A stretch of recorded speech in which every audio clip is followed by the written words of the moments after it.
for streaming on PS5.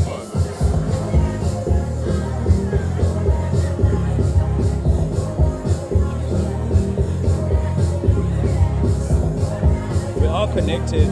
I need someone else to check on the other side. Him. Are you able to connect to the stream? Yes, I'm seeing here. Is it uploading? Yes. Okay, that's fine. Thank you, sir. Thank you. Connector and go this way. Jan, like, forget HDMI. Yeah, they are low. Tell them low. Jan, They don't get enough. Like a one Jimmy don't get enough. yeah. They been away for fire. You can have a camera in your shoe. Like this. No. That's what I'm asking. Like with this.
we're gonna start sending there as soon as we're ready. I have this ready on the stream, the cover on the stream. Got my number, so Yes, yes, I do.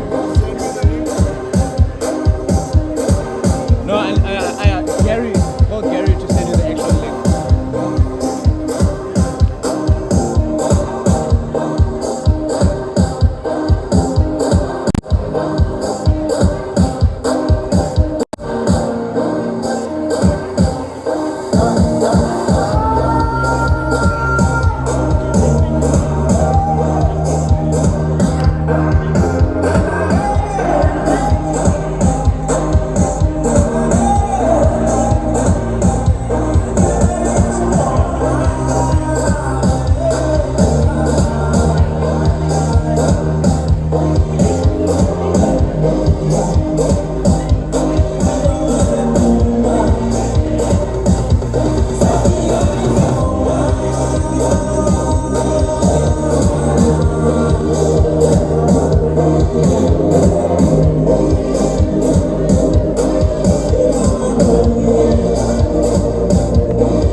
I'm back dealing with it. So I respect you, so that's why I'm coming here. I don't want to leave you like that.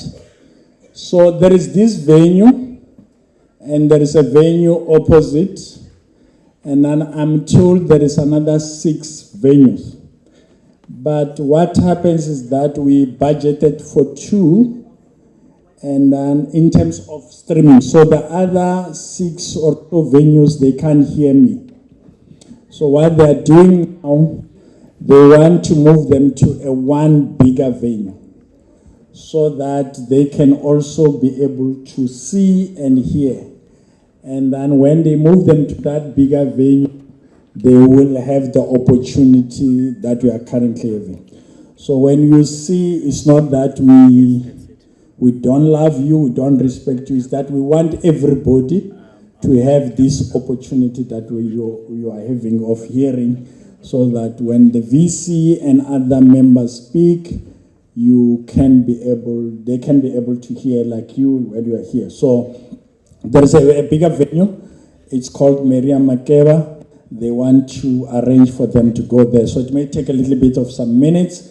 I'm just saying, those who want to little bit do some stretch and do some gym, you can do it not far from here, just side or here, you at least stand up. As you go towards the lift, where you have entered and climbed the stairs, the bathrooms are that side. So for both men and gents and all and all. So that is where they are. You remember earlier I spoke about men are very clever and they may dribble you. So I have those packages there, but there are people outside that talks about them. I said, please just give me some so I can share with them for those who want. The reality of the matter is that sooner or later, some of you, if you have not used them, you are going to use it. So it's something that I've always been open to talk about it. I'm straightforward. I don't go hit by the bush. So you need to have it. There is nothing for any parent when they send a child to school and a child comes, especially for ladies, it's more painful. Men, nobody cares about them. And a lady comes back and says, I'm pregnant. And this guy just disappeared. Vanish air. Boom. Who's that bastard? He come from a place, I don't remember, but he said he come from Coffee Bay, and I don't know where is that place. So we can't go and find him. Anyone from Coffee Bay?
So imagine a person comes from there. You will never find that. And when you come looking for me, you just run to the whole world because you know you lost it. So it makes it much better. So to make sure that those are the protective that we have there. We encourage people to use them and have them. And for me, I that trick, that game. So when Hitler want to play, he said, Bamba. And by the way, I want to see this there. Yeah, here it is. So that trick. They are very, and they will send your friend lady to come and convince you.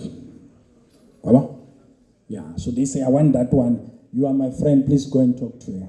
So be aware of that. Okay? So I just wanted to inform you that to say, but they say they are starting at 10. Why they are not starting?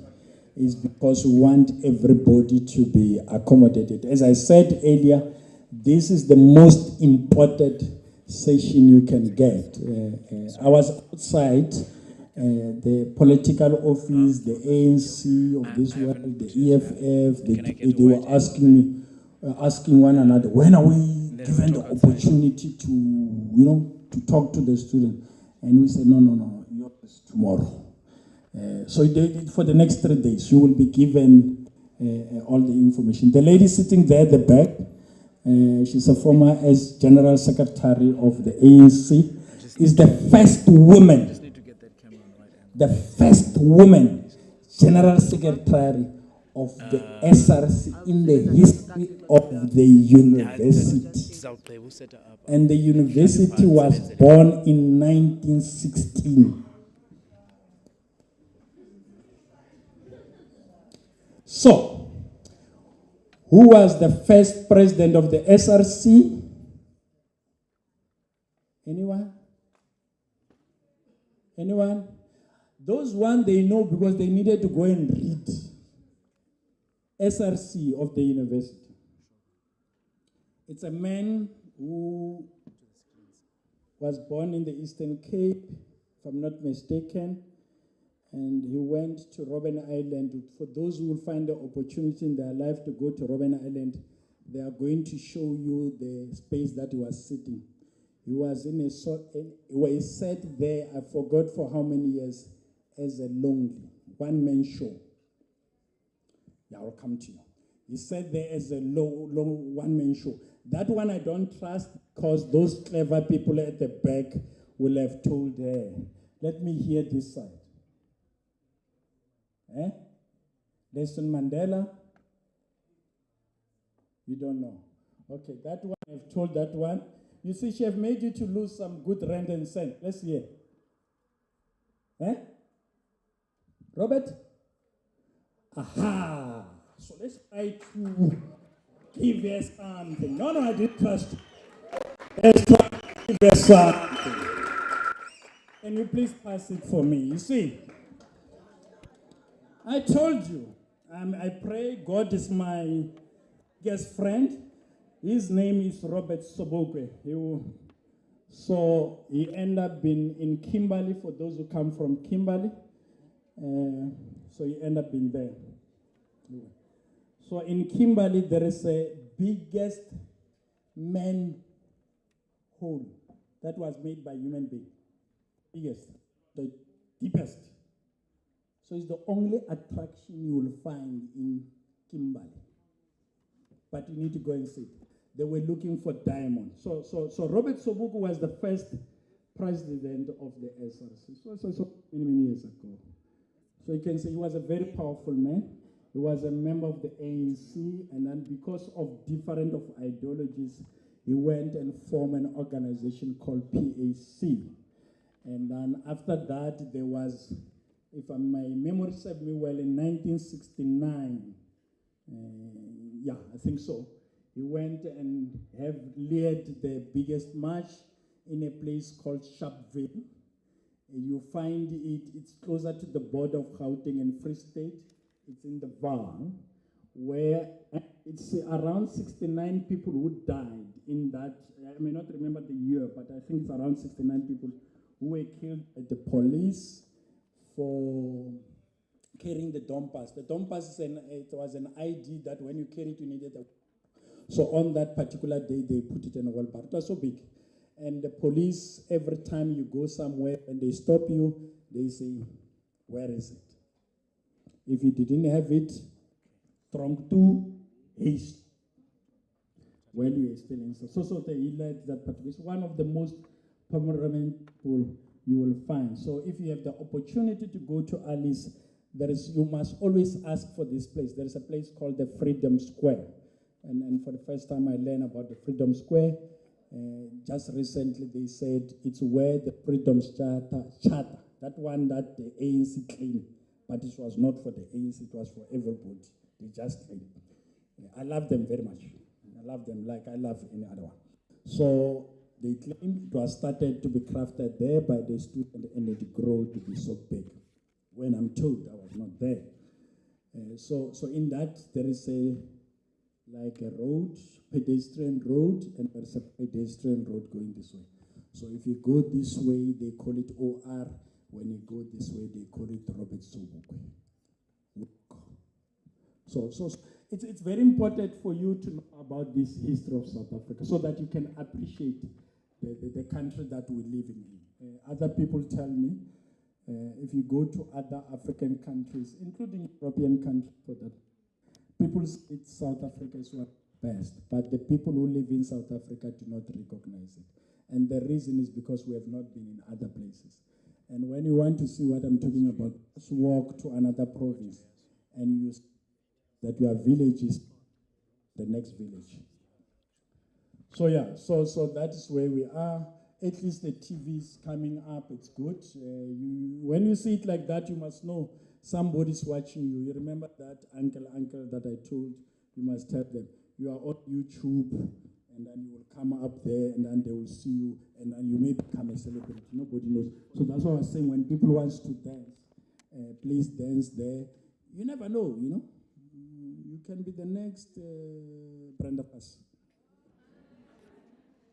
Do you know Brenda Fassie, by the way? She was the best singer.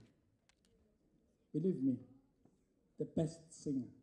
One of the best singers that South Africa have ever produced.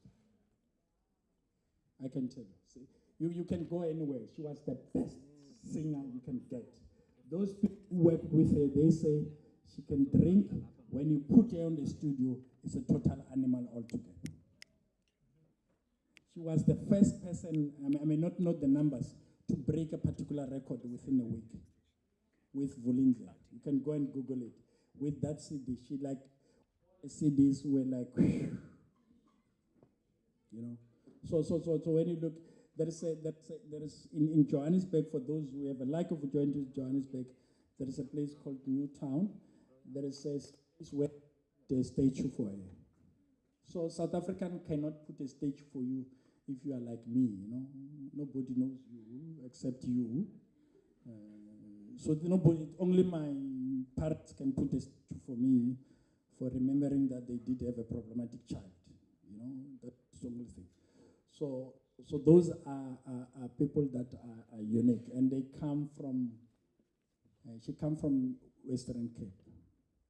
She was a very good singer. She went to Gauteng. The other one that I love, she come from this province. I love her dearly. She was a powerful singer for me. Zara. I don't look at what people are doing wrong. I look at what they are good at. Wrong, all of us we do wrong. Other people look at me and say, but you are a bad self. So I look at what people are doing good. So Zara was a very good singer. She's Mzwakhe had there. She was the only one who was in the program of the funeral of Nelson Mandela, and Mzwakhe just hijacked. She's the only one who have sang there. She sang when Mandela was sick on his bed. And Mandela said, please, can you leave this guitar with me? That's how good she was. So those for me are some of the best singers that this country have ever produced. They died so young when we still wanted to hear more from them, you know.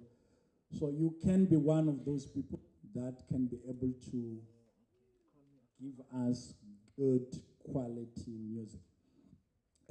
As one of the things that we proud ourselves in the University of Fort Hare is GBV. No manga business. We take no. No, it's a no. It can be no with no. It cannot be. It's a no, it's a no. So if a guy comes to you and you say no, and to introduce to you that you need to go to her and tell her that this guy, I've said 3 no's. He still wants to bulldoze me. Can you please deal with him? She will. She's a very nice lady, but she sometimes say, no, man, you must allow Nyana, smaller Nyana clap. She said, hey, I will deal with you. So I'm afraid of her. I don't play next to people because of her. She said, you dare. I'm not going to give you openings. So it's very important that you become aware. And for men particularly, not that men do not get abused. I want you to get me. Not that men get abused by women, men get abused by other men. And sometimes one thing that as men we are taught is to say you cannot cry. Please, crying is a good thing. Talking is a good thing. Let me ask her to stand up. You can see her. Madam Moyo, can you stand up? This is the madam. You can see her. So at the back there's a team. I can't read, G and B and B and V and prevention, all those kind of stuff. So there is a number here. Just again. There's a number here. You can see this. You can please call this line. It's a helpline. So please have that line at one of those important lines when things go sour. Okay? You go to her. She's there to provide support. She should provide the best support you can give. So use the opportunity. Talks to them. It can be things that, remember, sometimes we don't get abused here. We get abused at home, but it affects our academic. So my recommendation is that you also bring to her so that they can see how best they can assist you. Most of the time they say abuse happen by people who are closer to you. It can be an uncle, it can be a sister, it can be any it can be any. So it's very important that we know that people who give us problems are people who are very, very close to us. And they tell us one way. Let me tell you about rapists for an example. That are good at. When they show you 2 things, either a gun or a knife. And they say to you, you dare tell anyone, I'm going to kill you, I'm going to kill your mother, I'm going to kill your father, I'm going to kill your aunt. And then you stay with that thing because you are afraid to tell who? The authorities. So sometimes you will go to the police. The police will not believe you. It's people like you that you can go to them and then they can go with you to the police to go and report so that they give you that support that you need. And they know also what to do to protect the extended family. That this person have promised you that they are going to kill. And sometimes by the time you talk, the police and the prosecutor are unable to send this person to jail. So the sooner you talk, the better. So one of the things they are going to ask is around time, the venue, and all. So that is very key. The other one, to protect yourselves, please make sure, as I said, what's her name? Pamela. What's her name? Okay, it's Pamela. What's her name? She forgot. So she needs to get, you see now, it's very important. So you need to write it down. The reason is you will see that, particularly you here in East London, we do not have the campus like where you are enclosed, like in Alice. Ne? So you stay in different places. Rest there. It's very important to have buddies. It It can be a roommate, like particular people where you are doing the same course or you stay in the same res or you met here. So that when you walk, try to walk in a number of 2 or 3 or more. It's good. If you are alone, you become the easiest target. And a person can come to you in the name of they are lost. They want to ask something so that they can get your attention. And when you are relaxing, they took the phone, they took something because they know that you are one person. You know an animal, cheetah. We've seen a cheetah. It's a very to see. We've seen a leopard. A leopard can carry, and a cheetah, they can carry something and climb with it to the tree times 2 their weight. So if they weigh 75, they can carry something that weigh 150 to the tree. But what I'm telling you about them is that they always target vulnerable animals, individual animals, because they know those animals do not have the opportunity to fight back. So it's the same with criminals. They look where one person who's vulnerable, who's alone, and then they attack that person. So what I'm asking from you is to make sure that as you walk with somebody, you have somebody that can talk to you. We do have that side. I introduced lady when we were at that side, Ms. Msingana. She's a psychologist. She does assist a lot with psychological warfare that you need. She's the one who's running this program that we are having today. So all those things is part and parcel of making sure that you survive in the university for the 3 years, for the 4 years. After that, believe me, it's your choice. But I've seen a lot of people remaining. Those 2 people there sitting at the back, they have graduated, they are doing their master's, honors. So we wanted to chase them. Can you go home, please? So that other people can, they say, no. We now love this life. It's so good here to be associated with this university. And the way we hated them so much, we end up saying, okay, we'll give you something to do, okay? Look after these people, and they end up getting internship. It's because they didn't want to go home, So we want them to go home so that new people can come. But you will see yourself when you start, you will find it difficult to want to go home in December. And you said, can the university keep us until the 15th at least? Can they keep us until the 24th? It's because life becomes so not so nice here. And then in January, you are the first one. And the whole community, look at this. That's very interesting. Look at how many people were asking you, where are you going? Where are you going? And how you were looking so high. So the whole village is looking after you. They know, Your mom have told half the village. Believe me. Your dad, when he's there meeting his friend, he said, don't look at me, you think I'm not educated. My child is studying where Mandela was studying. So you must understand where I am, So imagine you go back and you say, Dad, I'm very sorry. You remember I said I went to university where Mandela studied.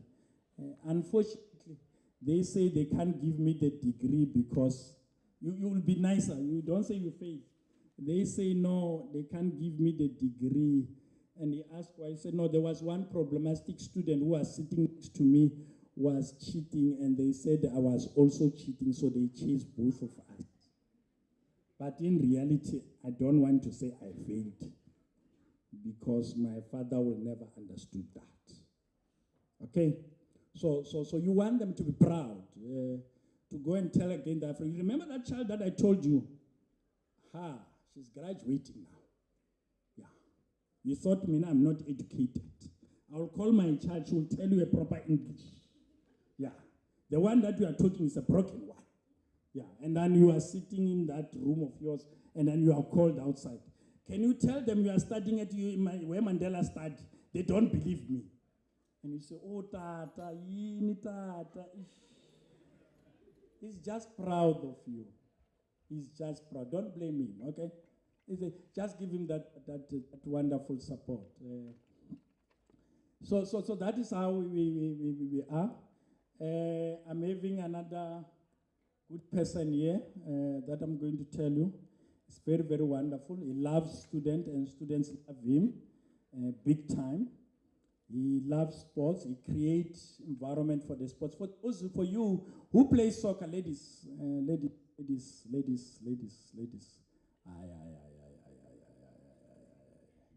will not select you. I will not select you. Ladies, anyone? Last year we went to Bloemfontein, and I will tell you. So we went with our ladies team. They were.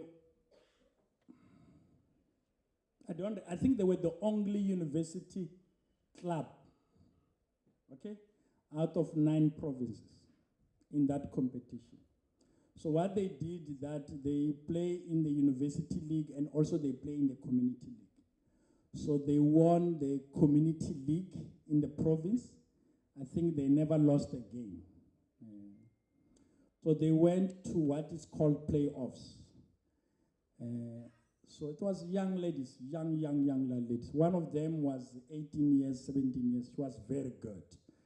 And they went on and on and on. So I booked myself in a hotel thinking that they would lose and go much earlier. So every time they win, I needed to book again. Every time they win, I needed to book again. And then people at the hotel, they ask me, are you confused? Why are you always I say, hey man, there is these good ladies that they were playing. Cut the story short, they went on and win what is called Sasol League. So because you understand Kaizer Chiefs, né? You understand that league, Sasol League, is the Motsepe League in the boys club. So if you move from Motsepe League, you go to the Premier League where this team that is beaten all the time wearing a golden, black is playing. I don't for them, I don't. So they are going to play at a league. What is that league? Bet what? Hollywood Bet. So the Hollywood Bet is the top league of the ladies. So in the history of the playoff, I want you to hear me very nice. In the history of the playoff, when 9 provinces come together, there is only team get promoted. So the 2 teams that goes to the final get promoted. But there is a champion, so they play in the final, and then both of them get promoted, but you will have the overall champion. There is no university that won that overall champion. So University of Fort Hare being the first time reaching that stage and become the first team to win the overall champion. So we have made history. You know, we love making history. That's our genes at Fort Hare. We just love making history. So they won. So they will be playing there. So I was checking if there are ladies who play soccer because I could talk to the coach so that you jump, you know, and then you just go and play in that professional. In that professional, currently there are like 16 teams, if I'm not mistaken, 16 or 18 somewhere there. There are 4 universities. We are the 5th universities. So they are very good ladies who plays there. And then our rugby team. Anyone who play rugby? Anyone? Yeah. Oh, that's wonderful. That's wonderful. So our rugby team, not 2023, in 2022, they became the champion of the Varsity Shield. So you can see we're producing. You know, we produce. And when anyone who play netball? So we produced one of, it's an assistant coach. What is it? So one of our ladies, she's there at the top in terms of she's a player, and then she assists us with coaching on the other side. So she get that big experience there, and she come and give to our girls. And our girls are also doing well, so we contribute to that. So what I'm saying to you, that sports is another bread and butter that we use to grow, you know. For those who follow soccer, there is a very good player. Who's the richest player in soccer? Messi? Cristiano? Okay, I don't know. But what I know is, I had the opportunity to go to Spain. There is a hotel there is called RC7. CR or CR. Hey, I'm afraid to use that one. I think the president is also a CR. You know, so I'm saying RC deliberate. So you know, and if you put one in that RC7, it become RC17, and you know what happens. So I don't want to go there. It's not my space. So what I'm saying, he owns a hotel, and everybody dream of sleeping in that hotel. He was raised by a single mom. He loves his mom dearly. He was raised from a poor family. He played football with heart. He became one of the richest players in the world. And Messi was as short as here to me, and they put a machine and tried to stretch him, and a little bit move, and a little bit move, and they say if we stretch you beyond here, it will be problematic. They had to give him supplement. That is how good he was at a very young age. When Barcelona took him, they had to take him with his partners. So they were moving from a poor family into now living the dream. Okay? So what I'm trying to show you with these people is that sports is another good opportunity to become rich. Our own locals, I will talk about two of them. They play in the soccer. Jomosono, you know Jomosono? He used to sell eggs in the stadium. And he said one day, people didn't believe he can play soccer, and he was selling his eggs, and this team was running short of players. So he was playing soccer, and then so he was selling eggs, and then they say to him, "We want one player," and he went there and he scored goals. From that day, it became history. He went and played in the United States, and today is one of the richest through soccer. And the other one is Kaizer Motaung, for those who love gold and black. I just don't love that team. And you want to know why? Because he left us to go and form his own team.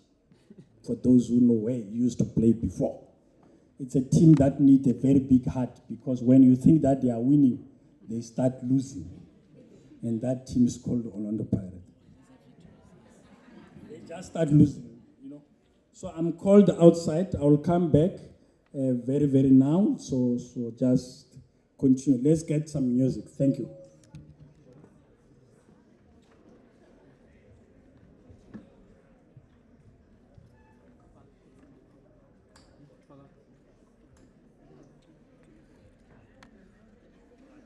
I need a laptop audio cable to feed the speakers that you buy from a laptop now.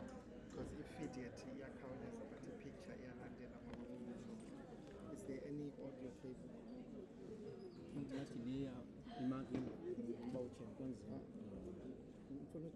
Check the laptop.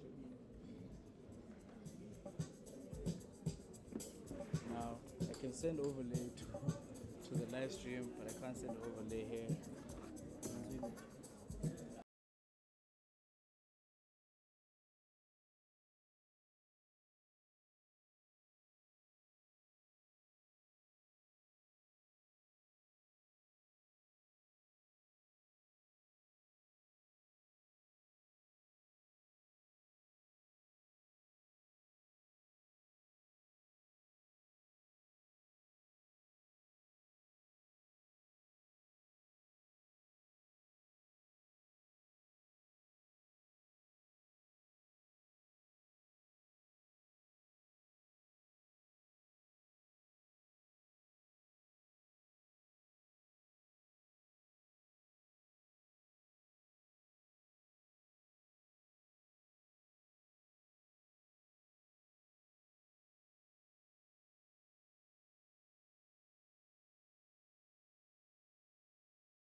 vom sopla.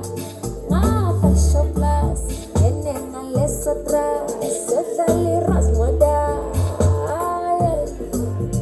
Dala sosplat, enena lesotra, sotali rasmoda, sabena vom soska.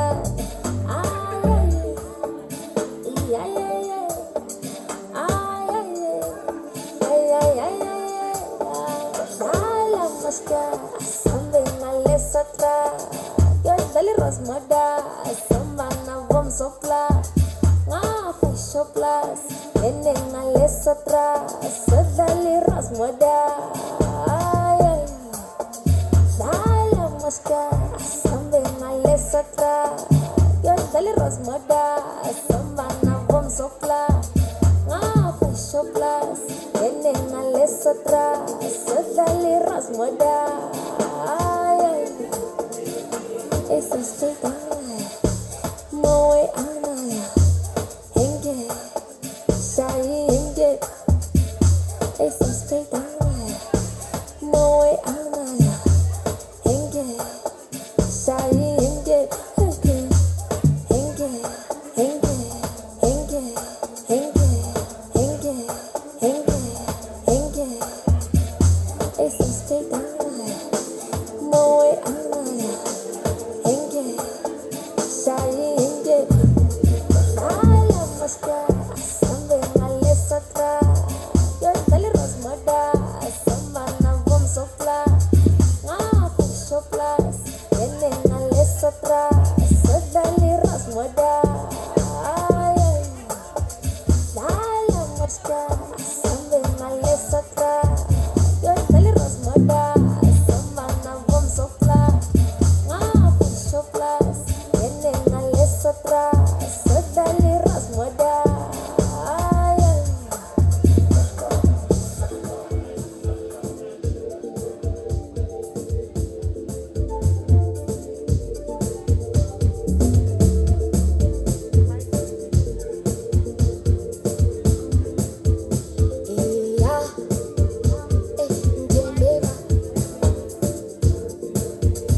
I'm back.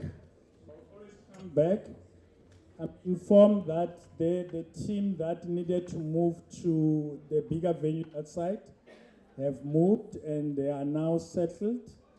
So because I told my bosses to say don't come until we move the team, so to make sure that when they come, we can all have the opportunity. So we will, I think, in the next 5 to 10 minutes. And those who have the WhatsApp of those who have gone outside, please WhatsApp them and say to them, we are going to start. So when my big bosses comes in, the security people may close the door for them not be able to come in, particularly to this venue that we are in, because the principals will be sitting here. So I'm requesting that as you go out, you need to be aware how you need to get settled. That gave you the opportunity to go to bathrooms and stretch a little bit your leg. We will soon. So we don't want anybody to lose this good opportunity. One thing that I just want to check is our choir here. Those guys who are singing so nicely. Yeah. I don't know where they are. Are they in this venue? Is there people? I asked, is there people who sing Doas Dolo? So I took that our choir is not here. Because I wanted to introduce those who are good singers to go and join that choir. So you see my money is coming down. Hey, this thing of Ben Rich is problem. It's the only rent and I'm left with. So if you still answer those good questions, you may have to get something, you know. So please, if I ask, you must good. listeners and be able to answer. So that you can get something. If you don't, you lose. That is the disadvantage. As I said, when our principals comes in, I request that all of us we stand up, including those who are in the other venues, at form of respect.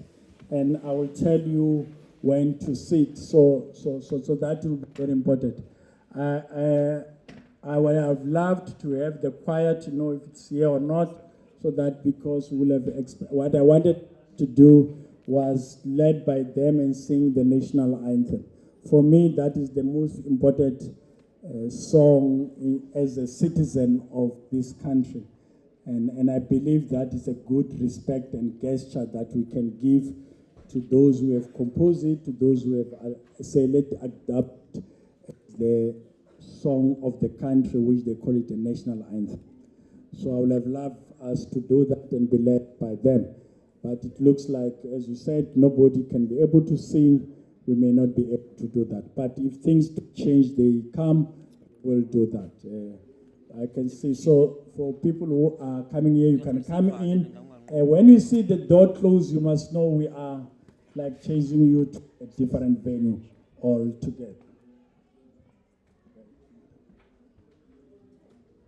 There, you are going to make miracles there.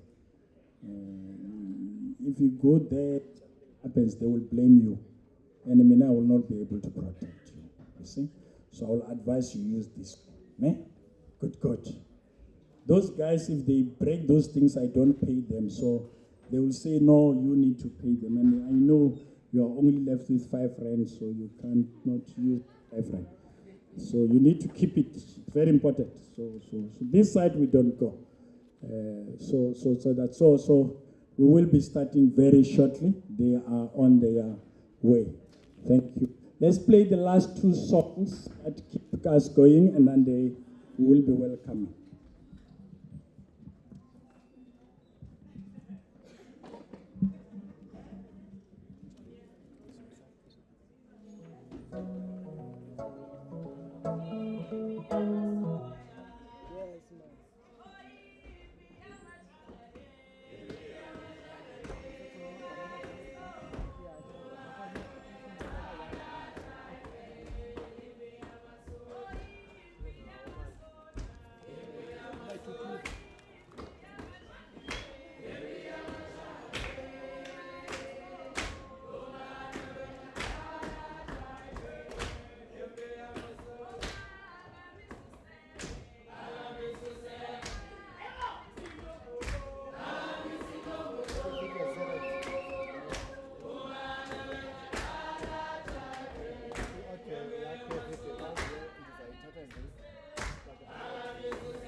But we should be ready at all times.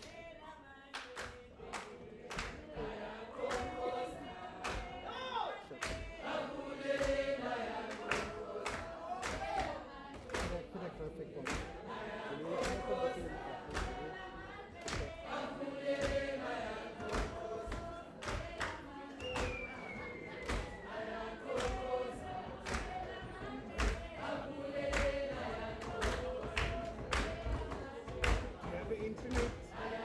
University internet link. Yes, exactly. Yeah, No, they set up your computer there and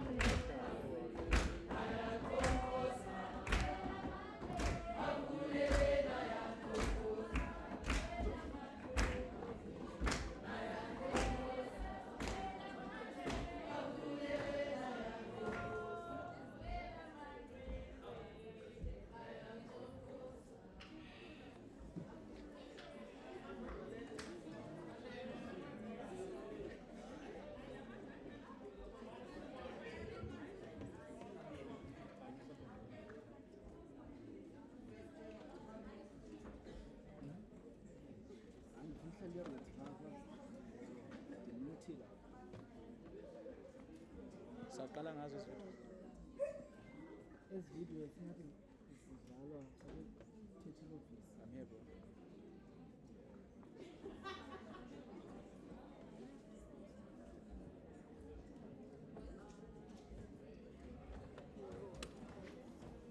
Ebo. What? Are you gonna interview him? Okay.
time that we have been waiting for, it is here, and our big bosses are here.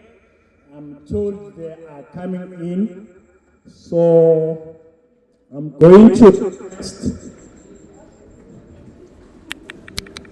that when we come, as I said, we stand up. In all venues, I'm told that people at Miriam Makeba can hear us, and the venue on my right-hand side. For those who are not feeling well, please be informed that we do have this year to make sure that they can take your BP. So can we stand up, please? Okay, I'm not getting anyone. No, Tony's on his way though. Yeah, and it looks like I'm using PC audio here. I can't seem to be getting yellow box, yes? You can sit. Yeah, This is we are Sorry? going to start.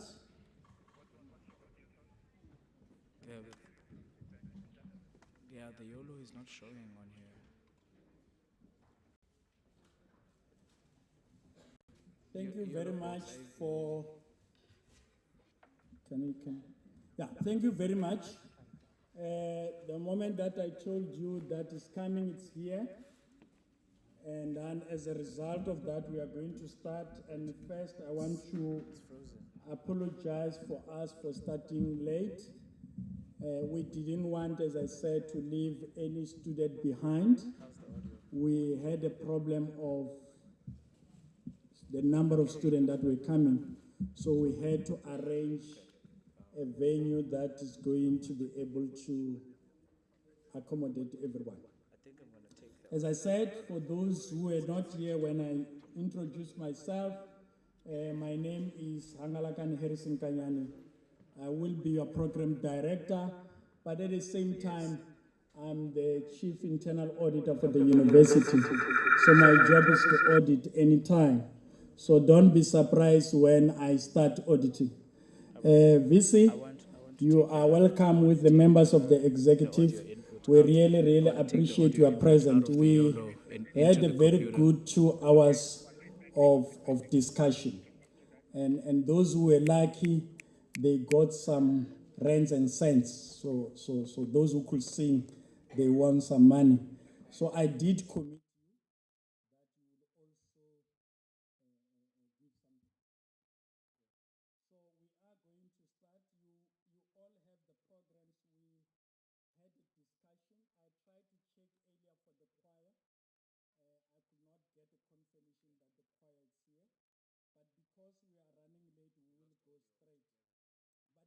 Do that, I just want to do a little bit of an introduction. We are led here by the Vice Chancellor, Professor Buhlungu. I will request him, at least today, I'm his boss for the next 2 hours or so. So it's me, the boss. So I'll ask him just to stand up so that you can see who's our boss for the whole institution. Yes, yeah, so they can see. This is the vice principal. You will see him. He will come and speak to you. It's just for the introduction. The second one next to him is Professor Vital. She is our Iron Lady. She does not take anything. She's our Iron Lady. She's responsible for teaching and learning. So when you are here, she's the big boss. Next to her is our Dean of Students, the one who makes life happen, Bochkud. Next to him is Professor Celius. I don't know, I was just thinking. She's currently the acting dean. For those who are planning to do nursing or who have registered for nursing, you are likely to find yourself in your office one day. Only when you have passed. She does not want to see those who have failed. And then, as I said earlier, The lady who does not want to see any child being abused, she just wants to see all the children be treated fairly, is Madam Moyo. And the chief who organized this, you will have seen him many times. When you read news about here, it comes from his office, Mr. JP.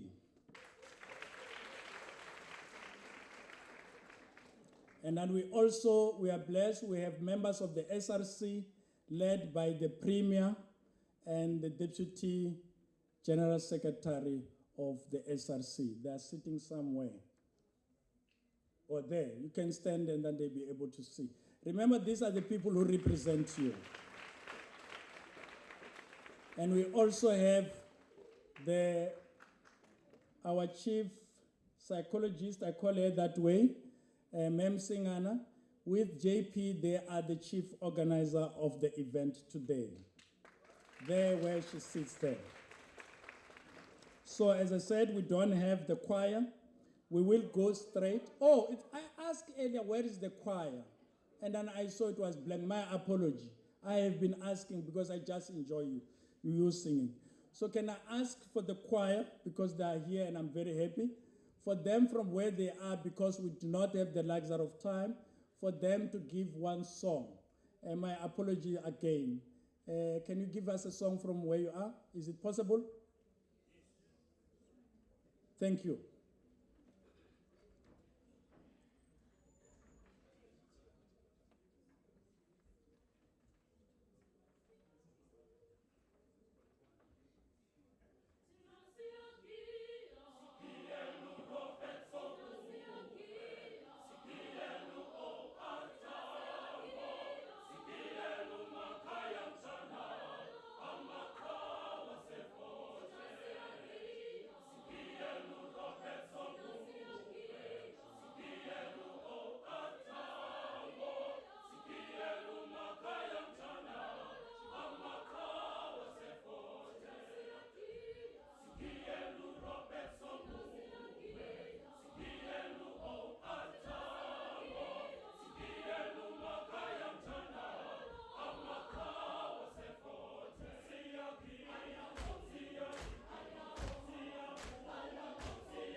Thank you very much to the choir. I will ask the VC that we make that song the university anthem. That means it become like a national anthem. So it become like that. I'll ask him. There will be a change in the program, so I will be the one who will be managing it. So the one that will use is the one that I'll be managing. I will now call the Dean of Students Affairs, Mr. Chikudu to render 2 items together.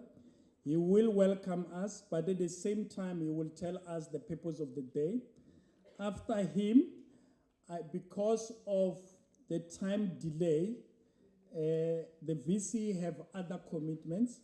So we, instead of us losing him, we have adjusted the program. He will immediately come after Mr. Chikudu so that we don't lose the message, because if we remain with the program as it is, he's likely to leave us before he gives us that powerful message. Let me welcome Mr. Chikudu. Thank you.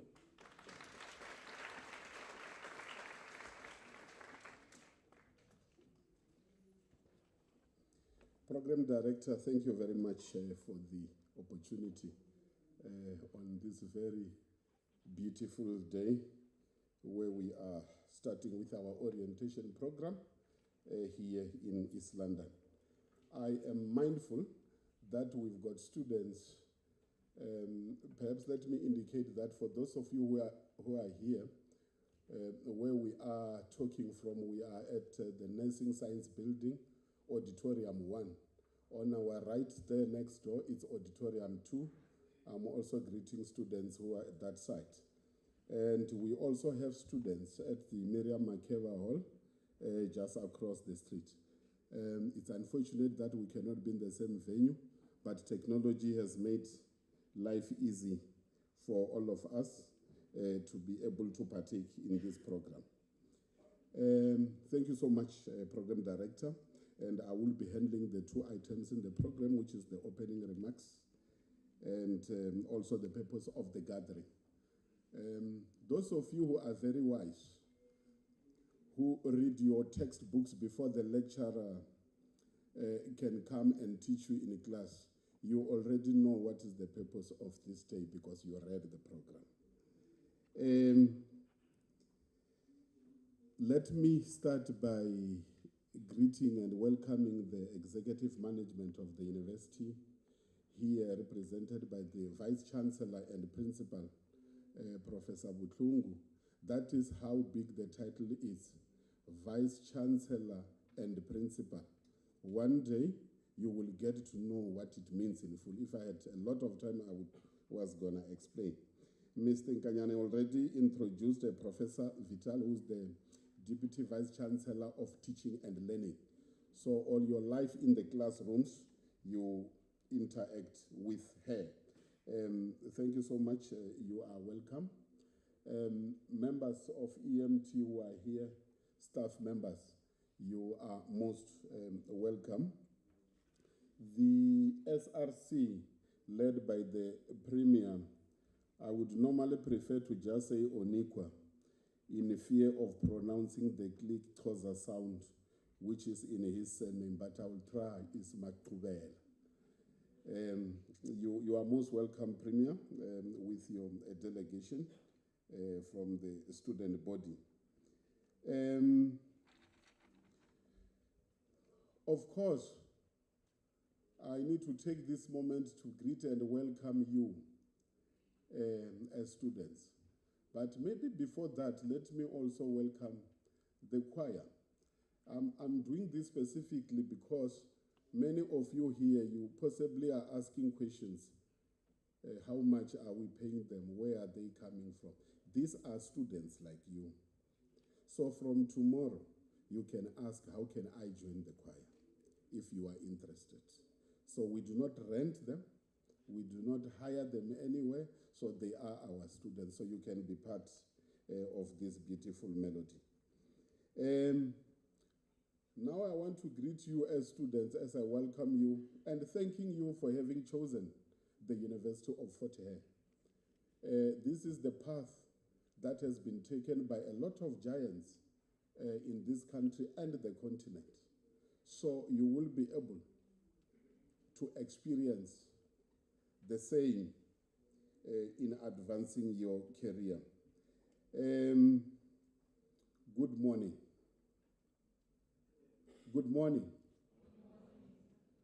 Which language do you prefer? Sesotho? isiZulu? Huh. Okay. Molweni.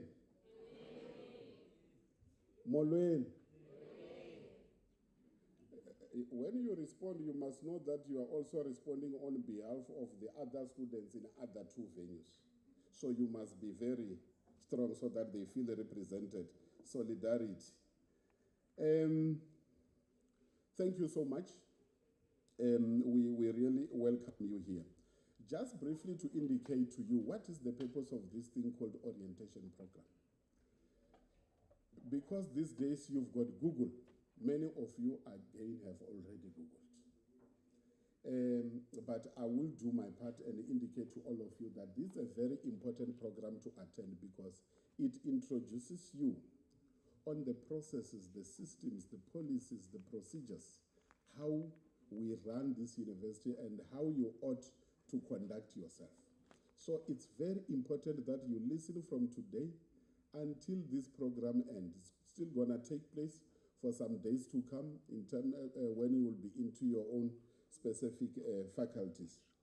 And I just remember very quickly here that in my time, when I was doing my first year in 1995 in a university, I don't know how old were you in 1995? I know you are saying something, but yes. So I did all the registration, finished everything. We were told that academic program is starting. But you know, I sat at the university lawn for about from 8 o'clock until 1 o'clock. We are sitting there.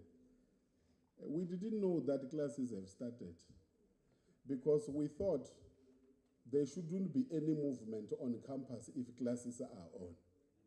I realized very late that you only attend at your own time, according to your timetable. So do listen very well because other students will go to the class and then you will find that you have not been to a classroom for the rest of the day. It's very important. But very critically in a university, you are a very responsible person for your own life here. So it's important that you read all the information that we give you. You take the instruction that the university officials give you from the classroom and in all other facilities. Why is orientation important for people like you? You are coming from a high school. You are coming from home where you were staying with parents and siblings. Here you do not have those. You are on your own. So it's very important that you get to understand how we do things. I want to assure you, there is no service that you may want or you may need to succeed in the university that you will not get it. So anything you want, please ask. As time goes on, you will be introduced to a lot of departments that give different services in the university. Earlier on, the program director was sharing with you some of the sports successes the university had. You will be introduced to those. We have no less than 24 sporting codes that you can participate in. Of course, some of you will go there as part of exercise, recreational. But there are those of you who will also be able to excel and perhaps get selected to participate at the provincial, national level, continental level, and of course abroad. Yes, we do take our students to participate anywhere in the country, even if it means anywhere in the world. So the ball is on your court. While you are studying in the classroom, we also support you outside the classroom environment. And for this, you pay nothing.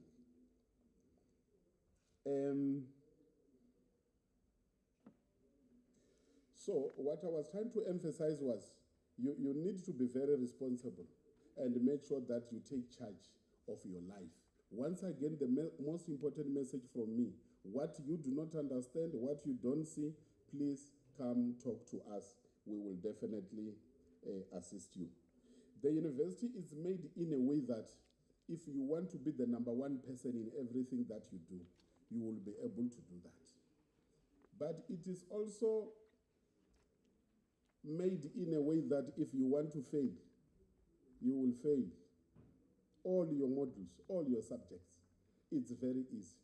So if you do not have self-discipline, unfortunately, you will not be able to get the qualification. And we are very strict when it comes to applying rules. If you fail, we'll let you go home to go and relax. Here we want people that are passing. Are we still together? Do you still want to be part of the university? I thought I've scared you.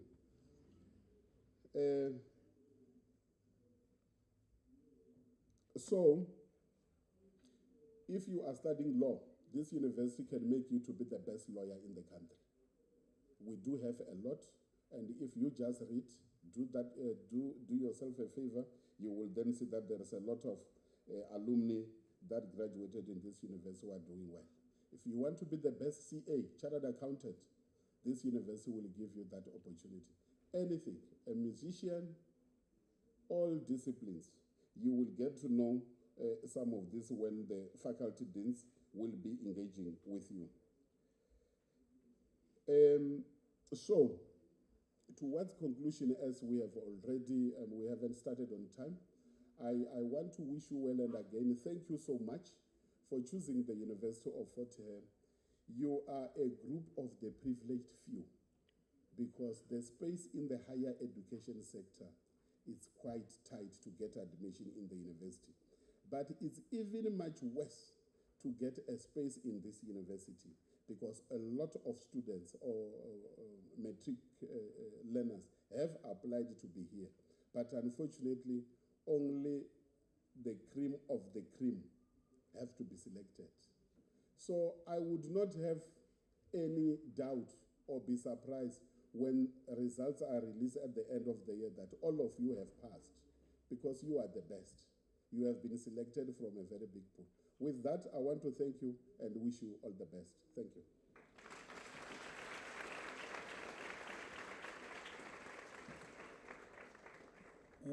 Thank you, Dean. You have said mouthful, so I cannot say anything. As I said, now is the time for Prof. Buhlungu, who is the Vice Chancellor and Principal. The good thing about the Prof is that he's the child of this province. So the province have produced its own principal. So the university is led by somebody who come from here. We have studied here.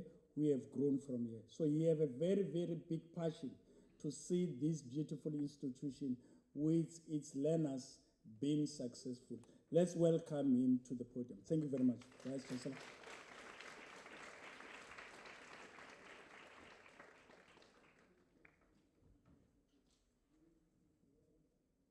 Thank you very much. Okay, let's do it more. Good morning. Do the applause more for the program director. Right. Thank you very much once again. Oh, the people up, I was wondering why Mr. Shikudu kept looking up. There are people up there. Yeah. Moloy Nana Papezu. Can pin the food? All right, we'll try it later. Good morning, everyone, and it's a beautiful day, beautiful weather. We had the same program in Alice yesterday, but it was boiling hot. Alice is very, very hot in summer. But Alice is the main campus of the university. So I have a lot to say today, and I'm not even sure where to start. A pity about the delayed start to the program, because I could spend the day here. But first, let me see. Are there any people here from, I'm not going to be able to see people in the other rooms. Anyone from the Northern Cape province? Any students here from the Northern Cape? Yes, there's one there. Just the one. You're alone. Don't worry, you're at home. Welcome. Mpumalanga is always well represented, I know. Mpumalanga? I'm told they're next door, but there are two upstairs. Okay, fine. I know there may be students from Mpumalanga here, and you'll get to meet with them. Gauteng? Yeah, there are more from Gauteng. Yes, yes. All right. Eastern Cape? Yeah, all right. Okay, and then Free State? Yes. Even if you are low, don't be shy, ne? Yeah, don't be shy. Don't let them put you down. Limpopo? Yes. 1, 2, 3, 5, 7, 10. Thank you very much. And the Western Cape? Yes. Thanks very much. From Southern Africa, any countries in Southern Africa, Zimbabwe, Swaziland, Lesotho, all of that? All of that? They're not here, they're in Alice. I saw them in Alice yesterday.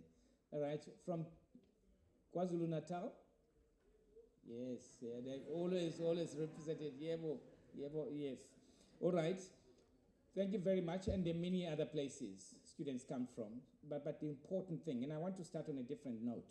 I'm trying to vary so you don't, it's not what I said in Alice, not quite what I said, but it's the same.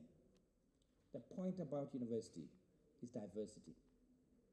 The point about universities, of course, Kaya up, you're not at home here. You're outside of your comfort zone. Eh? This is the main thing. Someone yesterday used a very important word in Alice. They used the word cosmopolitan. Cosmopolitan. Now, if any one of you, during the course of this, is able to raise their hand and tell us what cosmopolitan means, especially in the context of the university, I have a gift for you. I have a history book of the University of Fort Hare. I'll give it to you. You can Google it all you like, but I'm going to ask you a question to make sure that you know what you're talking about. Sometimes Google tells you, but they don't tell you enough. So, cosmopolitan, that's what it means. I was going to explain now. Okay. I was going to explain. So that's the important thing. But first, before I talk about cosmopolitan, let me first welcome all of you here at Fort Hare. We have 3 campuses. As I said, main campus is East London. We usually have about 9,500 students there. East London, 6,500, almost 7,000 students here. And then Bishop, just less than 1,000. So that's us. So when you say Fort Hare, you must know.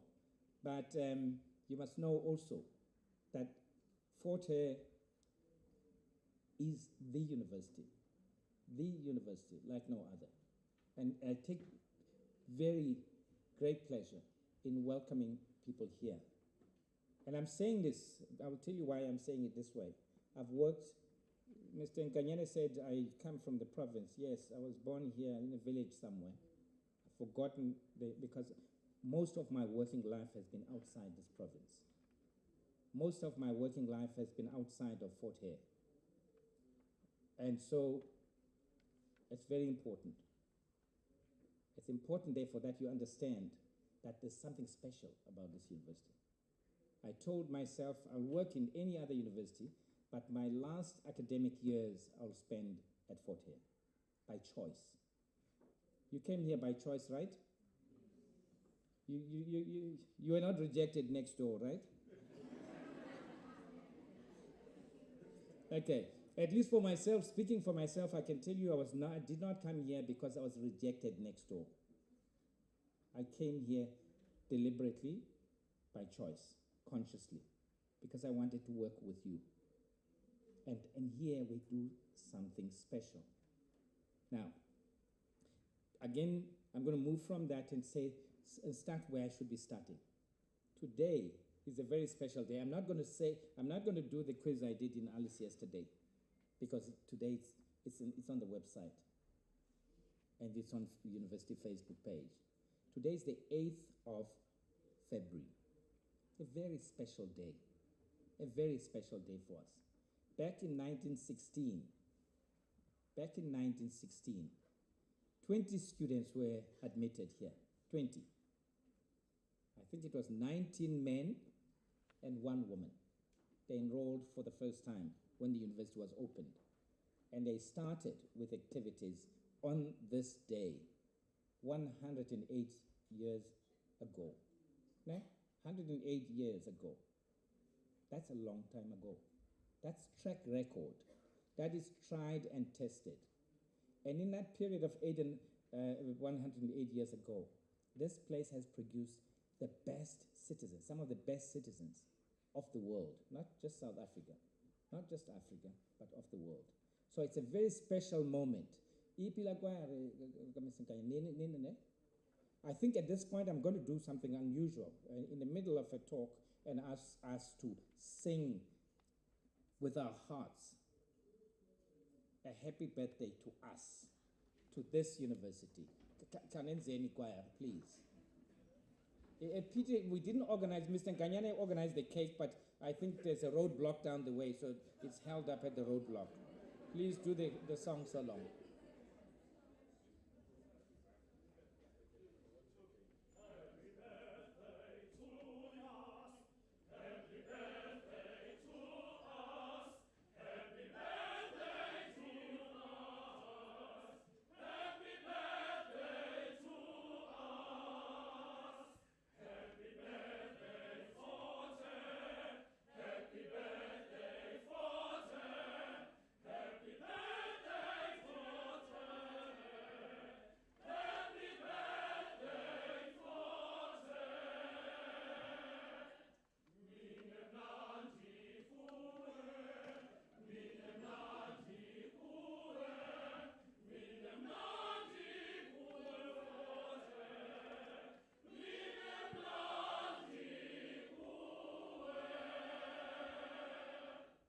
Thank you very much. Let's give ourselves a big round of applause. Thank you very much to the choir. And I noticed that none of the new students were singing along. And the phone in it? You don't want? Yeah, and the phone? You share, you shy. Oh, it's from Pazamese. Okay, let's now do the house now. Let's do the house. Let's sing a song for this university. If there's one positive thing that will stick in your mind, is this song that we're going to sing together now, to sing for this great university. The university that has produced 5 African presidents. No other in this country has. That has produced people in the boardroom of every private sector company, every public corporation were produced here. Give it a nice happy birthday kind of. Give it some song, please. Somebody lead.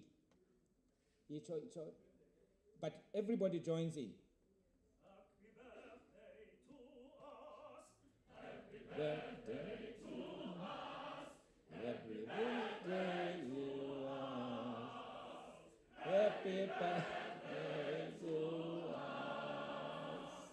Happy birthday, folks. Happy birthday, folks. Happy birthday, folks. Happy birthday, folks.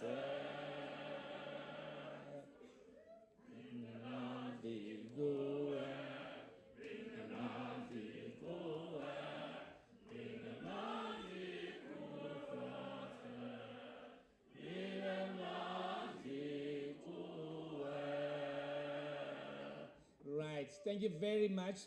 Let's give it a big round of applause. If there's one thing, that's a small portion of a history lesson for all of us. And in 2 years' time, we'll be celebrating 110. 110. That's very important. For an institution that was set up specifically to uplift black people. And black people, I mean here, colored people, Indian people, and African people. That's how it was created. To uplift us, you, and many, many others. And that's what we've lived up to. So in 2 years' time, I promise, you can hold me to this, we'll have a big party for 110. Right? We'll have a big party. Right, now to the more important parts of this. While you're switching off your phone, let me just tell you, because I won't be able to come back to this. So this university was set up in 2016, 1916. And it has served generations and generations. And I don't want to kind of rattle off the list of names of people who've been here. They're well known. And I'll come back to that question. But now here you are, and we welcome you here and with open arms. Now, I want to talk about a few things. University is a very different thing to school. It's not school. I know some of you, schooling. This is not schooling, this is university. And the way we do things here is very different. First of all, you are on your own. The parents are not here. The uncles are not here. The grannies are not here. You're on your own. You're going to have to find solutions yourself. You're going to have to stand for yourself. You're going to have to build relationships afresh sometimes. You've got to have to find solutions. You're not going to cry. That's the thing. You're going to have to learn new ways of living with other people, with diversity. You have to manage your time. You'll have to manage your finances. Whether it's money, finances that you get from your parents, from your donors, from NSFAS, or whatever. You're going to have to manage that and live within your means. You're going to have to manage your relationships. Yes, relationships. Young people at universities get into relationships. But that's not the purpose you're here. And if you think you're here for relationships, watch out. Watch out. The wheels will come off very, very quickly. You have to manage your relationships. Make sure that they do not displace the main purpose of your being here. That's very, very important. Ms. Msengan's unit is called the Students' Counseling Unit. I do know that at the beginning of the year, her unit gets inundated with many, many, many new students who are finding it hard to cope. Because suddenly they think relationships at university, it's easy. And they find themselves in the clutches of some of the most difficult situations. And they go. The Students' Counseling Unit is there for you. Don't be shy. Sometimes they find that money issues are a problem. Sometimes they find that studies are a problem. And again, we've got the support for it. But the thing I want to underline is that this is a different environment. You're not going to be doing it from home. Even if home is down the street, it's not going to help. What's going to help is your resources, your own resilience. And that's what you're supposed to do here. Having said that, it's very important that here we treat you like an adult. You are an adult. Condona 13, anyone who's 13 years old? No. We're all 18 and above, right? Condona 16? Yeah, 16, you're an adult. You're an adult. If you're here, you're an adult, you've got an ID. If you've got an ID, you're an adult. So welcome to adulthood. It comes with benefits. It comes with independence. Nobody tells you what to do. Nobody tells you what time to go to bed. Nobody tells you what to eat and when to eat. You decide. But it comes with serious obligations. The ability to live and tolerate other people. If you're sharing a room with someone, that's a new way of living your life. Someone from a different environment, from a different home, someone who's kind of used to different things. And suddenly, you have to learn to put up with this person and tolerate. Okay, that's how it works. But campus life is also about growth, personal growth. You can't go back home in June and be the same person that left your home in January. There must be something qualitatively different about you that your family will say, we can see. You're growing now. You're growing. You're learning something. But also the way you carry yourself. When you walk down the street, there must be a difference between you and the other person in the street. But most importantly, there must be a difference between you as a student of Fort Hare, even from students from other universities. That one, you can see, you can tell. That one is from Fort Hare. That's very, very important. The issue about studies, I want to address this question about studies. You're here to study. And the degrees, the programs here, you either have diploma programs with a shorter, you have degree programs, and degree programs are of two kinds. There are 3-year programs, 3 years, 1, 2, 3. 1, 2, 3. And then there are 4-year programs, 1, 2, 3, 4. The 3-year program is supposed to be done in 3 years. 4-year program is supposed to be done in 4 years. Now, that thing, that mentality, that it's nice. Year 5, 3-year degree. Year 4, year 5, year 6, year 7. We say lab, we experience. You have experience in being in the. No, experience doesn't count here. The one thing that will happen is what we call academic exclusion. Read the rules. Read the rules. We don't want to fight over this. After a certain period, you get excluded. In other words, you've overstayed your welcome. There are lots of young ones who want to come in. Make space, make way. Time is up. You're doing a 4-year program. You're here for 9 years. Please get out of the way. That's what it is. And it's always been like that for generations. It's not going to be because of you. And I know this, it's very tempting for some people who still think they're children. You are not children. And therefore, you're not going to bring your parent to come and plead your case when you're being excluded. When you're being excluded, you're excluded. Finish. That's it. No parent, no lawyer, no court of law, nothing will assist you from being excluded. So very, very important. But the second thing about studies is that there's flexibility in the system. I think there's a window period for people to change studies and so on and so forth. Please make sure you familiarize yourself with the rules. When you think you wanted to be a lawyer, actually you realize when you get to the first and second class, I'm not cut out for this thing. I'm going to be a mediocre lawyer. I'm not going to make it in that profession. There's a window period.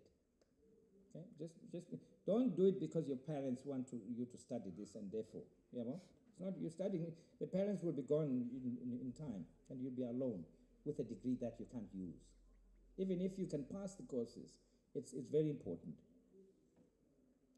But as I conclude on studies, very important, don't settle for average scores, average marks, 50% for this module, 50% for, and then an average altogether for the degree, 52%.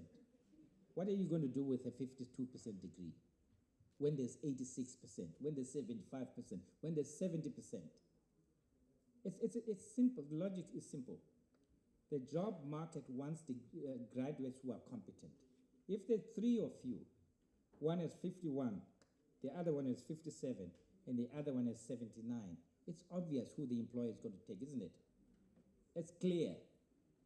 And don't be that 51%. Remember me, if there's one thing you must remember me for on this day, it's this. Don't be that 51% graduate when there is 75%. Don't be. When you can be a 75% graduate or more. That's a very important point. And the thing about it, Dean Shigutu made a very important point. It's nice to sit in the lawns. It's nice to watch the ocean here. You know, this is the campus. The ocean is here. The Buffalo River is here. You sit with your friends and you chat away, and before you know it, the day is over.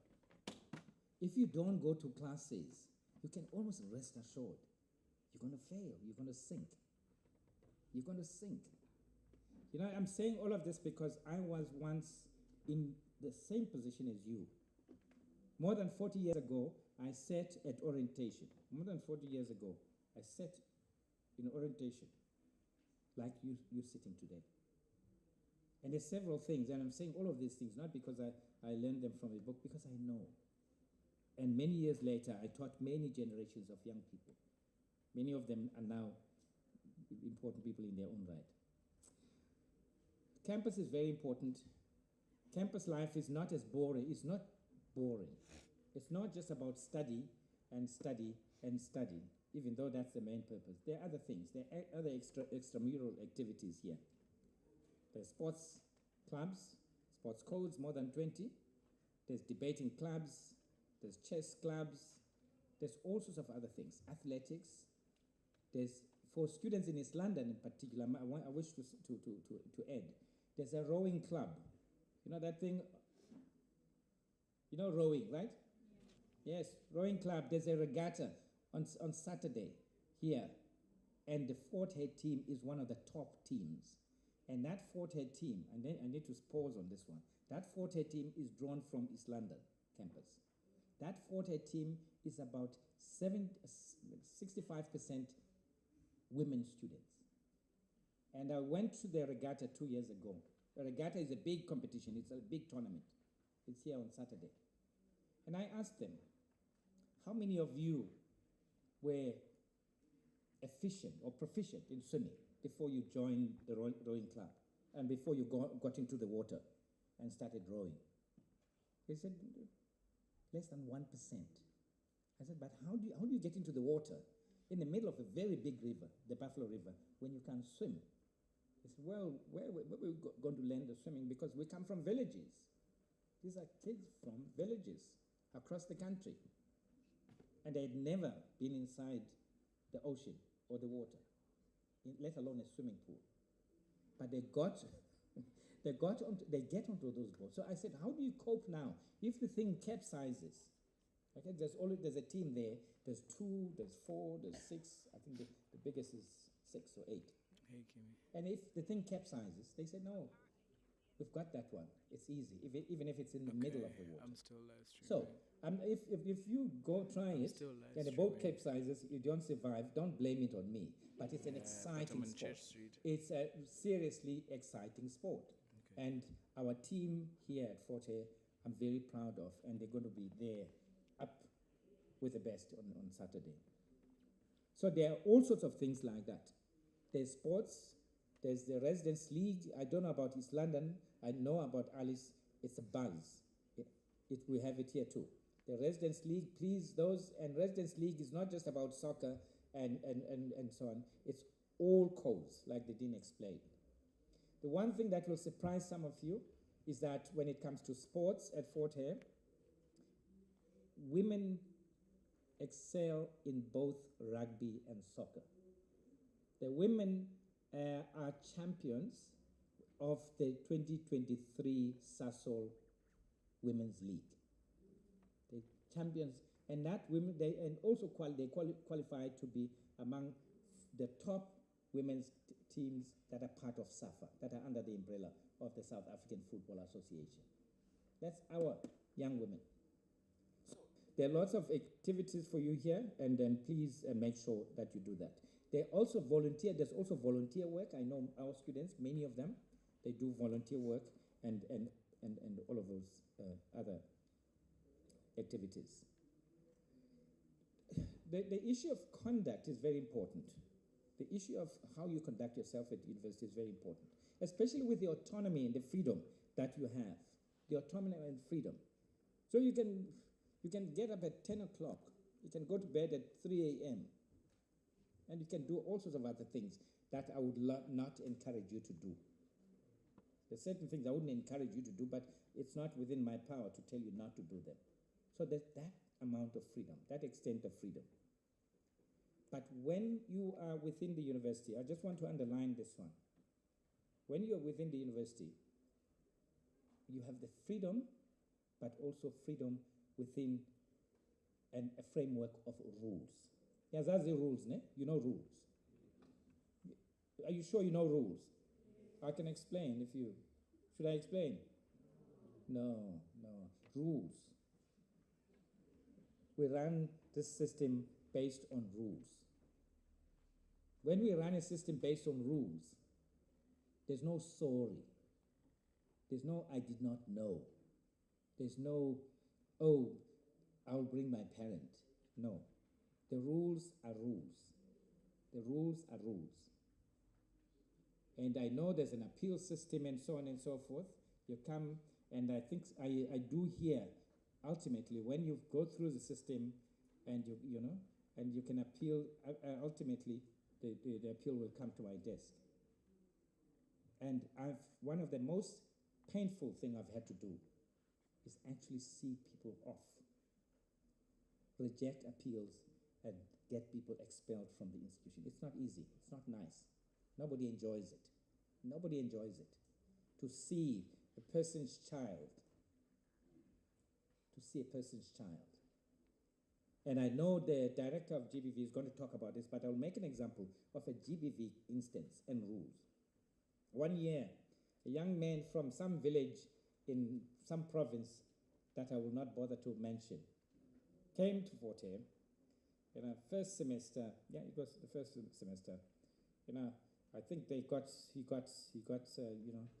friendly with this young woman, and I think he may have interpreted friendly in his own way.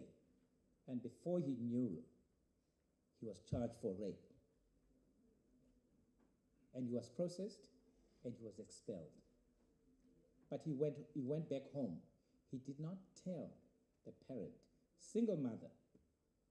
He did not tell the parent that actually been expelled. He says, we have a break.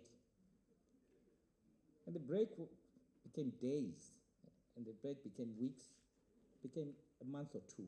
And the parent says, no, come sit down. Eventually, he owned up. He said, actually, I was expelled.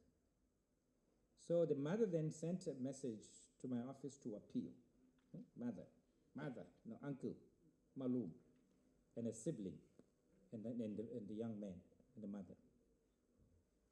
I said to the mother, so what do you want us to do? She said, please, our hopes, he's the first one in the family to have come to university. We are in a very difficult thing, and all of that, and we're hoping that our lives will be better with him having a degree from Fort Hare. I said, okay, Mama, just reverse the roles. You are the mother of the young woman. And this boy is the son of the other mother. How would you feel? And she said, I would feel very bad. I said, you see, I'm sorry, but we have rules. And that's how rules. And the conversation ended at that point. Whatever happened, he wanted us to do a testimonial of good conduct. I said, I can't. I cannot, because there's no good conduct here. A certificate of good conduct is done based on rules, on the reading of rules. So I'm just saying this. This is not to scare you, but I can rest assured, be scared of overstepping the rules. Be scared of GBV. Be scared of violence, of assault, of stabbing people, all these other things. And be scared of many, many other things. Okay.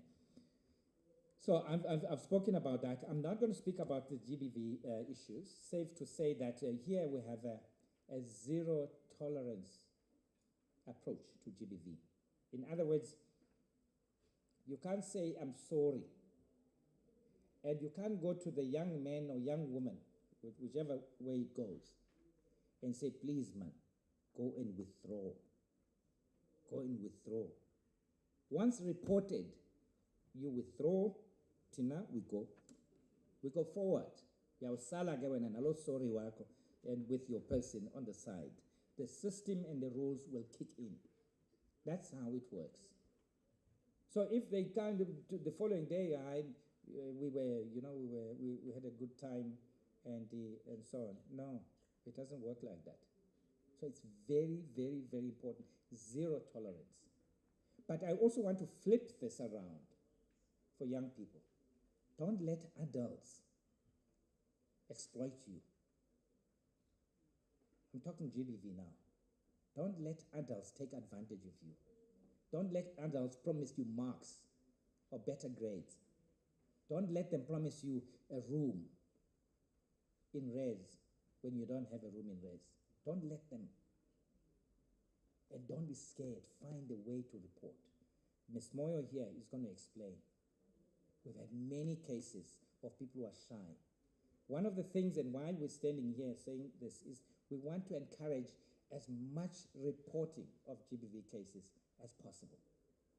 Don't sit in your corner and suffer. You see me standing here. I've been here now, this is my 8th year here. And I've seen students who take their lives. In many cases, I've been the first one to be called to see a person who has taken their life.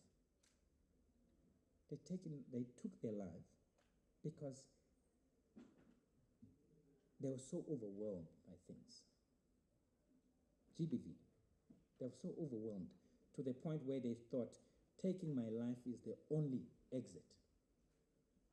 Taking my life is the only option. Don't be that one. Don't be a statistic. There's ways for you to talk to someone. This university is 108 years now, and it started in 1916, of course, and it's very, very important that we do this, that we tell you about it, and it's very important that you understand that ours here is to be the last line of defense for this jewel that our forefathers gave to us. When we talk about renewal, it means there are lots of things, there are lots of challenges, of problems, of people who want to milk the university, who want to bring it down, who want to take advantage in all sorts of ways, who want to take advantage of the young people that we have. And we are the last line of defense. And the way to relate to us at the end of the day should be that we're here for you, we're here to make sure that you succeed. That's the most important thing. So, having spoken about this, and if you have issues, as the dean said, ask for advice. Don't sit in a corner. Don't feel pity for yourself. There's one thing that could give you a breakthrough is that word of advice from someone, a fellow student, a staff member, anyone that you find. Now, just finally about this university, it's as I said, it's a long-standing university. I'm not, but if you if you can tell me, there were 2 professors who started this university. If you can give me the name of one of them, you'll have this book here. Yeah? Not only first years, man, not returning people. Yeah? There'll be added 100 rand to that one by the program director. If you can tell us, in 1916, there were 2 people. One was teaching and doubled up as a principal. The one was teaching. They started, the 2 of them. 2 of them. Yeah. If you give me the name, you raise your hand now and say. Yes. Yes, give.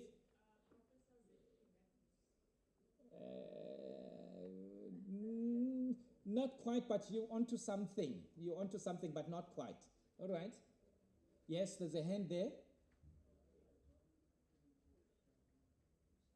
Stand up and speak loud a little bit. You might be on track.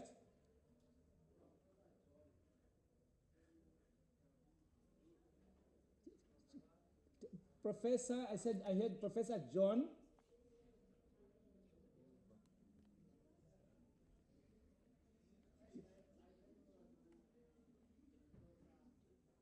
But what's the surname? What's the surname?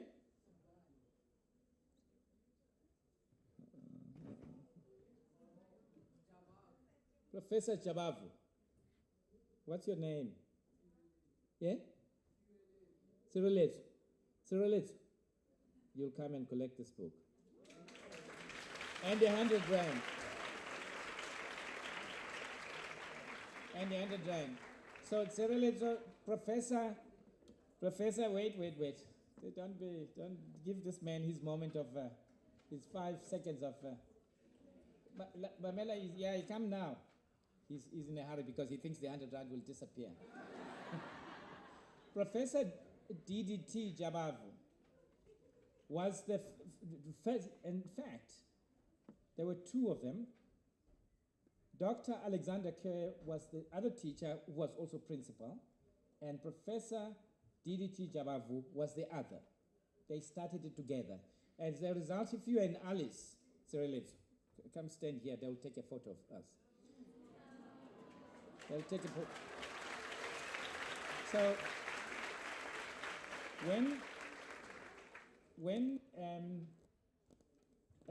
so they started it together, and Professor Jabavu, therefore, was the first. So if you live in Alice, wait, slow down. If you live in Alice, there's a residence named in honor of Professor Jabavu. It's called Jabavu Residence in Alice. So well done and welcome to Fort Hare. Yeah. Thank you so much. Yeah, Wonga, thank you. Thank you so much. All right. Eh? Which? Yes. No. Then there's two. This university started with a different name. Okay? Slow down. I'm finishing and I have to go soon. This university started with a different name, and that name gave rise to a nickname. A nickname. You can either tell me the name in full or the nickname. Whichever will earn you another book, and it's there. President. Nice. Bring all of them. A whole lot. Either it had a nickname and a full name. So that will get you this book. What was the name of the institution, or what is the nickname which has stayed on? I'm going to give fresh hands every time, but I know you. Right at the corner there. The college. What's your name? What's your name again? Snow. Make your way down. You got it right. No college.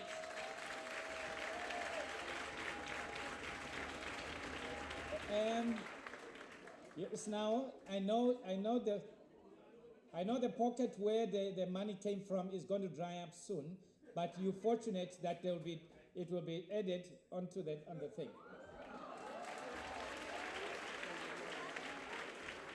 Okay, all right.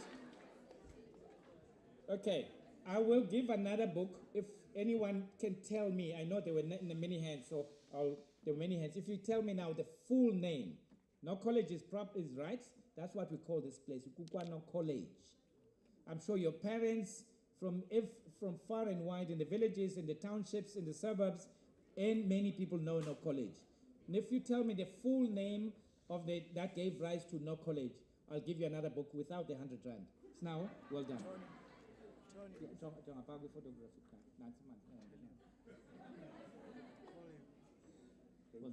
done. All right. You want to give it a try? What was the name of the place? Yeah.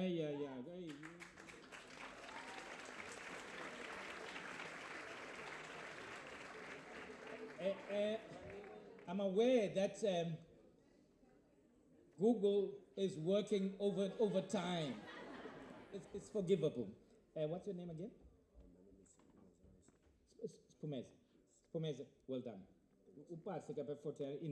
In 3 years' time, you're doing a 4-year degree.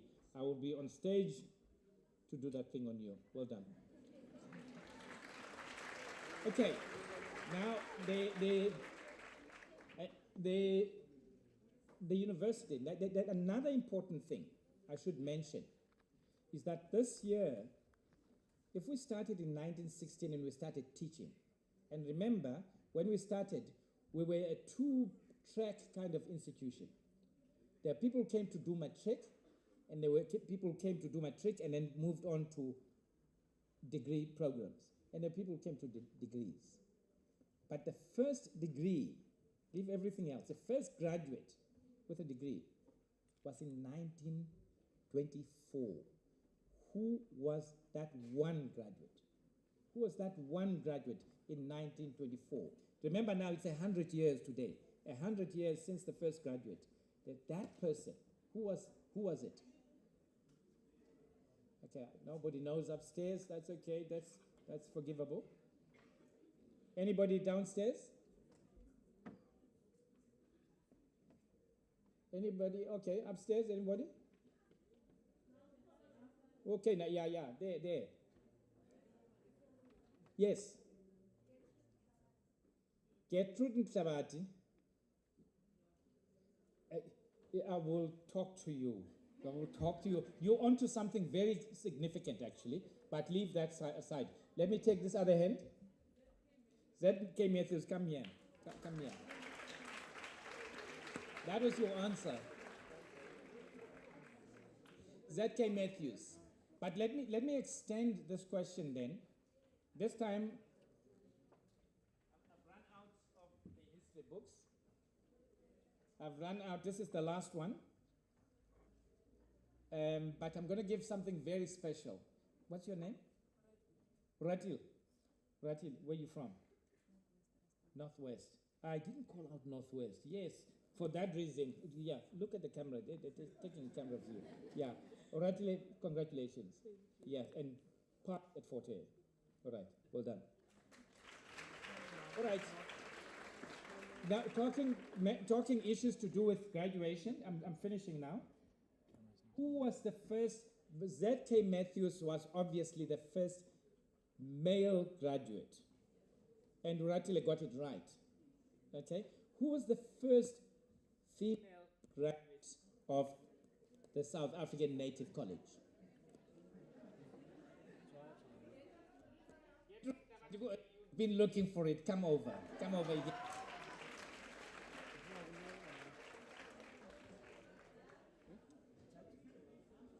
And for that reason, what's your name? Yeah?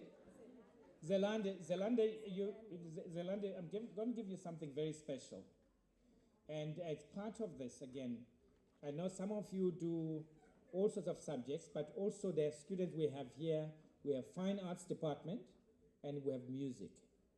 And the university has a world-class collection of the best artworks, the best ever, by black artists. And those artworks are housed in Alice. And this book is like a cut of the full collection. The full collection. And so it's a special book that I only give to visitors from faraway places.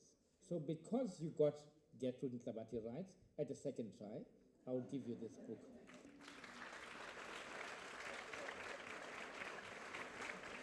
Well done.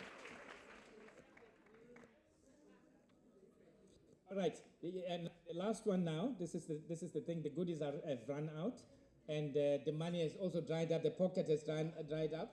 But this is another special. What is the difference between, in a university context, between a chancellor and a vice chancellor? Let me repeat. Yeah. There's first of all a chancellor. Then there's a person called a vice chancellor. What's the difference? You got to get used to these things.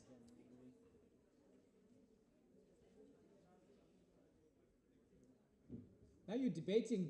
The person next to you will just raise their hand and get it right while you're feeding them information. Is there any hand?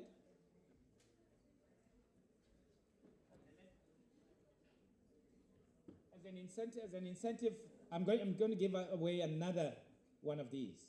These are rare. You're not going to find them at exclusives. You're not going to find them anywhere. You're going to find them only from me. What's the difference?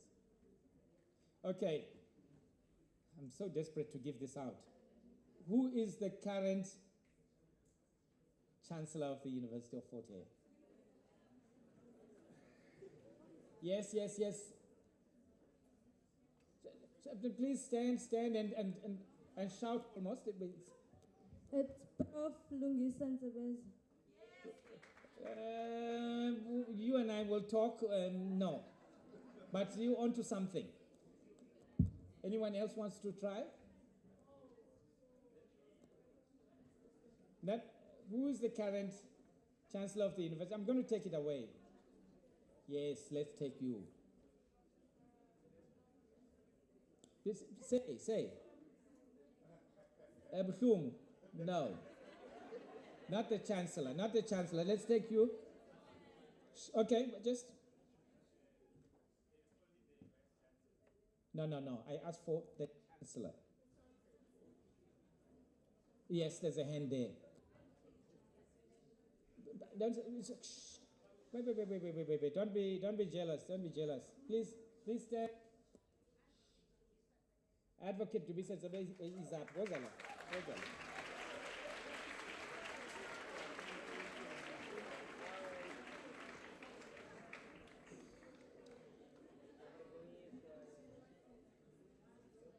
What's your name again? Bukobe Nkosi. Well done, you got it right. Advocate Dumisa Ntsebeza is the Chancellor of the University of Fort Hare. And again, look, and I have no reason to believe that anyone got this right because of Google, because Google doesn't know these things. Well done, Cameroon. Done. Thank you so much. All right, let's give ourselves a round of applause.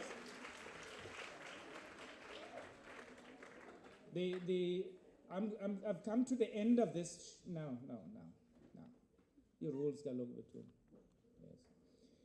We've come to the end of this short presentation. Again, this is to illustrate that there's a richness to this university. And there's depth to it, to the intellectual traditions, and also to the role that students have played by pushing things to get quality. So, as a final thing, I'm not going to give it out now. What I do every year is invite on a first come, first served basis 20 students, 4 groups of 20, 2 from East London, 2 from Alice, to come for a tour of Alice campus. Alice campus is a national heritage site. We're also in line to be registered now as a UNESCO World Heritage Site. So there's so much more to see there. So the way it works is this: I take groups of 20. In the morning, I take Alice, 20, by myself. I need no assistance. And then I take them on the tour to various sites on the campus. Then in the afternoon, I take East London. A bus will take you across, 20. The following day, and then again, Alice. The following afternoon, East London. It's on a first come, first served basis. The notice will be issued, the invitation for interested people. Do it as soon as possible when you see that notice. And then once it comes to 20, it cuts. This year, what I've added is on the second weekend, we'll have a dedicated one for students living with disabilities from East London and Alice. Again, the cut-off number is 20 for both campuses. That's what we'll do. Thank you very much again. Thanks very much once again. All the best to Fort Hare. It's going to be tough. I tell you, don't say you were not told. It's going to be sweat. Well, fortunately, not blood. It's going to be sweat and some tears, but no blood. But it's going to be lots of joy at the end. Enjoy Fort Hare and good luck.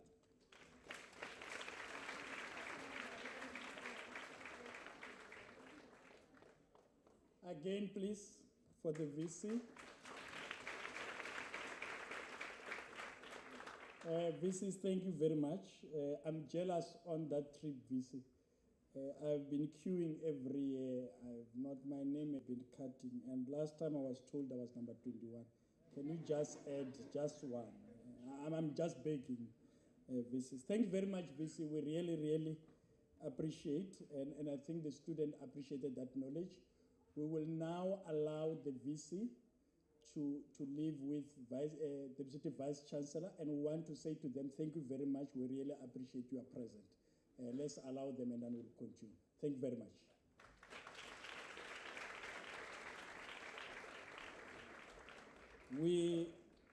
We are now continuing with our, don't be afraid of those guys. They are just guys. Don't worry about them. Don't worry. Yeah. So we are now moving, as I introduced earlier, and I said to those had the opportunity to, well, we were just talking. We'll now invite Madam Moyo. As I said, she's very, very passionate about GBV and many things that she does. I don't know them. But she told me that you dare do whatever you do. So I'm playing far from her. I don't want to, I just want to say a smile. Anything more than that, not me. So I'm hoping that you will do the same. You will just enjoy her smile and take the message that she comes with. It's a very important message. Let's welcome her with a applause of hands. Thank you.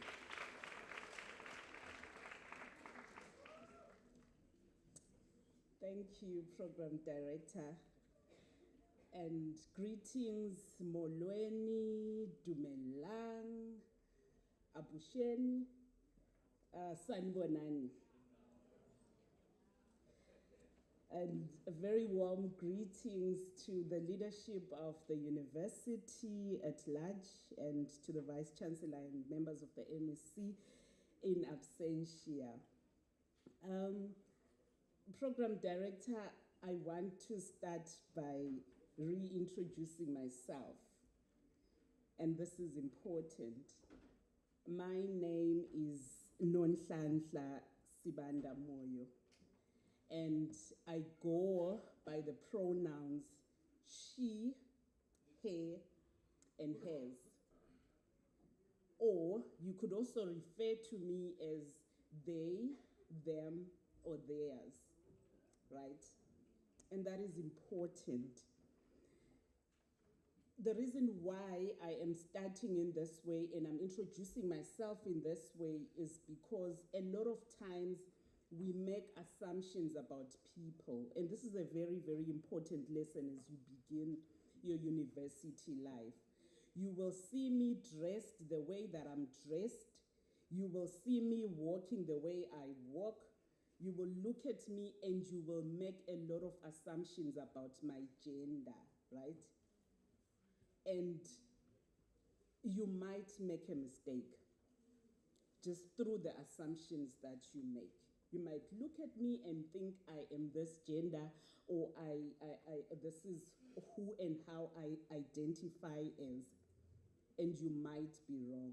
And we do not want to misrepresent people. We do not want to misgender anybody. As a university, we are inclusive, we embrace people, and we embrace them in all their diversities.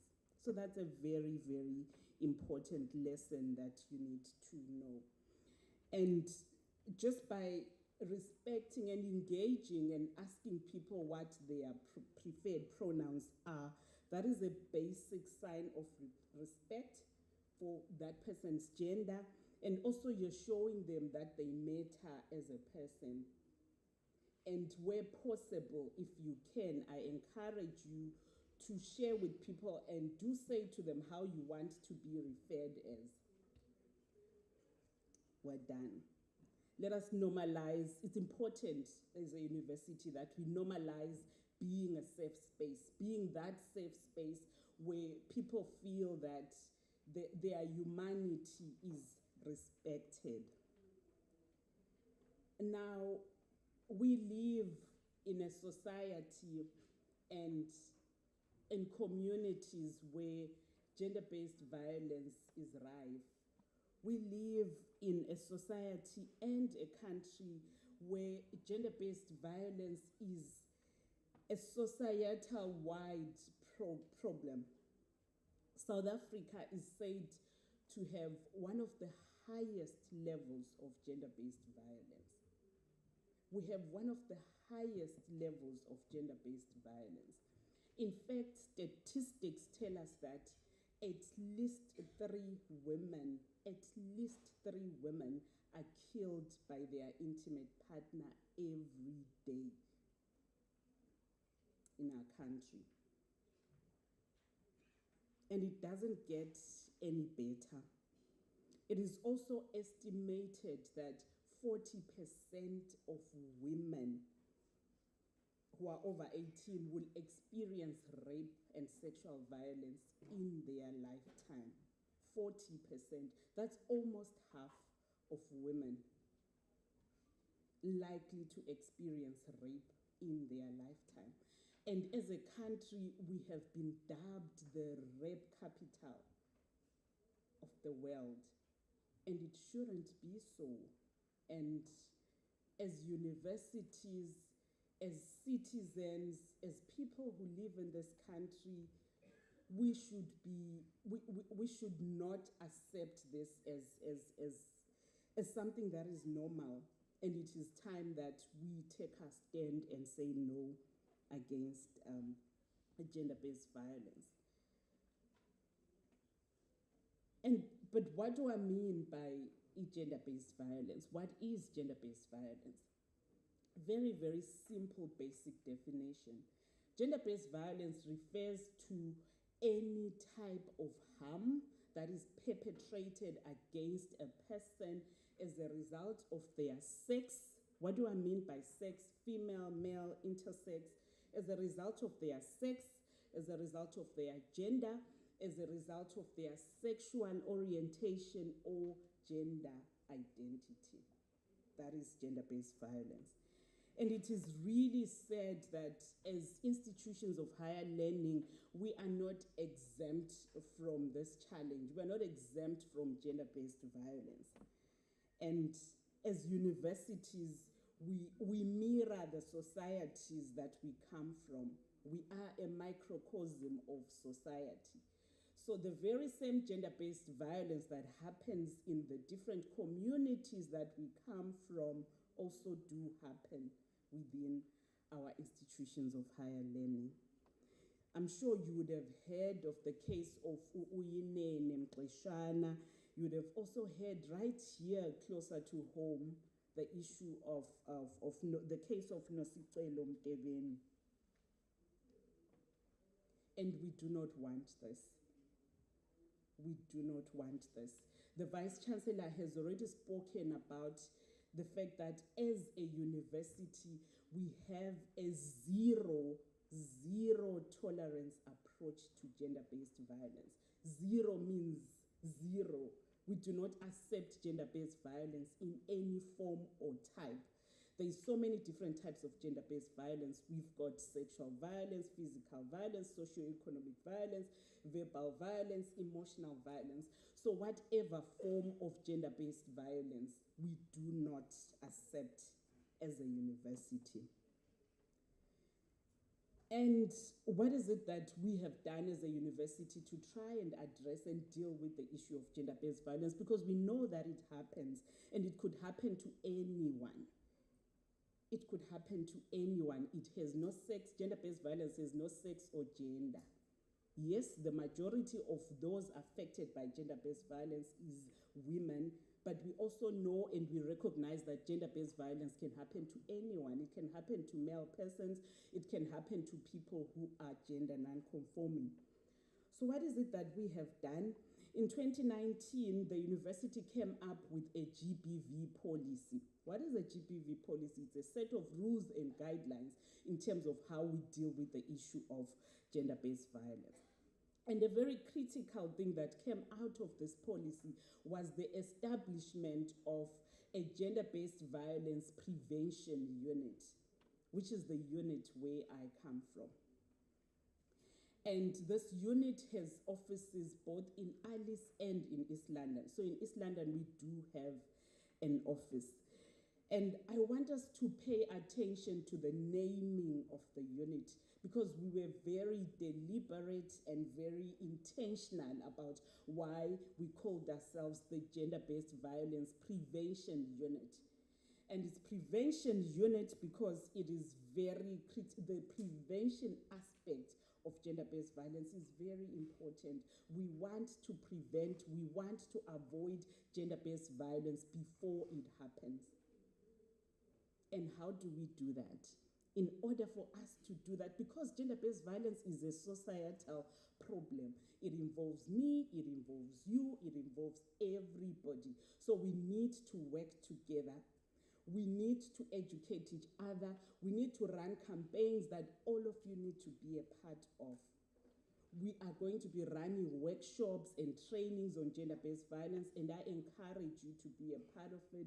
Later on in the year, we are going to be calling for volunteers to join our unit. And this is a set of students that we work with throughout the year. We train you, we capacitate you, and you also get the opportunity to get our very nice looking regalia. And we have many more exciting things. And these are students that we work with whenever there is bashes, whenever there is events happening at the university. These are the people that are going to be there looking out for you and who are going to be that safe space. And you're going to be seeing a lot of us this year all around. So we're making ourselves so visible so that wherever you are, wherever you go, you know there is a safe space. You need to talk, you need somebody to talk to, you need more information around gender-based violence. We are here for you. So in March this year, end of March this year, we will be launching our offices in Alice. So we got these very beautiful offices in Alice, and we are going to be launching that at the end of March. I encourage you to register and come and be part of this big, massive launch that we are going to do.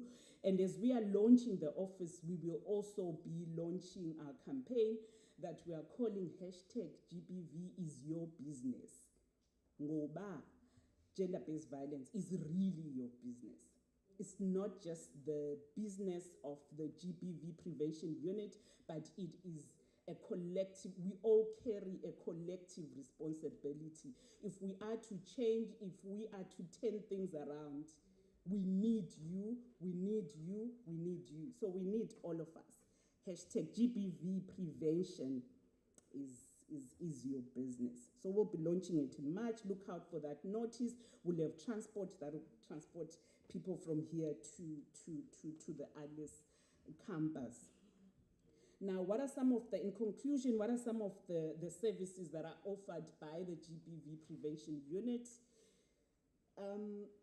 We will offer you, as a unit, we do offer psychosocial support. We have trained professionals who will work with you should you experience gender-based violence, should you be violated in any way. We have experienced social workers that will work with you. So I encourage you to report gender-based violence if it happens, and also do not be a bystander as well. When you see or you witness gender-based violence happening, be that voice that comes, or encourage the person and say, I will walk with you. Let me take you to the gender-based violence prevention unit offices. Right. We offer psychosocial support. We also receive and investigate GBV complaints, because we recognize that gender-based violence is unique in its manifestation, and therefore we need a specialized unit. We've got a specialized investigations officer who is able to investigate your case and take it until it goes for hearing and as the VC did mention. We also, as a university, also have what we call safe houses. We've got a safe house in Alice. We also have a safe house in East London. In actual fact, the one in East London is the one that is currently functional. What do I mean by a safe house? A safe house is a place where we will take you should you experience, or should you feel that if you've experienced gender-based violence and you feel that you're not safe, the environment where you are is not safe. You can't stay in your res, you can't stay where where you're currently staying because there's a threat or there's a risk on you, or it just does not feel comfortable. We'll take you and keep you in this temporary safe house that we've made feel homely. You can bring a friend along so you feel you still have that social support around you. So we've got safe houses in both campuses. The Alice one we're working on it. It will start working soon. Now, also very important, we have a helpline, a 24-hour GBV helpline. This line is available 24/7. You can call us at any time. We will answer your call. We will answer your call, and should we not answer your call within 5 rings, please let me know. We will answer your call. And secondly, you can also access us through WhatsApp. So if you do not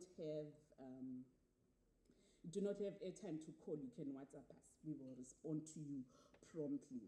Should you require information or you want to report a case, we are here for you. You can also email us or visit our social media pages. I think they are being displayed there. In essence, this is who we are. These are the services that we offer. The GBV unit is here for you. We are your safe space, and we want you to know that you matter to us. Thank you very much.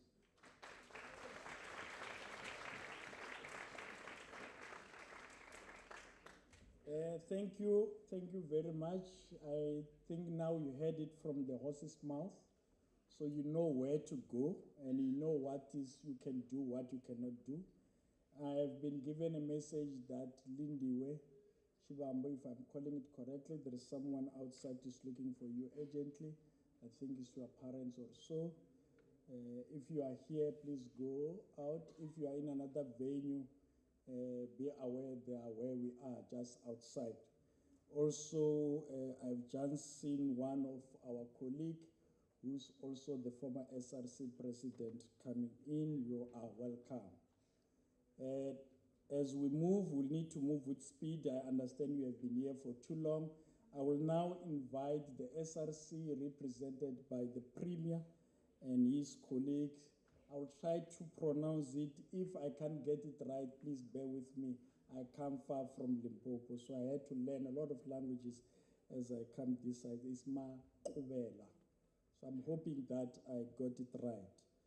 So he will be the one coming.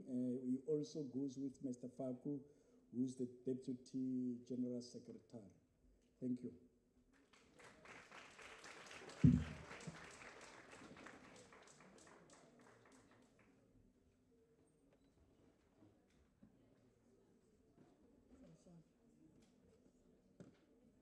Oh, okay. Let me start by greeting all MEC members that are here, deans of faculties. Oh, I forgot it, sorry. Deans of faculties, the ISRC members. Actually, I must state that I'm standing in for the president, who's actually attending an NSFAS meeting. As we all know that we've had a crisis of accommodation. So we had to split ourselves so that we can ensure that other issues that are gripping the campus and as well as the institution are attended to. So in terms of the ISRC members, I have the Deputy Secretary General, Ubandile Faku. There is also Treasurer General, as well as all other members of the campus representative, Student Council. And let me also greet all other departments that are within the institution and all other stakeholders. But most importantly, let me greet the most fundamental layer of the institution, which are the primary stakeholders of the institution, the students of the University of Fort Hare, but most importantly, the first-year students of the University of Fort Hare. Let me say this, that as the VC outlined, that this is one of the institutions that has produced many presidents of states. So I welcome you in the University of Kenneth Kaunda, I welcome you in the University of Robert Mugabe. I welcome you in the University of Julius Nyerere. I welcome you in the University of Joshua Mkondo and all other struggle stalwarts. I must say that to all those that have chosen to study at the University of Fort Hare, you are at the right place. And I can assure you that indeed you are at the right place. This is part of the institution that provided critical ideas in terms of the South African democracy, in terms of the reconciliation, in terms of the forgiveness that happened after the post-apartheid era. So indeed, you are at the right place. You are in the historic institution. Many things have been mentioned here in terms of what the university offers.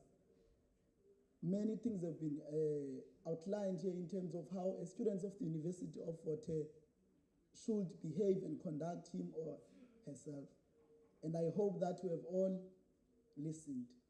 So students of the University of Fort Hare, I think all of us here are registered students and we are all students of the University of Fort Hare. The Student Representative Council, which are the people that mainly represent you in this institution, are saying that you are welcome. And each and every time you have things that you need to be addressed, each and every time that you are facing issues, come to the SRC office. There is that White House that is close here. There are SRC members that are there and are always willing to assist you.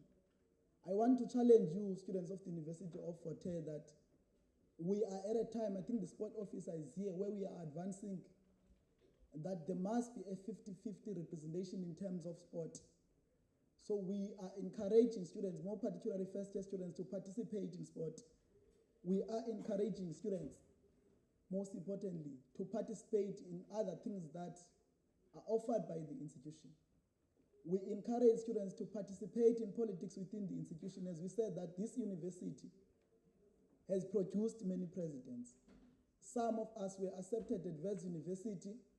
We were accepted at UCT and in all other privileged institutions of this country as characterized. But we chose the University of Fort Hare because of its rich history. We've been nurtured by this institution. That's why today we can stand in front of you and be proud to be your representatives.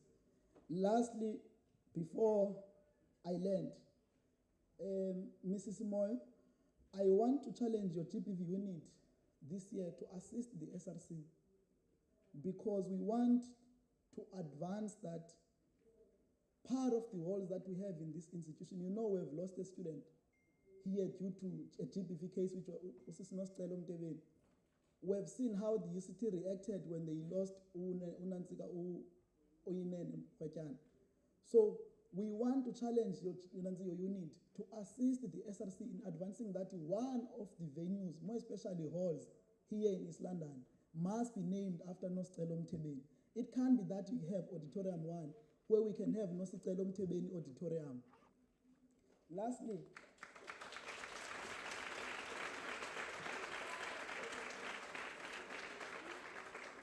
I actually lost the program. I also believe that there is people from the disability unit.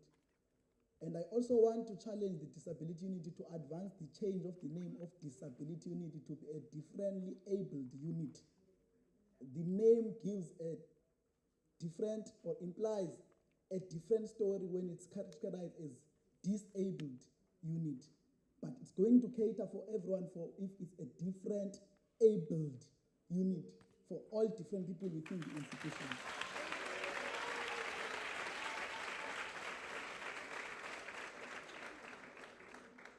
As I am going to leave the podium, students of the university, this year we are going to national elections. We are going to national elections and we want to encourage young people to be registered to vote.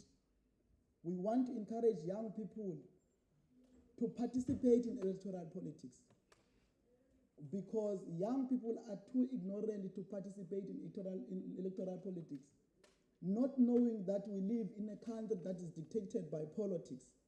We live in a country that has laws that are made by parliamentarians.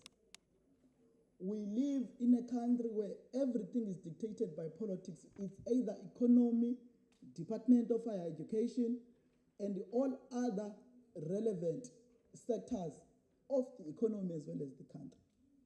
So we encourage you to register to vote, and most importantly, to participate in national elections this year, because we have got crisis in the Department of Higher Education.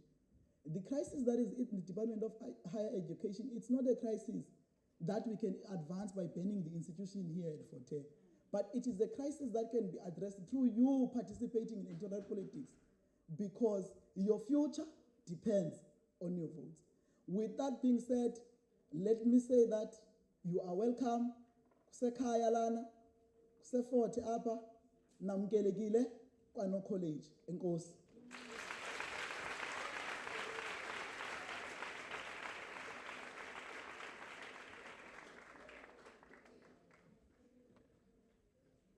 We have 9 provinces in South Africa. So the boss of every province is the premier. So also here, we have campuses that are managed by the premier. So when the premier has spoken, what more can you say except packing your bags and go and work? So the premier has spoken. There are 2 things that I'm going to take them to the VC that the premier have advanced to make sure that those issues, and also my colleague here, we are going to take them to look at them, particularly in relation to those naming. For me, they hold a very important weight. But 2, also one thing that I'm asking all of you to take, that the premier have said, and I would have loved the VC to be here to hear that, is that you don't damage your own properties because of problems that are outside. Tomorrow you will need exactly the same property. So you damage this class, it's fine, it's okay, no problem. You will yourself come back tomorrow and say, but I can't see properly there, forgetting that yesterday when you were angry or when you wanted to show your popularity, you show it, you damage it. So I'm saying it is our responsibility, all of us, to protect the infrastructure of the university. This university is more than 100 years old. That means there's a building that is 108 years old. So we need to protect this other one to go to the next 100, so that the next generation and the generation after can be able to get it. We are now moving with speed. We are close to the end for this section, and I will move to another section. Where we are going now, we have 6 faculties in this organization.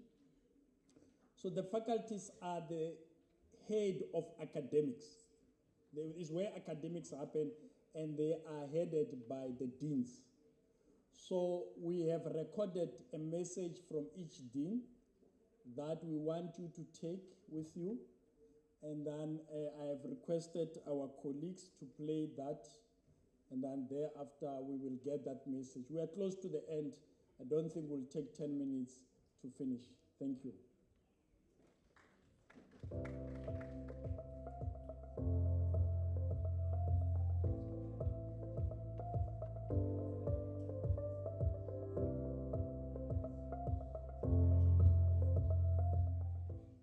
Welcome. Whether you are returning to campus or joining the Faculty of Health Sciences community for the first time, welcome to the 2024 academic year. I am Professor Liesel Salier, the Acting Dean of the Faculty. My commitment is to help you make the most of your university experiences in and out of the classroom. The vision of the Faculty of Health Sciences is to be a competent, committed, and globally recognized faculty through the provision of excellence in teaching, learning, research, and community engagement. In order to achieve this aim, the effort of our academic staff is to individually and collectively create an educational environment that empowers students to become competent health professionals that contribute to the strengthening health services and research in the province and country. If you are a first-year student, the transition to university may seem daunting. But rest assured that the faculty members are here to assist you every step of the way. To our senior students, while you near the end of your time with us, we look forward to celebrating your graduation day. While your academic well-being is paramount, there are many other dimensions to your university journey which are also important. I encourage all students to strike a balance between academics and extracurricular pursuits by engaging in a variety of campus activities. The university offers many ways to get involved with the community and sporting codes. In the classroom, I suggest the following tips to make the most of your academic journey. Be present in class, both physically and mentally. Don't simply receive the content, but engage with the material being discussed by asking questions or writing down your ideas, queries, and responses as they occur to you. Set up and maintain good communication lines with your lecturers. We do appreciate interaction in class and constructive feedback on academic content. Perhaps most importantly, read and understand the rules that are in the general and faculty prospectus that will govern your academic progression. Also pay careful attention to the module guidelines for each class, as these are your roadmap to success. There are some exciting research projects in the faculty that our postgraduate students are benefiting from during their studies.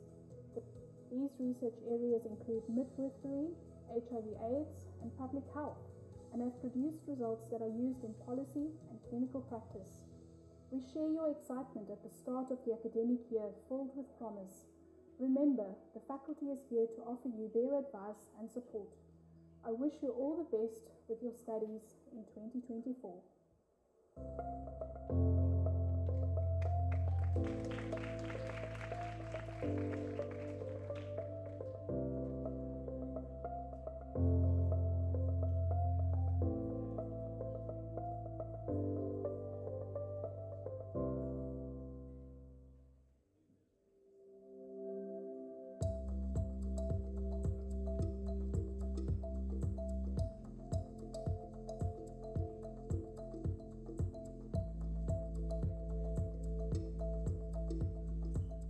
Welcome students, my name is Mzuki Sinjotini. I'm the Dean of the Faculty of Law at the University of Fort Hare.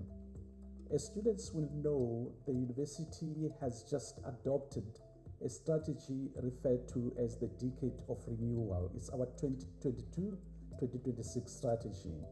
In keeping with this strategy, the Faculty of Law revitalized its vision, mission, and values to ensure that we encapsulate this idea for excellence in research, excellence in teaching and learning, and excellence in innovation. We've developed a number of programs with our sister partners, for example, the Human Rights Commission, UNESCO, to ensure that we deliver on the idea for excellence in research, excellence in teaching and learning, and innovation. The programs relate to experiential learning and work-integrated learning. The faculty has also established various programs both at undergraduate and postgraduate levels. These programs prepare the students for the world of work, for example, becoming attorneys, advocates, family advocates, and even prosecutors. The faculty, in collaboration with its partners, have established mechanisms for students to be able to do moot courts and mock trials. These are some of the programs to ensure that students learn through experience.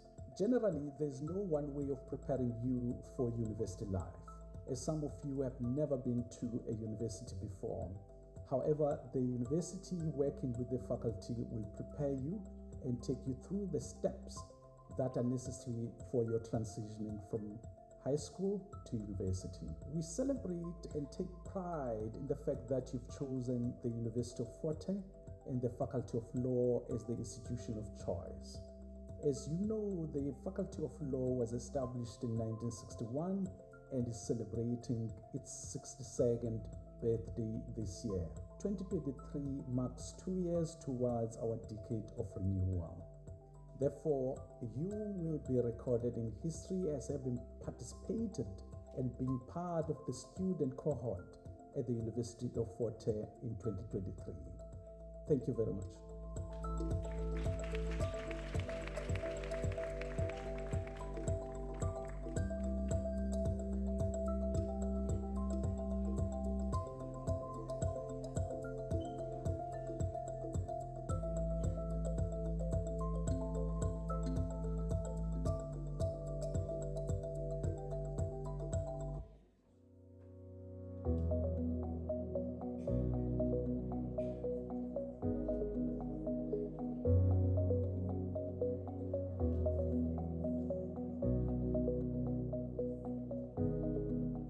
Greetings, my name is Professor Graham Bradley. I'm the Dean of the Faculty of Science and Agriculture. The faculty is located on the Alice campus only and comprises of 14 departments, 3 from the agricultural sciences and 11 from the natural and life sciences. The faculty also comprises of 5 research niche areas, which are the Fort Hare Institute of Technology, which focuses on renewable energy, the Risk and Vulnerability Science Center, which looks on climate change and its effect on rural and small-scale farmers, the South Africa Medical Research Water Research Unit, which looks at water security, ARDRI, or the Agricultural Research and Development Research Institute, which looks at developing sustainable agriculture in rural communities, and the Telkom Center of Excellence, which looks at mobile technologies and applications. We also have 4 research niche areas, which include the research niche area in water research, sustainable agriculture, renewable energy, and medicinal plants. The University of Fort Hare adopted a new strategic plan in 2022 with a theme towards a decade of renewal. The faculty is supporting the strategic plan through the development of new and innovative research and teaching programs. These include programs in dairy science, food technology, marine science, and the recirculation of the BSc. We are doing this so that we can provide students with better skills, business skills, and entrepreneurial skills in order for them to be able to not only develop their new entrepreneurial programs, but also be more competitive in the job market. We have just established the DSI NRF U of H Joint Marine Lab, which focus on the development of novel medicinal compounds from marine resources. The Faculty of Science and Agriculture staff are here to support you and to ensure that your stay at the faculty is exciting and enjoyable, and that you are challenged to use your new skills to develop communities and to make South Africa a better place.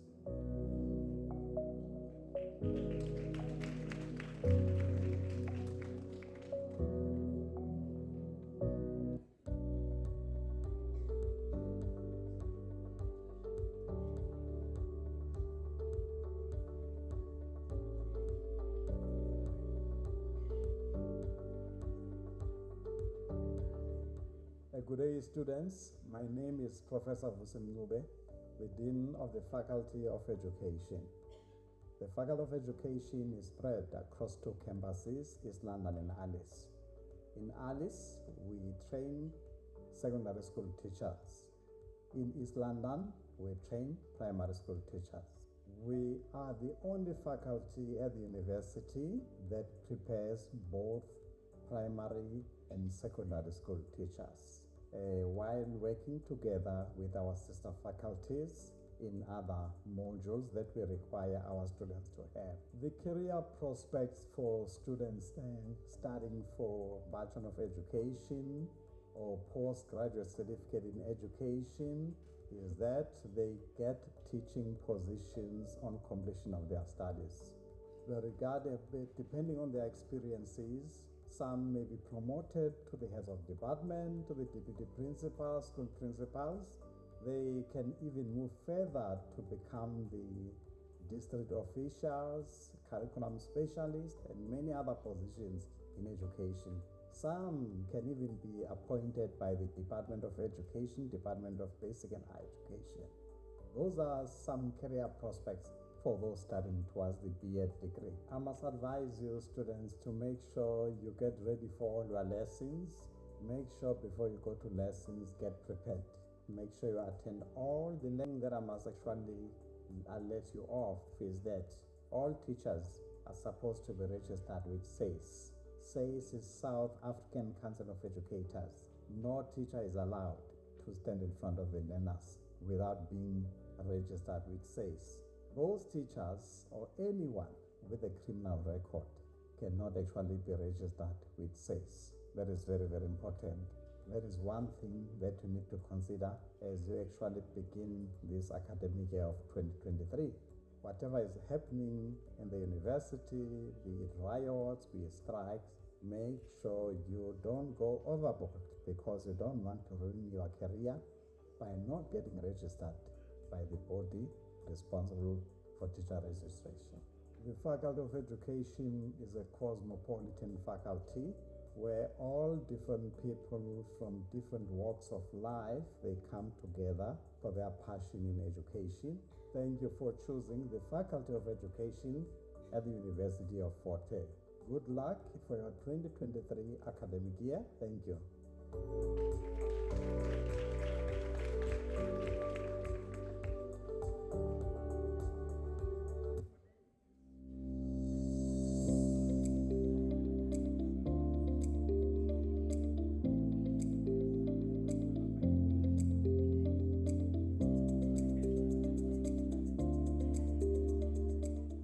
Welcome to the Faculty of Management and Commerce. My name is Professor Richard Shambari, and I'm your Dean. We are delighted to welcome you to our family in Management and Commerce. We know life has not been easy for you in the last few years because of the COVID pandemic. And especially to the first-year students, we want to congratulate you for successful completion of the matric year. Now, as you transition into university, life will be a little bit different, but not challenging, and we know that. That is why at Management and Commerce, we are prepared. The lecturers, admin staff, and the entire university has made sure that your academic life will be seamless and enjoyable. So, we have a number of disciplines in our faculty for you to choose from industrial psychology, accountancy, as well as economics. You can choose from these very important programs. After you have studied these, you will be able to find jobs or pursue careers in the public sector, private sector, and if you choose, you could even start your own business and pursue a career in entrepreneurship and contribute meaningfully to the economic development of the country. We especially want you to prepare yourself in modern as well as technical and computer skills. Polish up on your computer typing skills, social media, as these will come in handy. Read up in terms of newspapers. Familiarize yourself with current affairs so that you know what is going on in the world around you, as this will also help in terms of engaging with fellow students, your lecturers, and the content. We are delighted that you have decided to come to the University of Fort Hare, and especially to the Faculty of Management and Commerce. You have made a brilliant and wise decision. And on that, we invite you to enjoy your academic year in 2023. Thank you very much.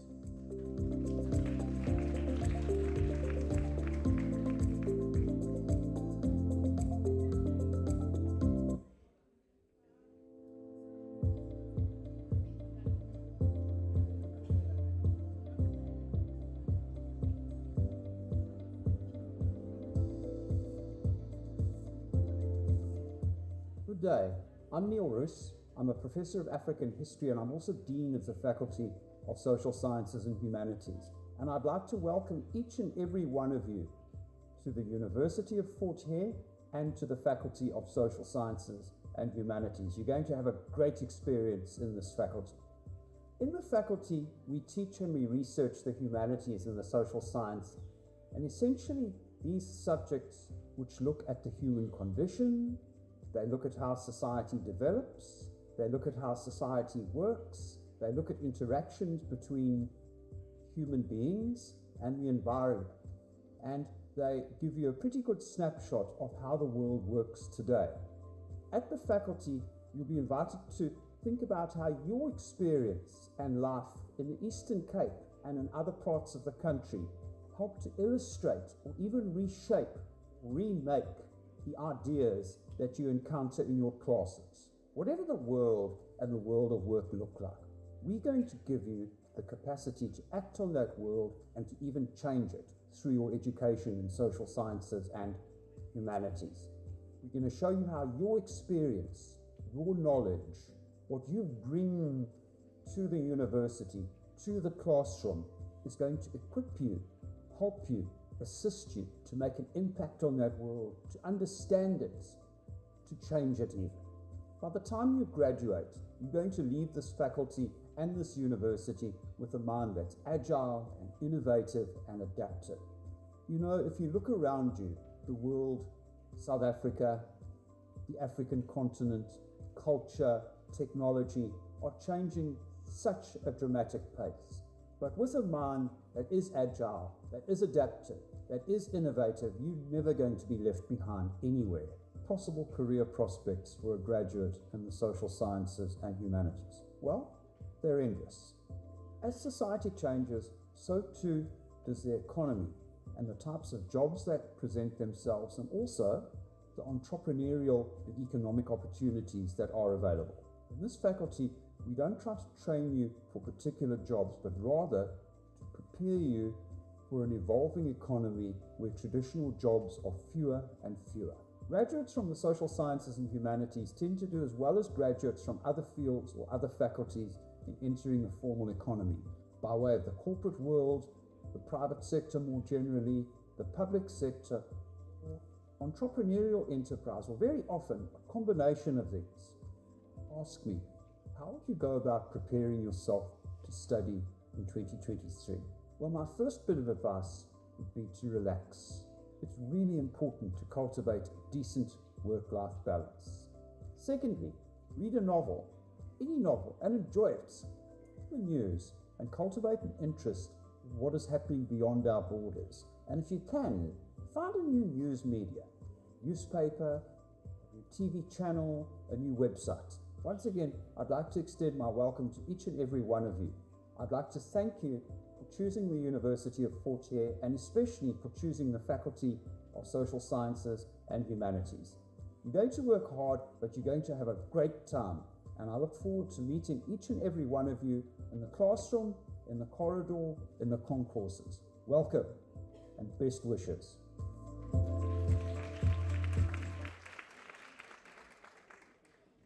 Thank you. We have come closer now. Before I call the last person, I just want to inform you that I've been informed that you don't leave after this one. They will bring lunch here. So each venue where people are, they will bring lunch there. So if you leave, they lock the door. It means you will not get the food. You see? So that's the risk if you decide to leave. So you remain in the venue where you are. So we are only going to do one item, and then for this session it ends, and then we go to lunch. And that session is going to be done by Professor Silias. She's only going to thank us, and then we are closing for this session. Thanks.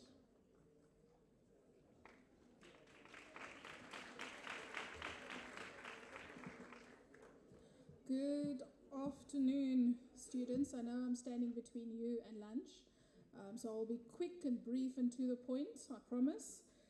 But it is important that we thank the role players that made today possible. Not just for the people outside or that organized the food for you for lunch, but also for the people who brought all of this together.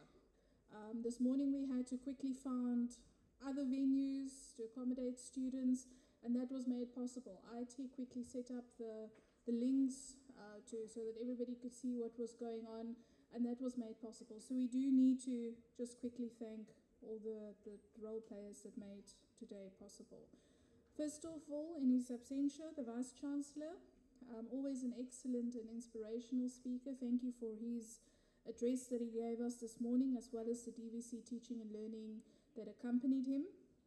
Our excellent program director, Mr. Nkanyane, well done for a brilliant job on very short notice. Thank you very much for your participation today. Then the entire institutional advancement team, the director that was here earlier, as well as his team of professionals. You will be part of many university functions in your university life, 3 or 4 years that you will be here. And they will be responsible for most of those events, which you will find are excellent and professional, and just of the top tier.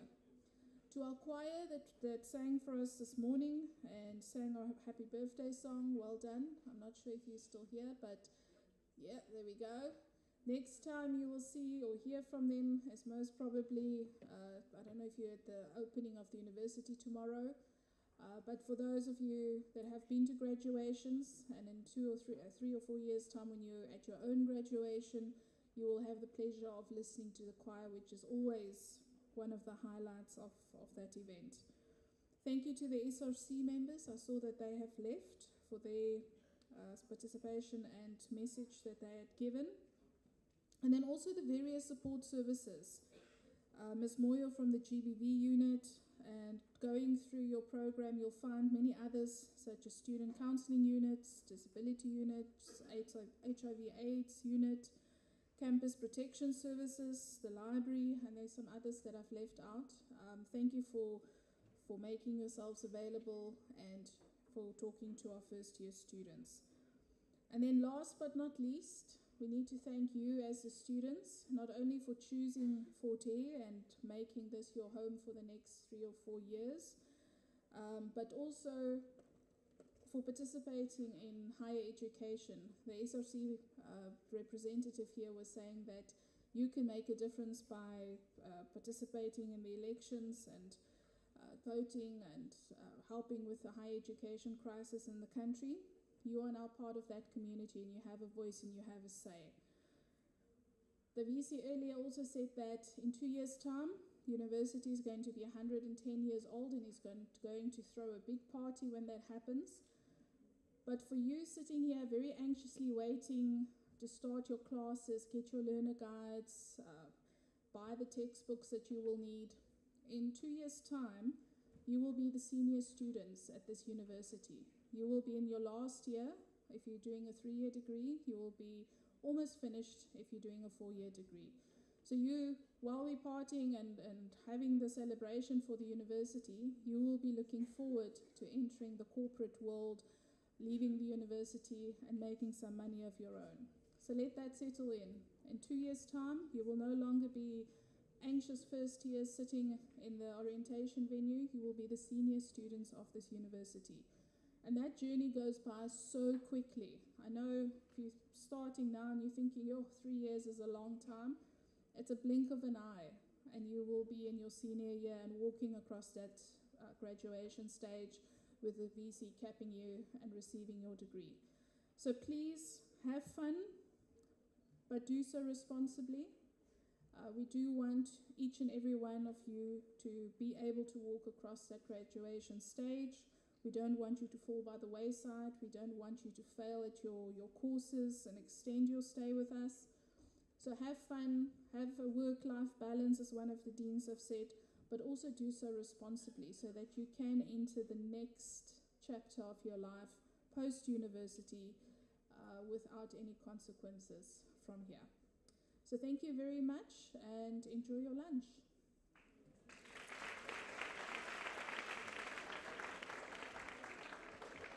Thanks, Prof. Thanks very much. So we have come to the end of this one. For staff, I've been informed that you go to institutional advancement for lunch, which is just, when you use this door just behind. As I said, please remain here. and then the lunch will come here, and then thereafter they will also explain to you, as you have seen the program is long. So this one, just in closing, is the test for you to understand the concentration level at the university. They are going to take you that long. So you use this as that practice. You can see you will be needed sitting. By the time you go home every day, the only thing you want to do is to sleep. Thank you very much. And being good citizen of University of Fort Wayne. You are welcome. This is your university. Go and take student cards so that you can show them that you are the real student. Thank you very much. Bye-bye.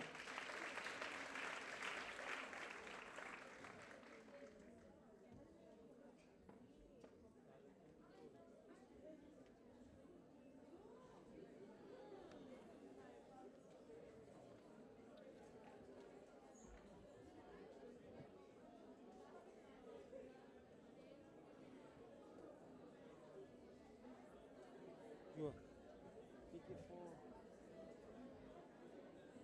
No?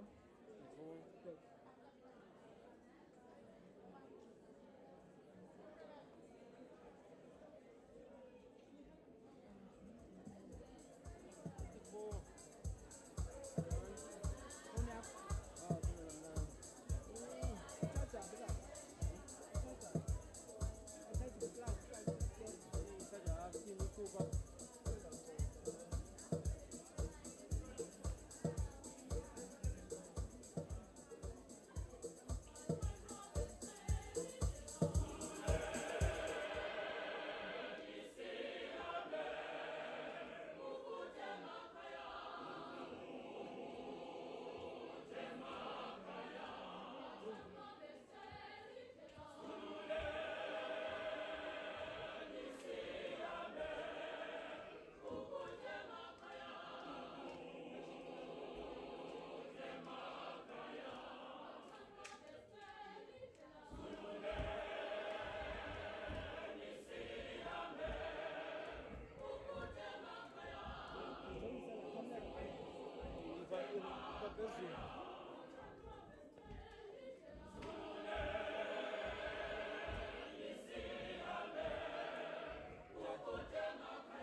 Wait, no problem.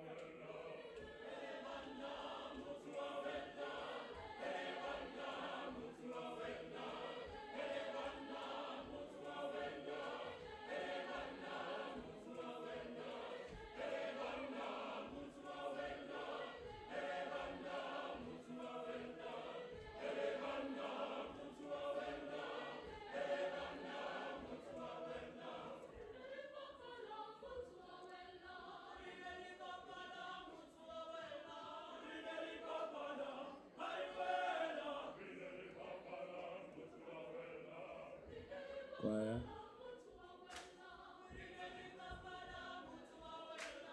Choir.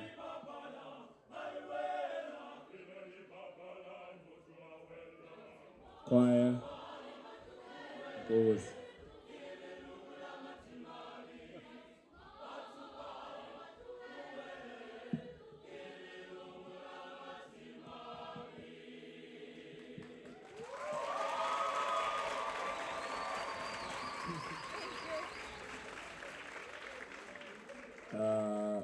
Good afternoon, everyone.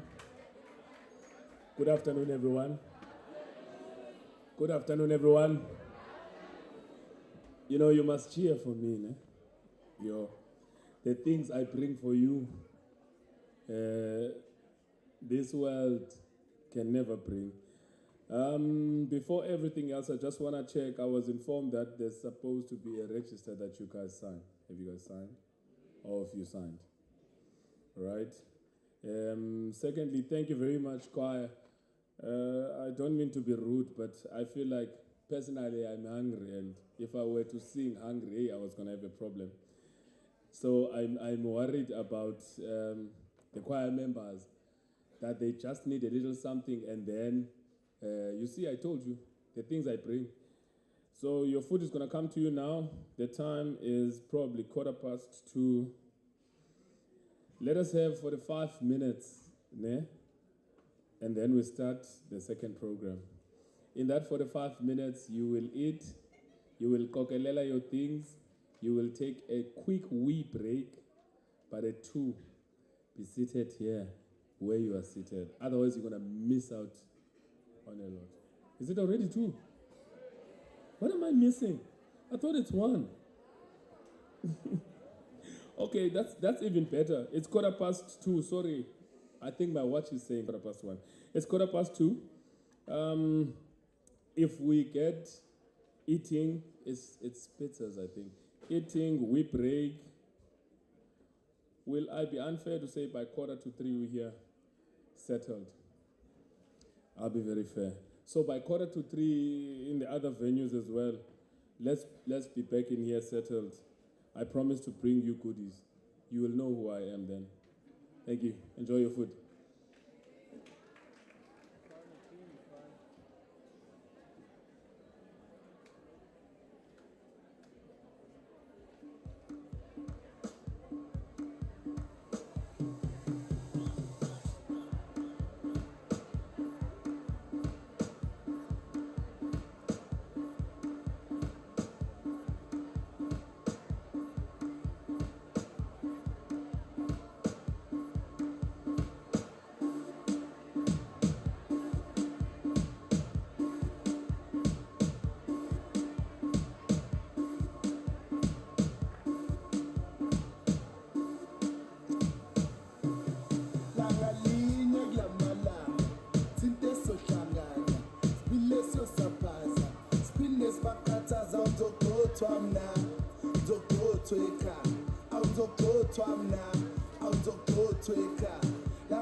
washa hello lesikupasta mbeko sithela intonga siyakopoza awuzogothwa mna ndiyamosha mna ndahola mna kumane jomza mna awuzogothwa mna ndiyamosha mna ndahola mna kumane jomza mna langalinye kulamalanga sinte sohlangana sileso saphaza sinesibakhathaza awuzogothwa mna awuzogothweka awuzogothwa mna awuzogothweka langalinye kulamalanga sinte sohlangana sileso saphaza sinesibakhathaza awuzogothwa mna awuzogothweka awuzogothwa mna awuzogothweka.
Kwazisa ngo.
this light supposed to be like that?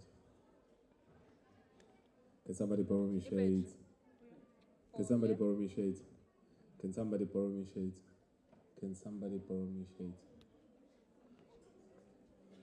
Hello guys, can somebody borrow me shades? Okay, fine. Good afternoon. Good afternoon. Good afternoon. Okay. Before everything else, I've got... Are you comfortable? Are you comfortable? One request to make for us to get up. I'll repeat that.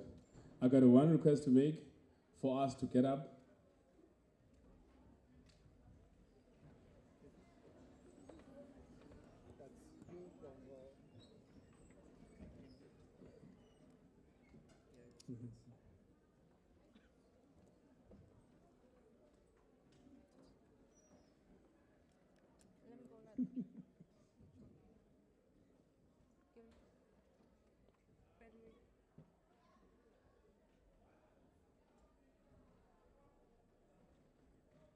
What do you think you understand about my request? Especially given that I took some time. Anybody? Okay, let's sit down. Lovely. My name is Uloiso Lange. I am the manager in the sports department at the University of Fort Hare. Both Alice and East London campuses are under me, so to speak. I requested you to get up so that we can start working together, and I wanted to notice how good are we going to work together, and I've seen that some of you are not going to work very well together with us if they're carrying pink phones while someone is speaking. Yeah.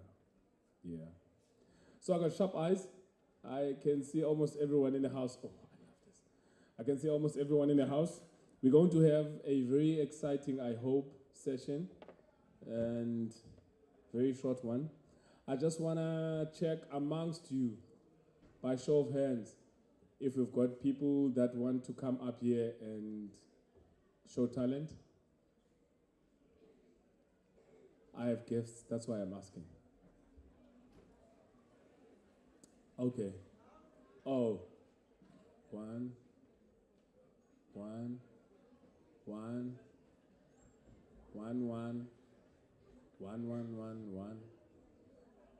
Hey, brah, I don't like how you're putting your cap on. Thank you. Okay, I'm just delaying so that we all get settled. On our program, we have student counseling unit that will talk to prioritizing your mental health. We have healthcare center that will talk to your physical health matters. We have residences that will talk to living and learning. We have the disability unit that will talk to an inclusive university. We have HIV/AIDS unit that will talk to knowing your status.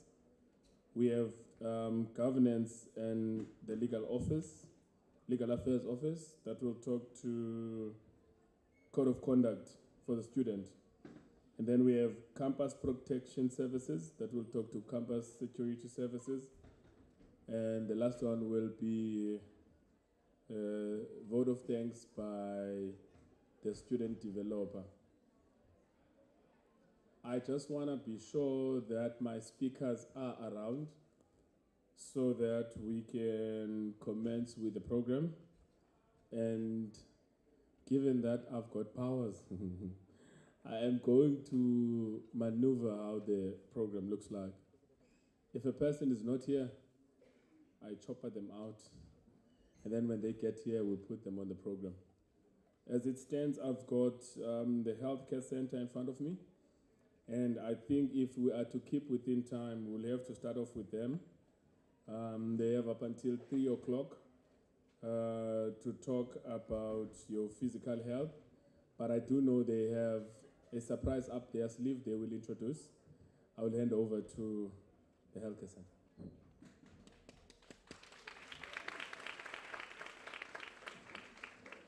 Thank you, Program Director. Without wasting no time, let me introduce myself. Daiman Mzobandu. It's my name, professional nurse from University of Fort Hare, East London campus. I would like, to greet everyone in this gathering, even the Vice Chancellor in his absentia, and all the managers. And to greet also the 2024 students, because we're here by you. So I'm here just to give a brief out the Healthcare Center East London, the services that we are rendering. Actually, I will just pick up here and there due to the time. There will be the program that will take place, which is called induction, probably by end of this month. Yes, you will hear the date, whereby you will hear everything, because we will have enough time on that time. So allow me to give you just a brief. So the healthcare center is just around the corner at number 5 Cambridge Street, just next to Home Affairs. You'll see Home Affairs this side, just around the corner. So you must know where is the healthcare center is. Anytime when you've got the health issues, you are welcome to go there. Then the services that we are rendering there, as you all know that you expect, all the services to be rendered in the clinic, but in our clinic there are services that we are rendering and that we are not rendering. First and almost, before you go to the clinic, to our clinic, we have got something which is called online booking system. You can't just go to the clinic anytime, like anyhow. Before you go there, there is a link that is provided there by the clinic. I strongly believe that even in some reses, there is this link whereby you get into that link, then you book. Then when you go to the clinic, it is attached against the wall, then you will see. So you can't just go to the clinic. The reason is that if all of you can decide now to go to the clinic, there will be a flocking lot of you outside there. Then you will be delayed in your studies. How does this online booking works? When you go there, then you pick the time which is right for you to go to the clinic. Let's say you tell the system that by 12 o'clock, I want to be at the clinic. You know that by 1 o'clock you will be free, for instance. You see? When you get there, you just enter the clinic, you get attended, not to waste your time. That's a purpose. You see? But there are times whereby there is an emergency. When there is an emergency, you don't wait for booking, because emergency, it's an emergency. Then if you feel like it's an emergency, then you go to the clinic. But nurses there and the doctors will tell you if this is an emergency or this is not an emergency. So you can't just go there and say this is the emergency. You see?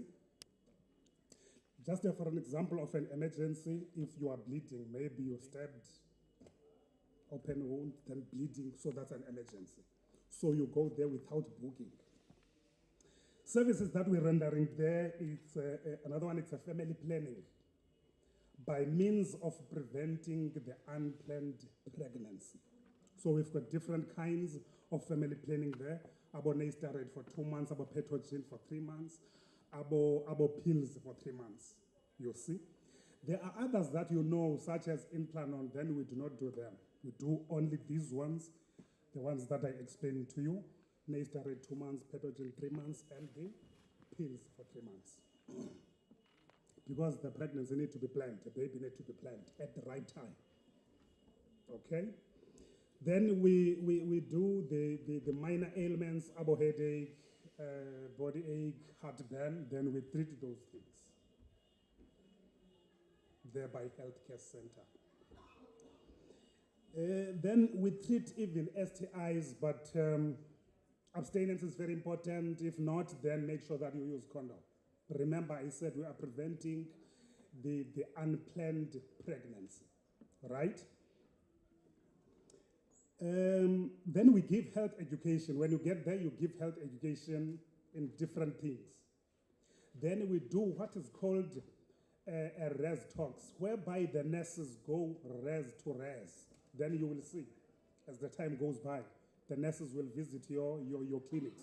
We want you to get information even if you are at a res, not to get information when you get in the clinic only. We do TB screening. Remember, TB screening, it's an opportunistic infection of an HIV. It is very important to be screened. Then we do HIV testing there by the clinics Mondays and Thursdays. Mondays and Thursdays, those 2 days. Then you go there. It is very important to know your status. If you tested negative, you keep on protecting yourself. Then if you tested positive, we refer you to get treatment as soon as possible without wasting no time. We've got our own doctor there. We've got our own doctor there. So if sometimes you need to be referred, then we refer you to our own doctor. Then you arrived at the right time because we've got our own doctor there by the clinic. Monday and a Friday, those 2 days, we've got the doctors. Then we refer if there is any need for you to be referred, then we refer you to the CHCs, that the big clinics, not to the Free Hospital, that to the big clinics. Then you will see big clinics.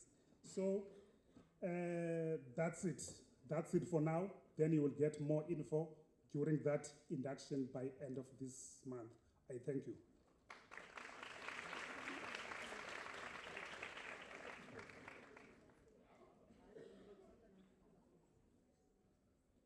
Okay, afternoon. My name is Sibusiso Sendi. I am coming from VETS RHI. VETS is a VETS Health Consortium. It's a division of the VETS University. But we are funded, we are wearing a cap, we are working for the American government, supporting the Department of Health. But now we've just been friends with Forte this year. So you guys are lucky. Yeah? But because we've been working with other universities, WUSU and other, but now we are trying to adopt you. So what the previous speaker talked about, we are an arm of the Department of Health.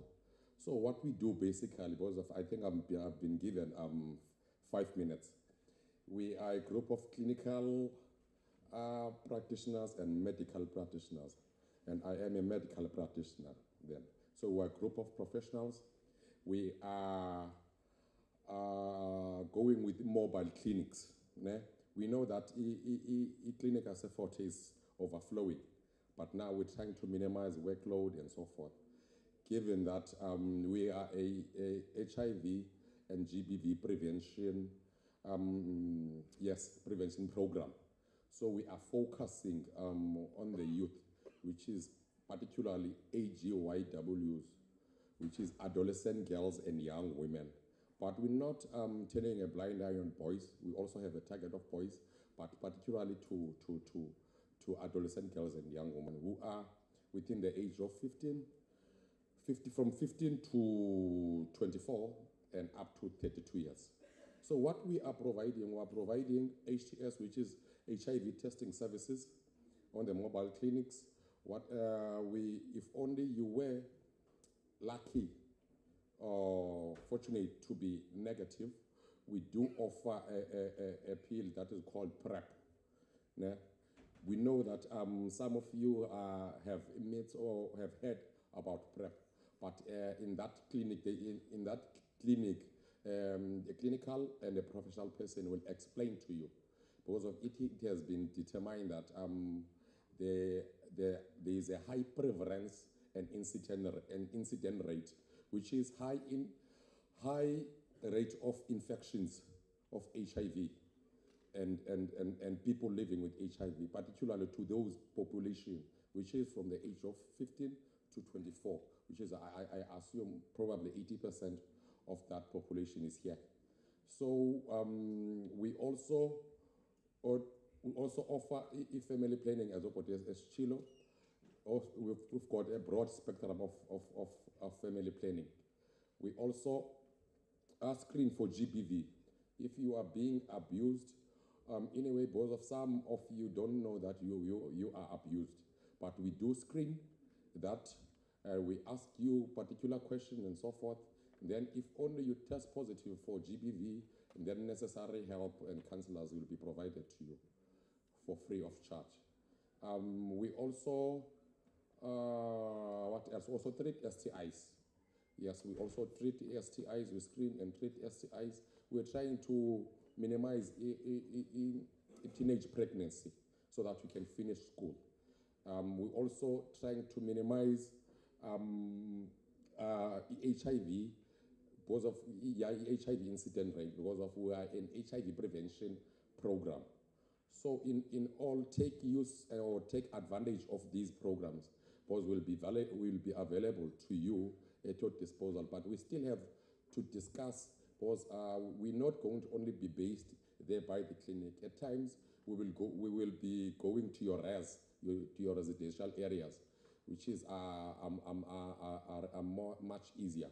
But those communication, you will get those communication via your health department or clinics.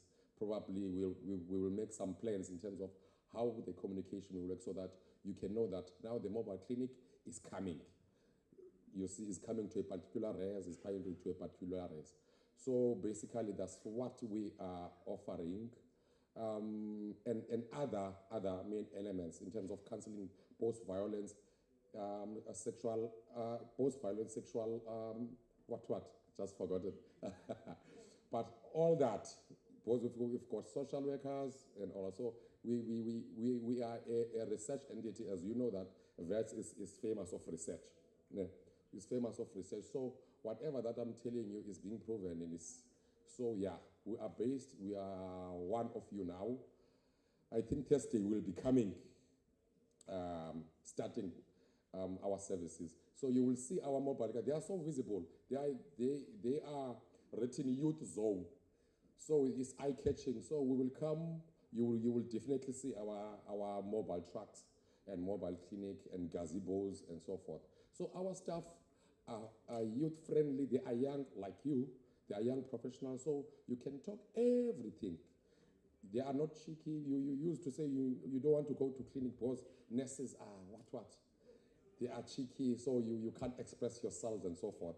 But we are a youth-friendly zone. So all our staffs and they are youth-friendly. So you will be, I think it will be very much beneficial. So please take use of that.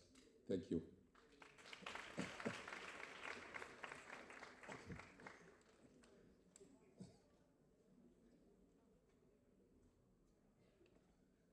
You can clap again.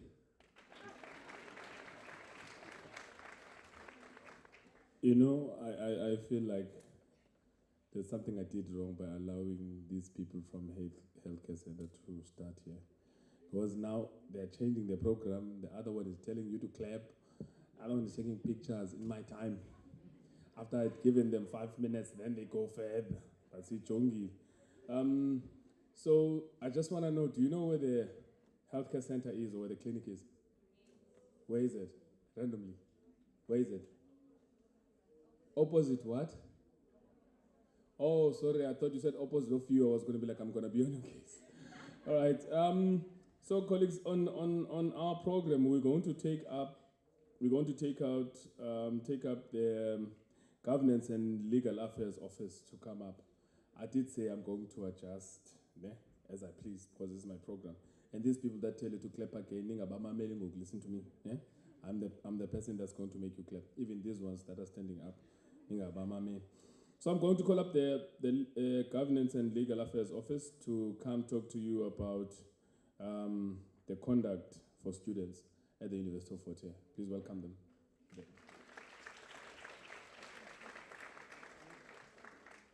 Good afternoon. Thank you, Mr. Lange.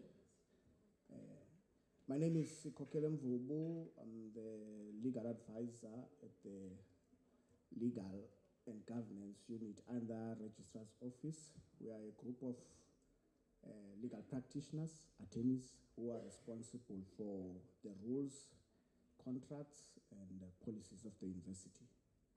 But I will confine my discussion today in the student disciplinary rules, because in essence, where there are people, there's bound to be misunderstanding. Hence, it's imperative that we must have rules that governs us.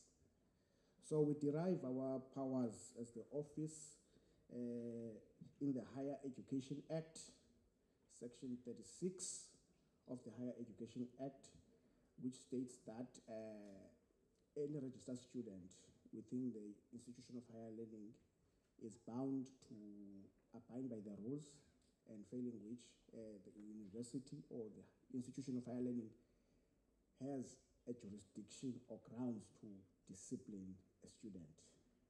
So we derive our powers in that act, and we also have an institutional statute, which is the Forte University of Forte Statute. It's available on the intranet. Once we have time, it's important that you familiarize yourself, because we are a creature of a statute of the police. Yes. Then we also have the general rules, which also have provisions regarding on how students should conduct themselves.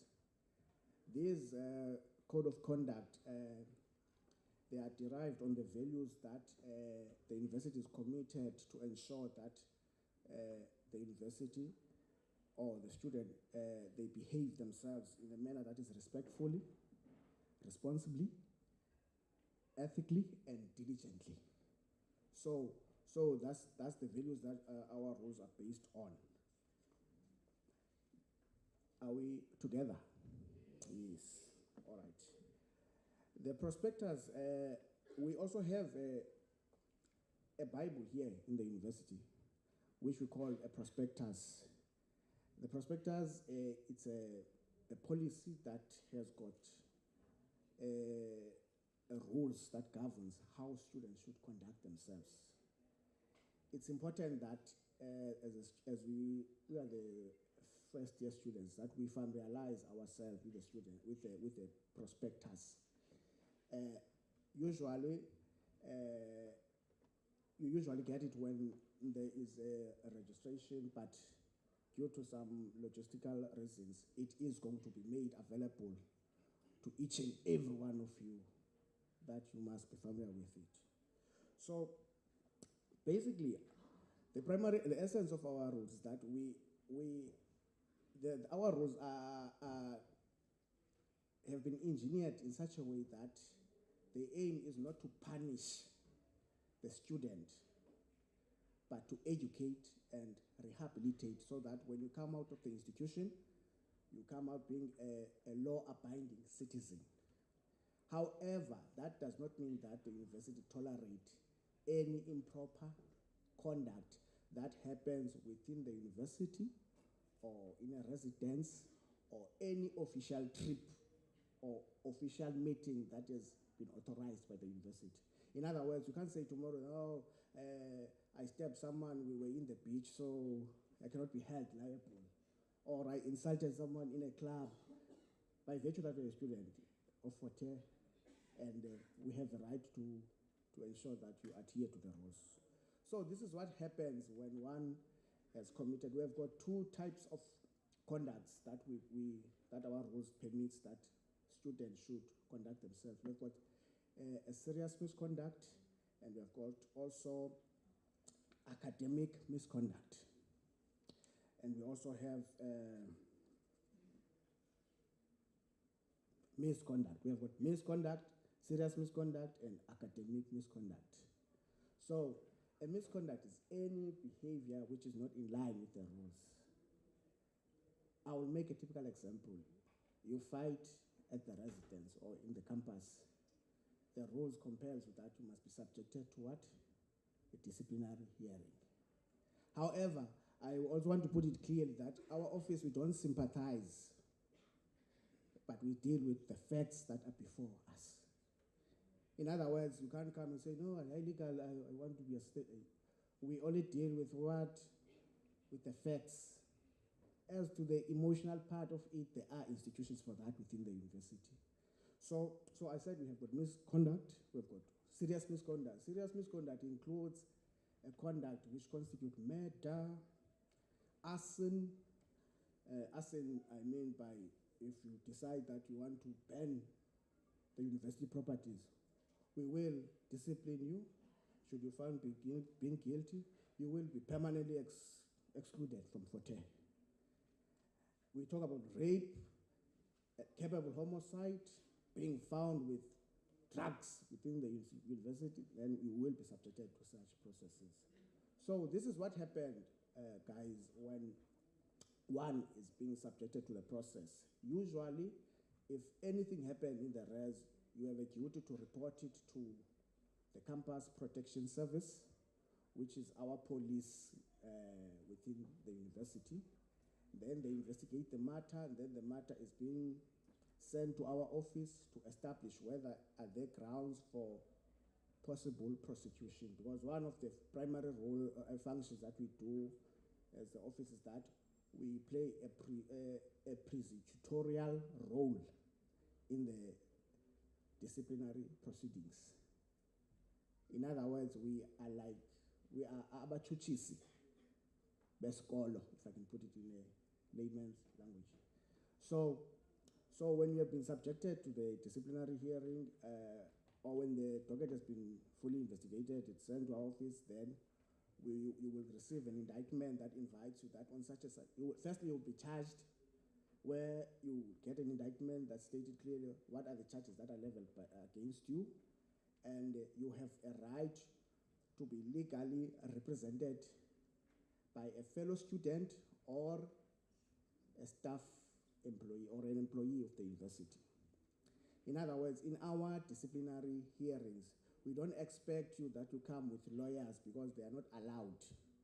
They are only allowed if there's a possibility that you are going to be excluded permanently in the university, or there's a possibility that you will get a fine that is above 6,000. And even there, it's not automatically that an attorney will come here. They have to make a representation of why do they want to appear in the hearings. Are we clear? So then the proceeding will happen, and the disciplinary hearing, it consists, there's a committee that has been appointed by the Vice Chancellor, where it sits and hear your case and decide. Then once it decides, and then judgment will be communicated to you, and then you have got the right to appeal after 10 days, within 10 days after you have received your final verdict. It is the same thing with academic misconduct. If you have been found sharing work or plagiarizing, the university has the right to discipline for that. Are we clear? Yes. So it's the same process that happened, and then you have a right to appeal after the proceedings have happened, and two, you can only take it outside the university once you have had you have been finished with the outcome of the appeal committee. So that's how our rules and our disciplinary processes are being shaped. Are we clear?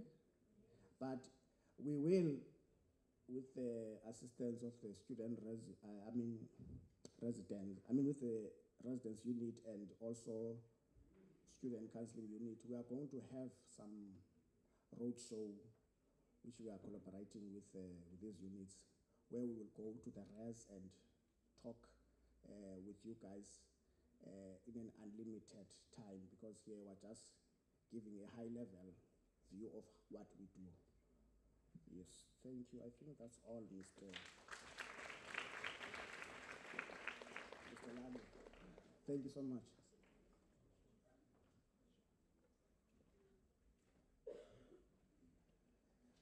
Okay, do you guys want me to tell you something?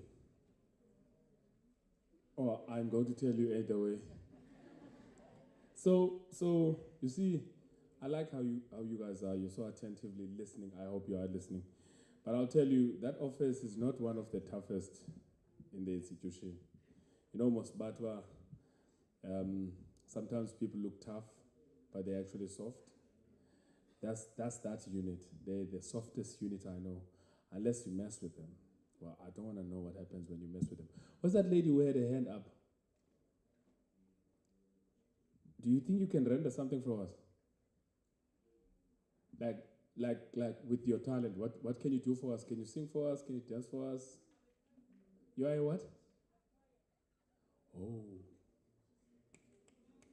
Yeah.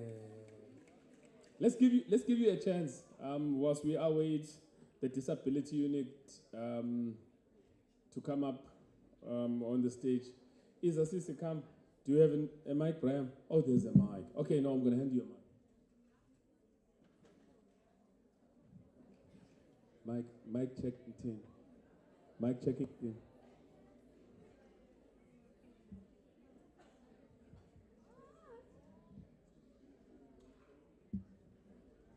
Hello, my name is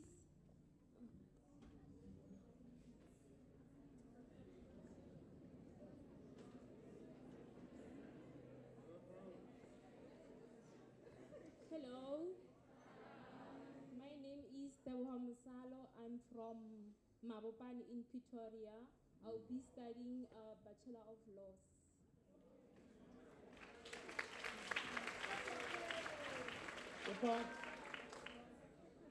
You have 2 minutes. Okay, let me. The name of the poem is The Fear of Difference. And it goes like this.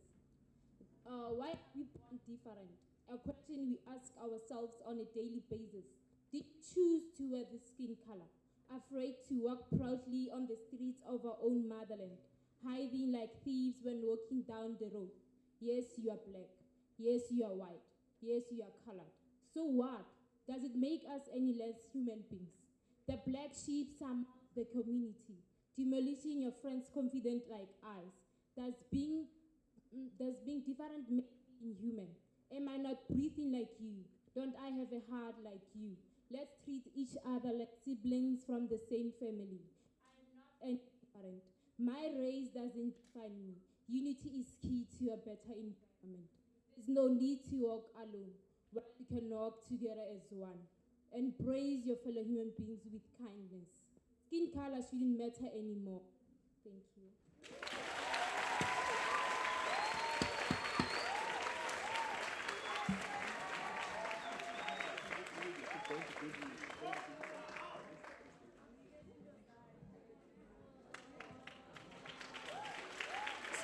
So here I was counting time. And thinking, hey, the minutes are over. And then she's like, you are black, you are white. And I'm looking at myself and I'm thinking, hey, she's going to say, you are racist for stopping me from my poem. Let us allow the disability units to have their minute. This lady asked me to adjust the mic. Yes, yeah, sounds like it's on. What? Sounds like it's on the mic, yes. Are you okay with it? Yes, thank you. Well, that's the first time for everything. Thank you. Good afternoon, everyone. My name is Avio Makinana, and I come from the disability unit. I am the admin assistant there and positioned here in the East London office. So I'd like to start off by saying that welcome to the University of Fort Hare. I hope that Fort Hare will be a great contribution towards your future and that you fulfill your wildest dreams. Now, as the disability unit, we are in the 8th year of our existence, and we continue to help our students receive fair and equal education. We strive to promote an inclusive environment where each and every student is able to experience the university life in all aspects. Our main vision and mission is to remove barriers and create an enabling environment through providing reasonable accommodations, increasing awareness and advocacy on disability issues across all our campuses. Now, our services, we have an open door policy, meaning that our doors are always open, and our open door policy service respects the dignity, the rights,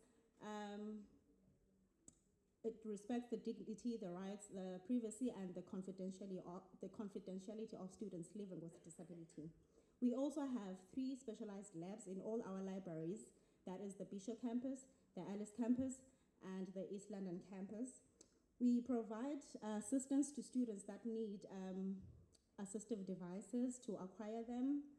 We also provide guidance, training, and awareness on issues pertaining to disability. Now, what we require from students to be part of our units, we need the students to be prepared to approach our offices for assistance. And in approaching our offices, we need the students to fully disclose their special needs so that we can prepare accurately the service provision for their special needs. We also need students to accept the responsibility of meeting the academic requirements required by the University of Fort Hare. We also want them to participate in our events and in our peer helper program. Now, the disability unit is made up of 4 staff members. That is Mr. Mlundi Makotliso, which is our manager, sitting here right in front. We have, wanna say Shai? Shai. We have Ms. Nosi Bua, who is our administrator, who is stationed in the Alice campus. We have Avua Makinana, who is here, the admin assistant, and we have Mr. Zukisa Zokwe, who is our intern for the year. Now, to mention a few of the disabilities that we cater for under the sensory category, we cater for people that are challenged with blindness, that is, people with no functional vision at all. We cater for the partially impaired people, that is, people that have low vision, but the limitations to their vision can be assisted by the use of electronic devices or manual assistive devices. We also cater for the people that are deaf, that is little to no hearing at all, and make the use for South African Sign Languages. And we also cater for the deaf and blind, that is people with no functional vision or hearing. Now, as I mentioned, that we do have assistive devices in our libraries across all campuses, which includes the software and the hardware. And we also have staff members from the disability unit, the library, and the ICT who are trained to assist students in operating these devices. We also acquire additional assistive devices on an annual basis. Now, the software devices that we have include JAWS.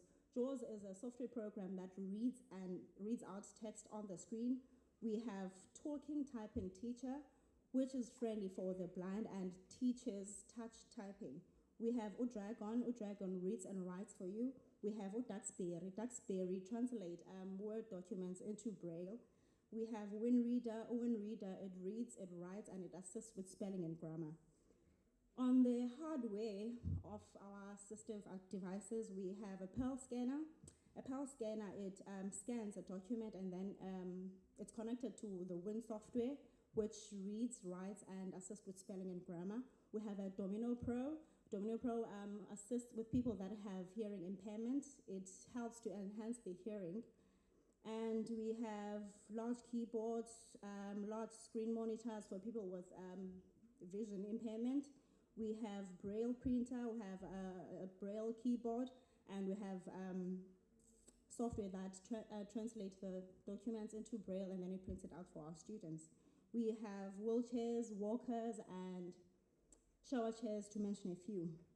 Now, as the disability unit, we host an annual event called the Disability Awareness Campaign. I would like to invite you all to be part of it as a friend or an assistant, but you should see the posters in the daily bulletin when the time comes.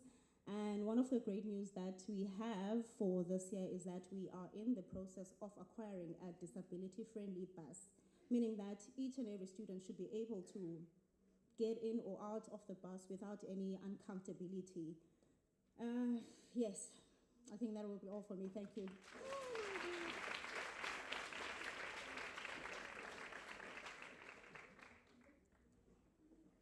I don't want to come here smiling, but I can't help it. I'm smiling at my own self. That's how much I love myself. So I think I do have some impairment. I didn't realize. I was trying to capture this. I tried writing teacher typing tip.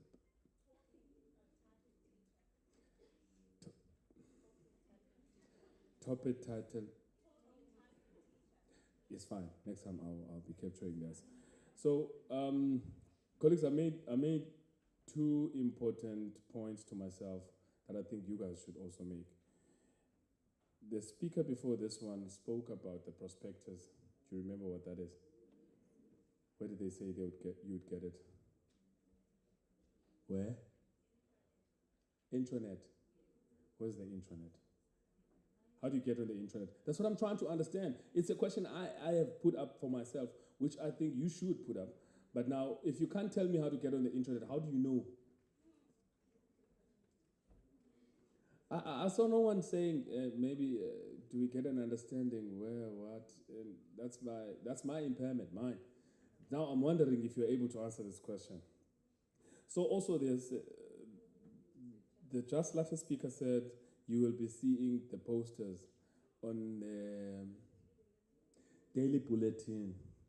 And I was thinking, are the guns here? But no, I discovered bulletin is something, bullet is something else. So do you know the daily bulletin? That's homework number one. You need to discover how to get onto the intranet, and you need to discover what the daily bulletin is. But I'll give you a hint. Go to www.ufh.ac.za. Ne? And then the third thing that I took note of is that today is but a brief of what you are experiencing at the University of Fort Hare. Just a highlight of what you are yet to encounter. Ne? So make sure you know I asked where the clinic is, make sure you know where who is, because one time you're gonna need to go to that office one way or the other. And now I heard from the previous speaker that at least you can go as a friend. I think even to the legal unit, you can just go as a friend so that you learn how to become the type of student we require. Then, colleagues, without further ado, do I want to see another hand up? Anyway, for now you don't know what I'm bringing. Earlier on I came in here and I said I'm bringing you good things. Next thing you saw pizza all over the show. And right now, you are dodging me. I'm asking for a hand, you are not. And when these things come in, I'm not going to be looking for your hands. Yeah, okay, I'm not growing blind. Next up, I'm going to call the HIV/AIDS unit. That is going to talk to you guys about knowing your status. I would have wanted to call the security services, the campus security services or campus protection. Oh, yes. Let's have them first. And then after that, we have Ukusa. When we have Ukusa, it would have been you knew what the legal unit is saying, and you know what the rules are according to the security company, and you know how to conduct yourself. Then when we have Ukusa, we have what we call responsible Ukusa. Ne? Bailom Davas, I'm trying to call up the speaker from the campus protection unit. It's supposed to be a song. DJ, after this one, you want to try to start playing, ne? Some little bit of Ukusa, just a little bit. Over to you, Mklazo.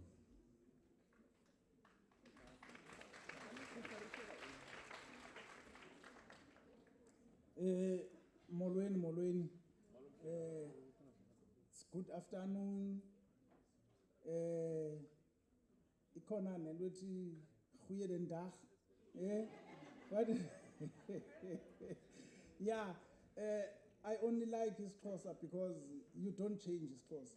Even in the morning, molweni. Emini, molweni. In the afternoon, molweni.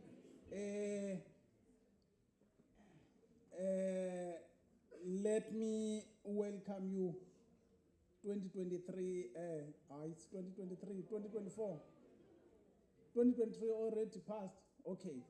2024. My name is Nkululeko Mhlana. I'm representing the security unit, protection services, campus protection, investigation, whatever name you want to call.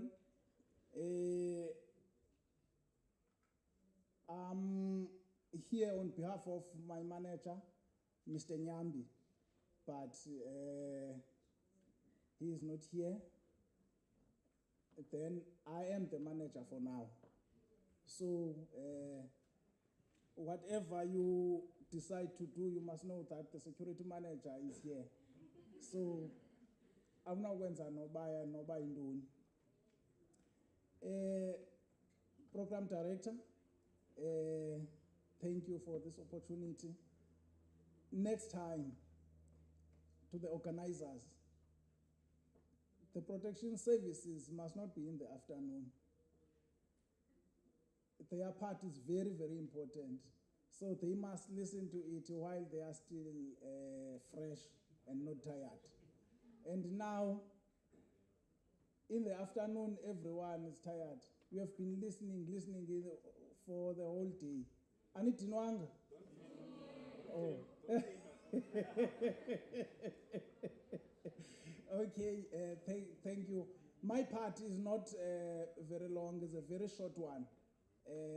Because even if I can do a 30 minutes presentation here, you will be forgetting and only get one part, the last one that I'll be talking about. First thing, protection services. Let me give you where you'll get us. I would say the address or the building you will get us. On this street, before you get to the main building is the one that is under renovations there. You see paint and paper. So that's where you get us. You can ask, each and every building have got a security officer. Then when you get there, you can ask, where do I get the security office? That is the very important point that you must grab here.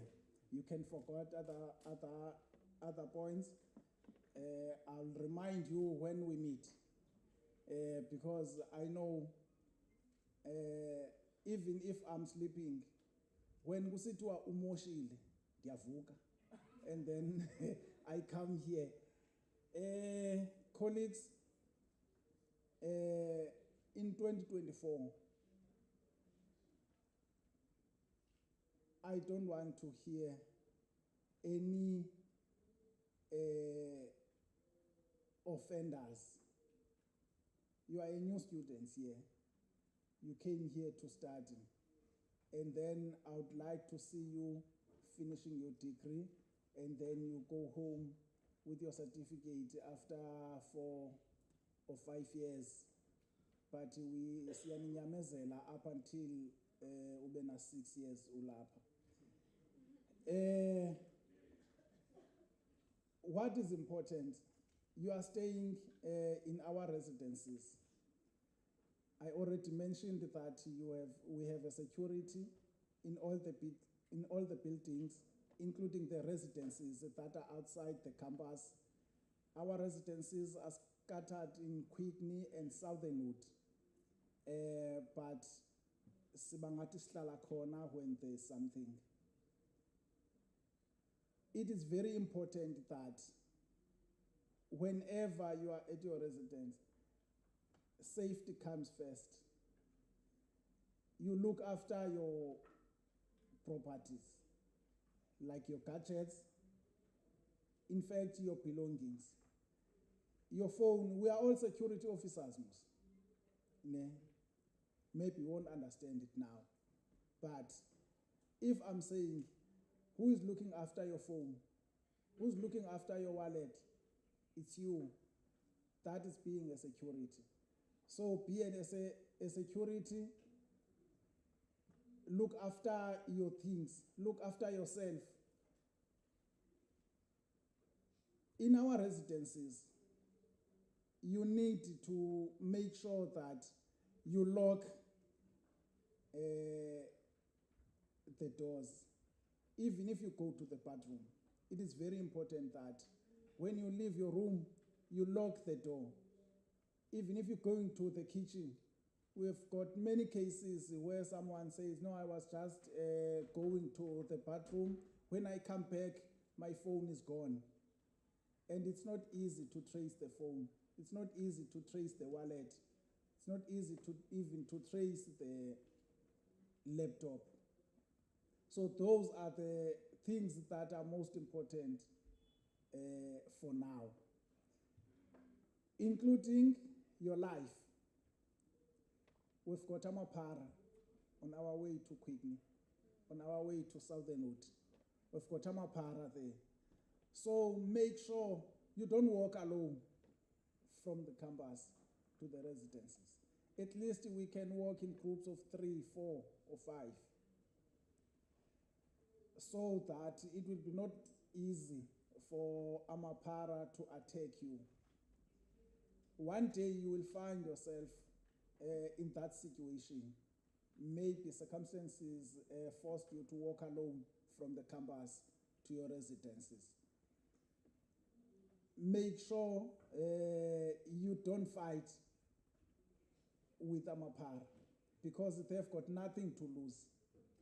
When are you going to lose your life? Even if you didn't lose your life, but if you get hurt, you'll have to go to hospital and stay there. The classes will not wait for you.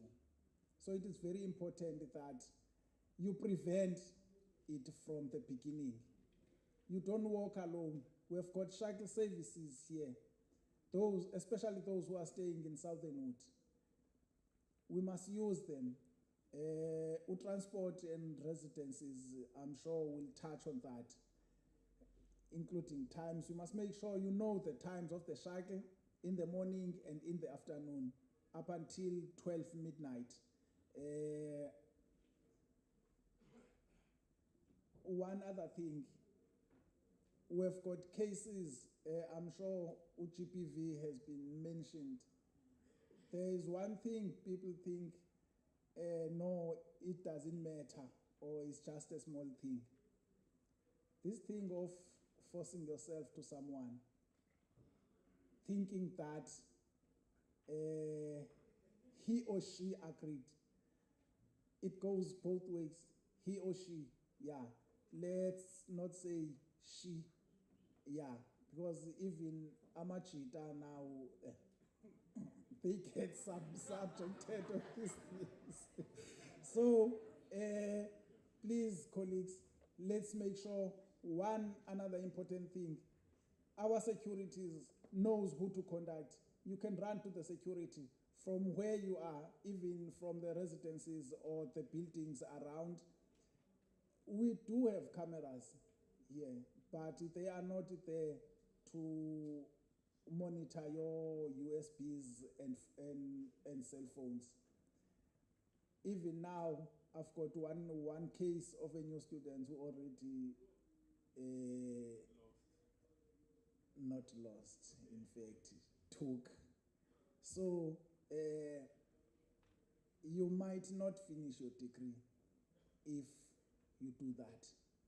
So please, one important thing, you must know our offices, where to find.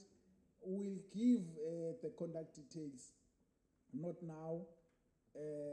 I thought I would have a slide here that will reflect it there, but my laptop crashed a few minutes before I come here. So, so I'll give out the contact details so that everyone can have it. You can contact, as I said before, I'm available even during 12 midnight. Once they say umoshile ndiyavuka. Okay, I'll give to the program director if there are no questions. Thank you. Okay. There will be a shuttle schedule, and if yes, how can we get access to it as students? Okay, thank you. Ukhona omnye ngathi benibona esinye isandla pha or uCaptured. I mentioned that transport or residences will touch on that and give the schedules of the shuttle. I don't have them now, but what I know, it starts at 7 up until 12 midnight when the classes are continuing, but not on the weekends. On the weekends, up until 10. Okay. If no further questions, thank you, my lord.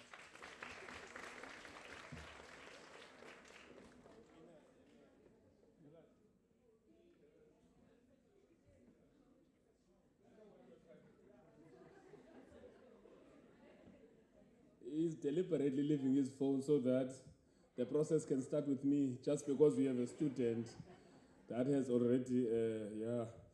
So again, I discovered a bit of confusion with myself. This gentleman says, you go and ask the security office, where is the security office? Did I hear him wrong? How do you ask the office where the office is? I think you guys are sleeping. So do we have anyone who can dance up? DJ, I said after this one, it has to be cool, Sabra. Please don't tell me your computer crashed just before. Do we have people who can dance? Do we have people who can dance? I'm not going to ask those ones upstairs. They are too far. Do you trust this DJ? Do you trust this DJ?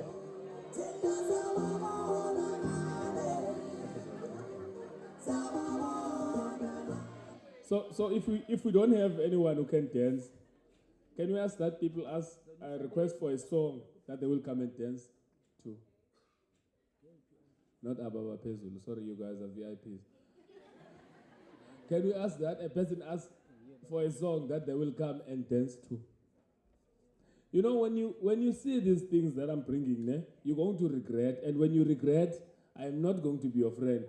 You see, legal said here, we will tell you now what to do right. When you do it wrong, we don't know you. Sure. Oh, I thought the teacher wanted to dance. I heard him saying sure. All right, colleagues, without delaying, man.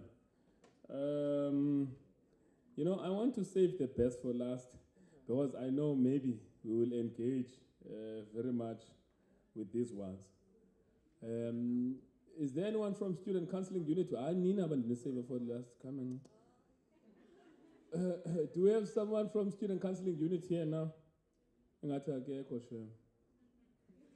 we have Maria here, Shem? Okay, do we have Joyce, Shem? Shem. I beg. Okay, sharp, ne? Then, need a sharp room. Sanoba shout, hello. Sanoba shout. Niabo? Sisti, tell me pay one for last see if there's a way is. I says, oh, sorry. Shame. Opchola, shame. Let us call residents, man, you know, to come up as was Nogolela, because I do believe after this cruise, you will get into residences. And the things you do in the residences, you must be wary of, because they will end up resulting in those things that the security people were saying, but we must not do. Like that student that took or borrowed the other thing. So, must welcome Enusianda, man. Sianda is a DJ, Gesana. Sianda is a DJ, Gesana. When you go to these places, the niggas ask you up a Monday for now. If you see Usianda, don't say I didn't tell you. Don't ask for numbers.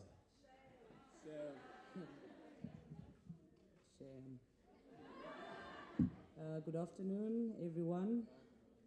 My name is Sianda Nkotla, and I am here to represent my manager, Mr. Lingela, the residence manager.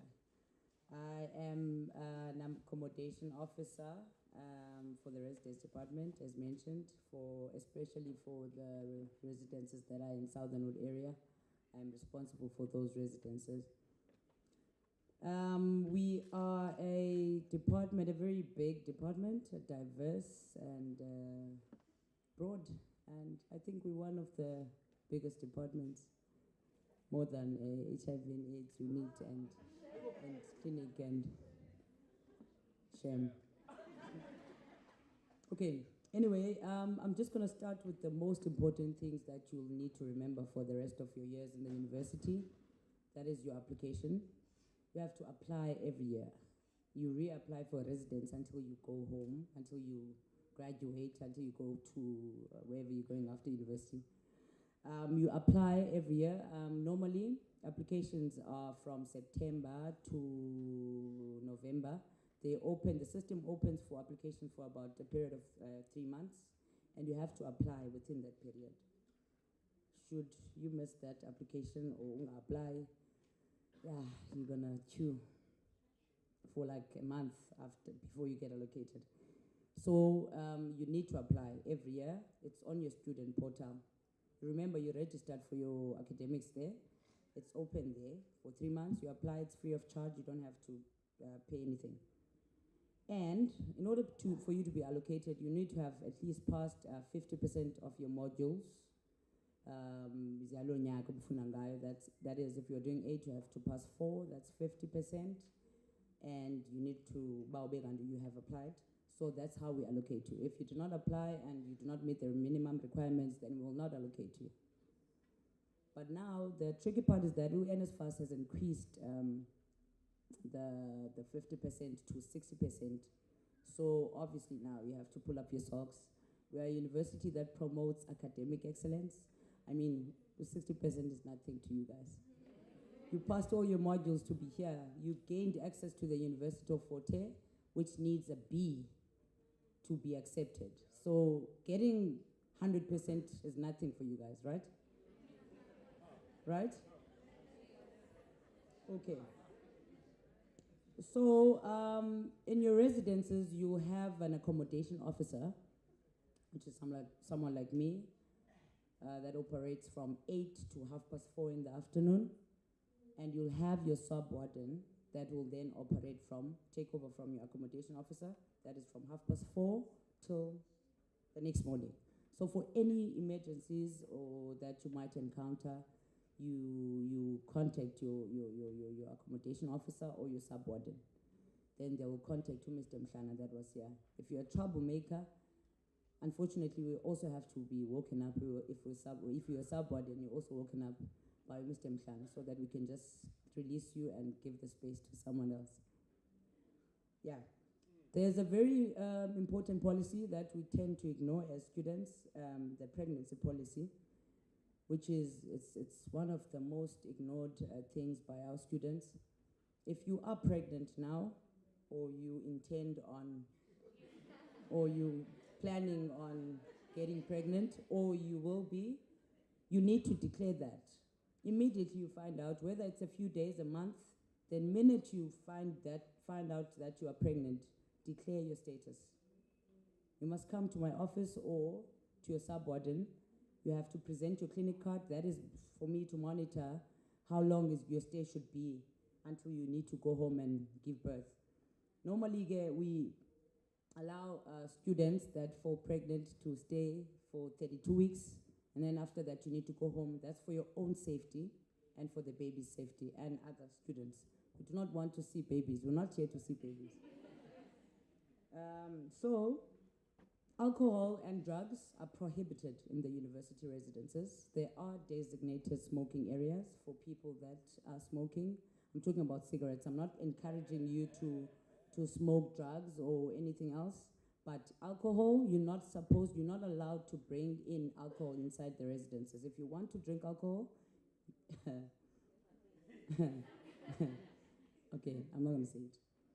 But there are places that are designated for that. But unfortunately, our university does not promote it and does not advise students to abuse alcohol. So you are also not permitted to conduct any business activities. If you feel like you want to start a business, you are not allowed to sell inside our residences. It's not allowed. Imagine this, I'm staying with Lloyd in my room, he's my roommate. Okay, obviously, no, I'm making an example. I'm staying with you in my room, and people are knocking non-stop till the AMs. I'm trying to focus and study, and you are selling cigarettes, sweets, or whatever you're selling. That is also, derailing me from getting my degree. So yeah, we are here to get degrees, so you're not allowed to sell. Those are the most important things that you need to look out for, because most people say, when you find them and they say, no, we didn't know. Okay, let's go to the fun parts. We also have programs that we run each year, residence leagues. Residence leagues, for now they have netball and soccer. So that's where different residences, a residence is supposed to come up with a team of soccer for the guys and netball for the girls. And then they compete in a league. Do you know what PSL is? So, okay, we are almost there. We're not there yet. But we are almost there. We're almost there. So, yeah, we have residence league. That's where you can engage in activities outside, learning and living. And we have coffee drives, which are normally on Sundays. The coffee drives now have indigenous games.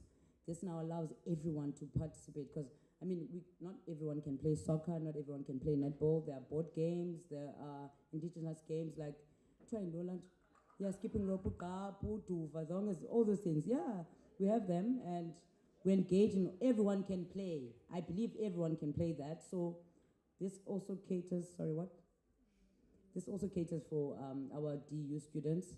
I did say that we are a university that promotes inclusivity and diversity. I just also want to share a story, a small one, a little story. There's a student that was recently allocated, a guy, and was allocated with another boy, but who identifies himself as gay. But this boy did not declare this to anyone. He was judged by his roommate before he even went to the room, and they discussed it with his friends that I cannot go and stay with this boy because he's gay. Mind you, this boy didn't say anything to them. They saw him and, they finished. They said, okay, no, he's gay, I cannot stay with him.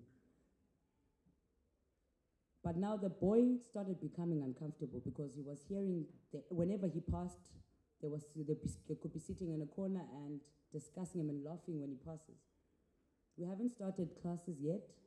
We are still learning our way around the university, and there are people discriminating other people. Unfortunately, now that boy does not have a residence.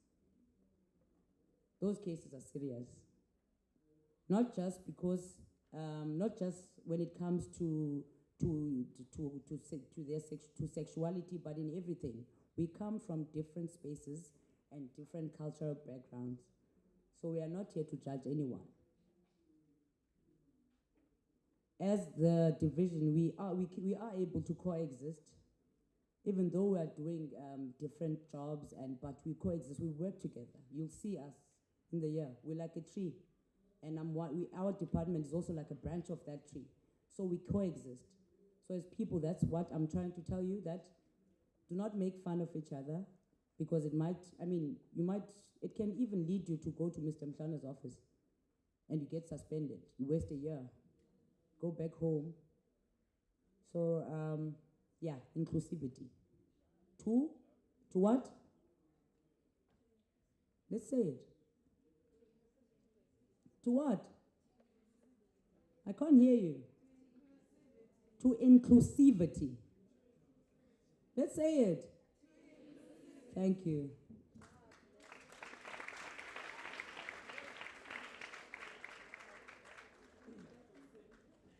But let's clap hands up. Let you leave it. Sianda, what did you say? Inclusive festivity.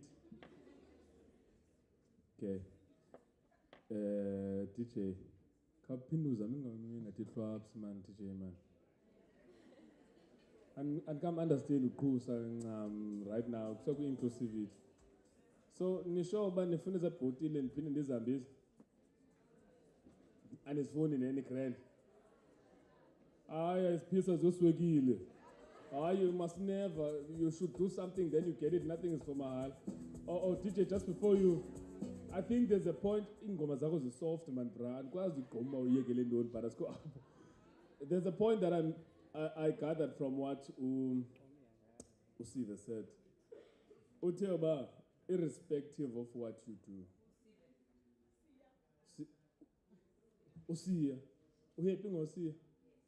Siya the DJ. Irrespective of who you identify as, who you are, what you do, let it not infringe on somebody else's happiness. That's important. Very, very important. Even here, those that are busy trying to be program directors, I'm watching you. And those of you that are hiding from getting those bottles, I'm watching you. Luck comes once, ne? It's not going to come again. And there's quite a number in that box, but we will leave it for next year for those ones that want to participate with us if you're not doing anything. Where's my program, bruh? No, I had 2 programs. And they're on my chair now. Yeah, I got you. I'm sure you were going to say, Uba, I headed them to somebody. Who else is here before Sibi's HIV/AIDS unit? Who did I not call? I think I did to health. I think I did to residents. Disability is done. Legal is done. Campus. Are we already here? Okay, guys, I'm going to call, I think, in my view, the most exciting part of our presentations this afternoon. And I'm hoping, can you please stand up? Can you please stand up? There are 2 people up there. Hey, that one in the corner, I see you. Okay, we can sit down again. And then stand up again for that. Stand up again. Do it. Do it. It's still in my time. Get up again. This one, I see. Yes. Why are you so slow? Are you that tired? Do you want me to tell you to go walk next to the door and come back again? No, I'm kidding. Sit down again. Thank you very much. Let us call on the HIV/AIDS unit. No, there's a reason I did that. It just sends you a little direction away from where you were headed. Some of you are yawning now. Let's call upon the HIV/AIDS unit. Oh, Mr. Mako. Yeah, that's more like it. I was gonna dance, ne? But yeah, I don't think.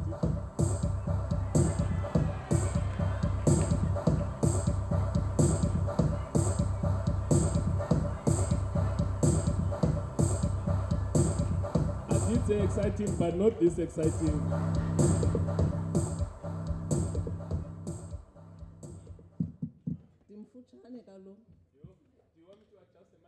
Thank you very much. Shame. Good afternoon, colleagues and fellow students. My name is Anna Tijokozela.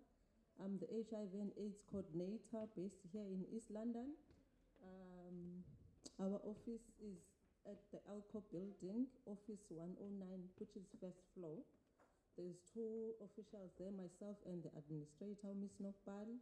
We work under the management of our beloved manager, Mr. Makhohliso, that one. So I am going to say 1 condom. You say 1 round. Ne?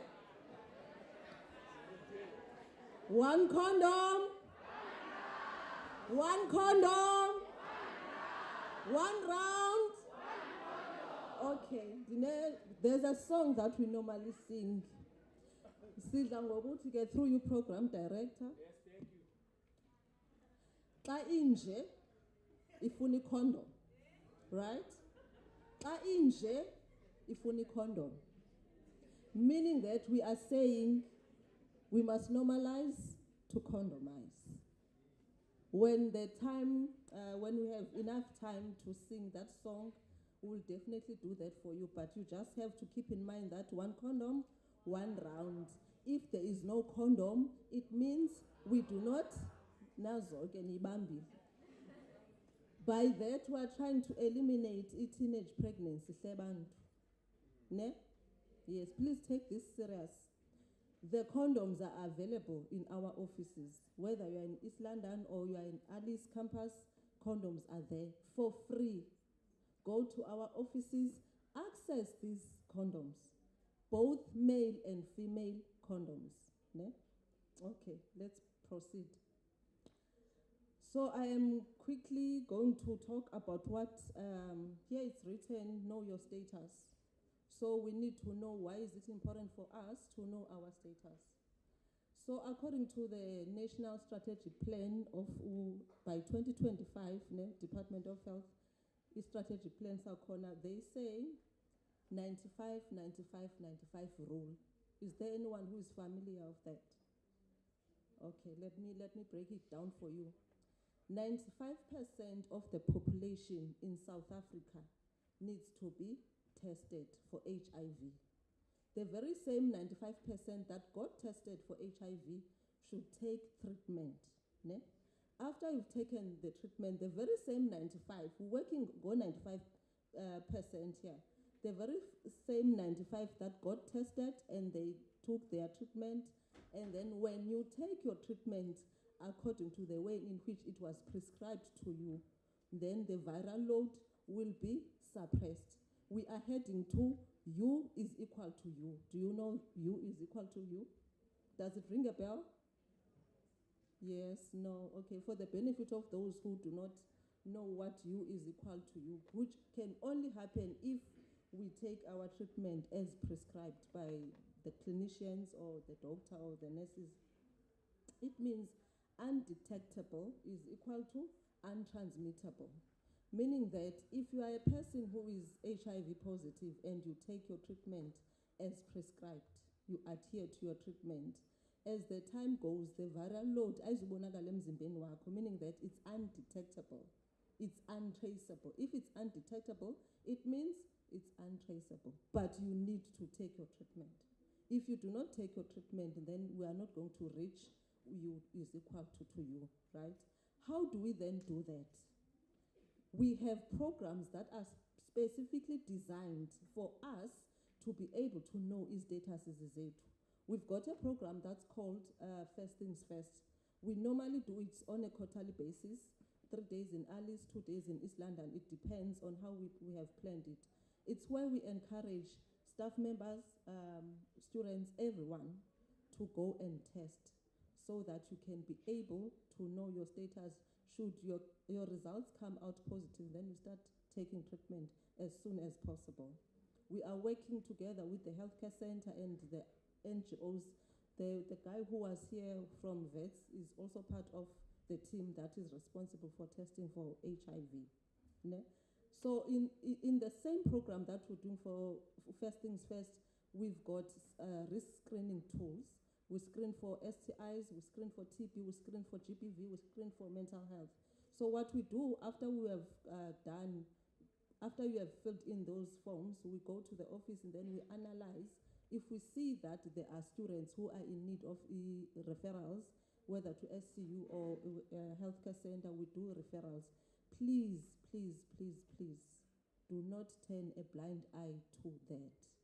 Because the problem now is students have a tendency of saying they are not aware of the services that are being rendered by the Student Affairs Department, which is inclusive of disability, healthcare center, residence, and sports department. There's a lot.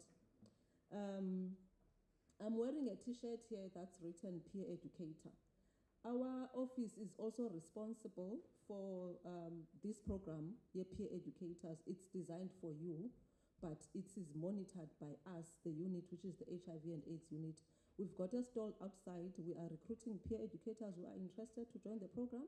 We are training you. We can't allow you to go to your peers and facilitate topics like mental health, drug and substance abuse, STIs, without being trained. So if you are interested, feel free to join the program, but the space is limited. So we train you so that when you go out to your peers and share the views and the ideas, sharp, ne? So when you go out there, at least you are well capacitated, so that you give out relevant and accurate information to your peers as much as possible. We've got also voluntary male circumcision. It's not done by us, we just give you information on where to go and what to do when that time comes.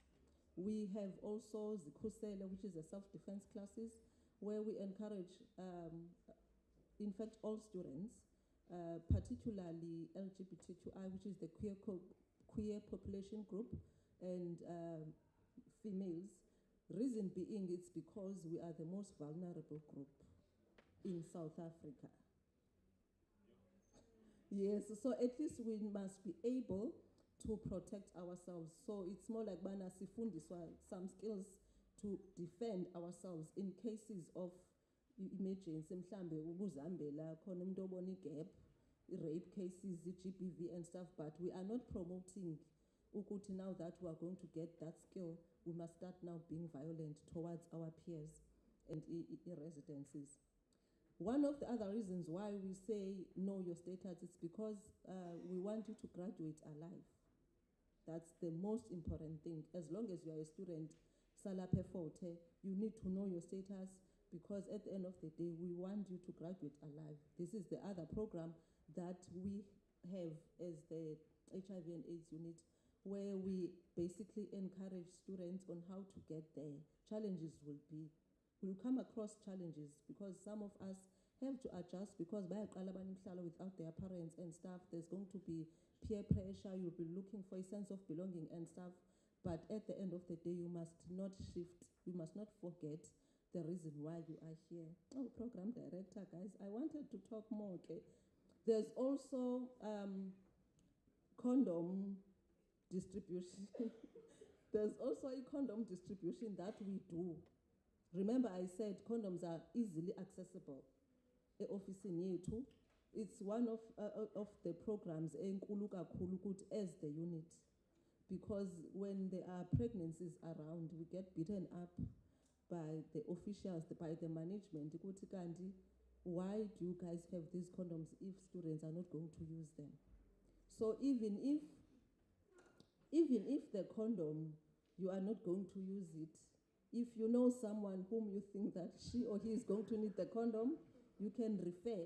But next week, before I sit down, because program director has been indicating that I have less than a minute, next week, 14th to the 21st of February, we've got a National Condom Week. Please do come. We'll go. Yes, thank you very much, colleagues, for that, because it means you've been listening to me and you're taking these things seriously. It's a pity that I do not have a female dildo and a male dildo. So that, yes, so that we can demonstrate to you how to use the condom. So next week, from the 14th to the 21st, we'll be doing that. There's going to be testing for HIV. PrEP will also be there. So please, go there. Sizonibonisa. I-condom bisetshenziswa kanjani. Just a tip, do you know when a condom, you are not allowed to keep it in your pocket for a very long time? Do you know that you are not allowed to keep it in your wallet? Do you know that you're not allowed to keep it in your breasts? Exactly. So please attend next week so that we can engage. It's going to be fun. We're going to have debates, prizes to be won. Next week, see you. One condom. One round. Thank you.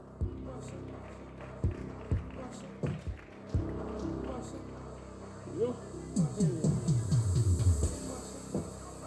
Nesifuna chance. Nesifuna condom. Khona ngibona yakhalela cela yonika lapho usunena ntsika Paul nenithethe. Anathi cela yonika lapho uneskipe smoke man please. Wonika man. Wonika lapha ba. Nako neskipe smoke, nako neskipe smoke ba. Nika yasifuna. Hey, apaka mama le.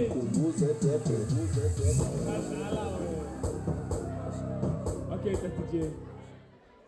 Okay, guys, can I quickly check? You sure you don't have any questions? Someone has a question here. Come nigga Mike. I'm very sure something a big questions. Anati, please pay attention. So I'm not sure if this was mentioned. So my question is about e-self-defense classes. Where do we sign up?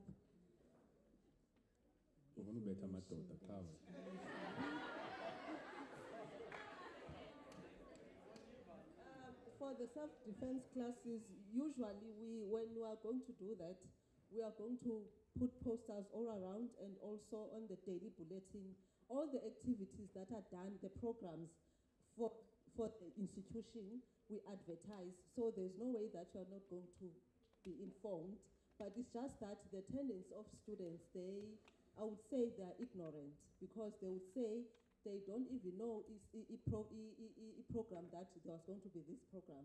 Look out as residencies, we go around with the peer educators, post the e-posters, read the posters so that you can be able to know bana kwenzekani kwi-institution. Thank you. I'm sure bazokwazi wena in the next 5 minutes. Go. No more questions, colleagues. Do you want me to ask on your behalf? She said, 1 condom, 1 round. My question is, are we limited to 1 round? Are we limited to 1 round? Okay. And also, you guys are laughing at me. The comedian, yasni. Fetu. Sure. I love guys who love protection.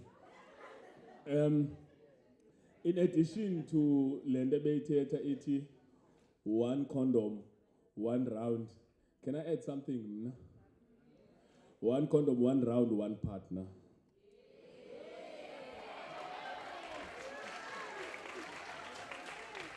No.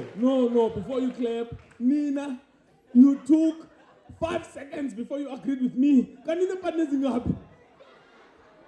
1 condom, 1 round, 1 partner. Yo, I'm worried. I'm very worried about some of you here. Okay, guys, so can we call upon the student counseling unit, USST? I'm very sure she's tired, so I'm not going to give her more than 5 minutes. After which, she's busy, Mr. McCall, you guys were supposed to finish here at 5:30. Look at what I did. And it's funanga gay potile, so it's none of my business. Okay, then is Opagamis Zandla before to Mr. McCall. We'll give you 5 minutes to come prove Banya's phone. Happy? Ewebo. Share. He's assisting.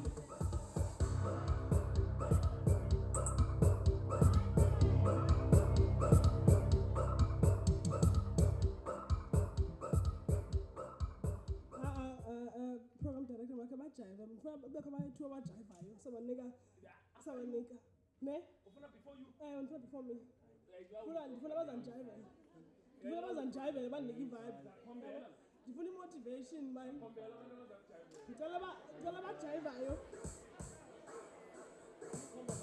ndinomajayivala kaloku mntu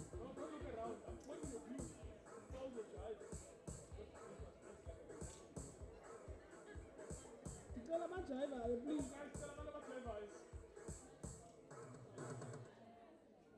abekho bashayi nishayi babi ngawulacala mabuze kwelacala Lloyd mabaze kwele venue bakhona kwelacala kuthiwa bakhona belicala amajayivayo mabaze kwela venue auditorium 2 izani hayi mani senda ubamba umzimba kaloku siyagqiba ngo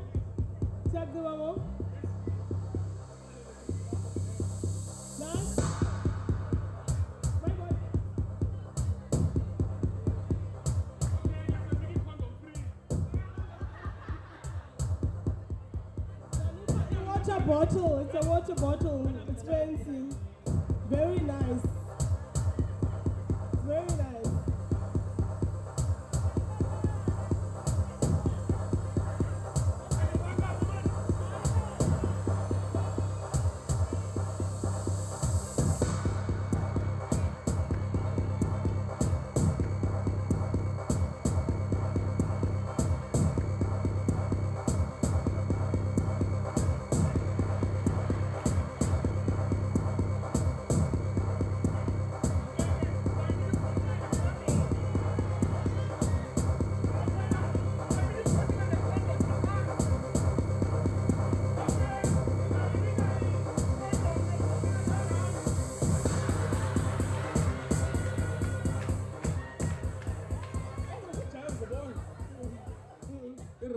of applause.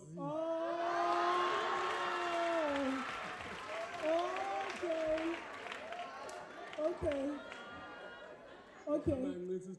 I feel like nimdaka. Yeah, dirty.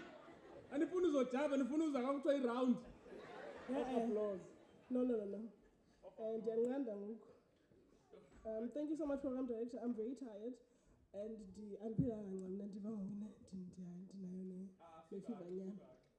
but because they're standing first years, I love you guys so much. And kunyanzelekile sinixelele uba i-SCU ikhona because nizo end up apha somewhere somehow. Some of you are going to end up at SCU.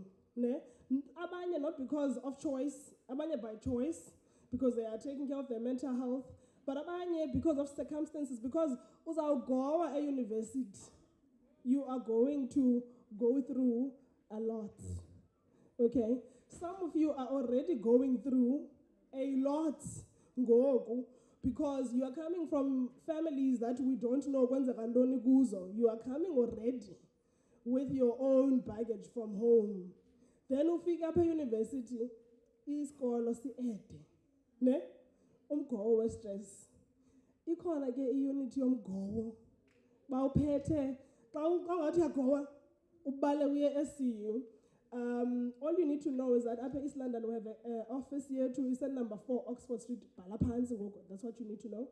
And number 4 Oxford Street.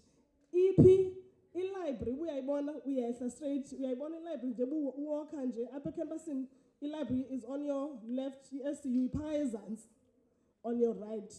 Ne?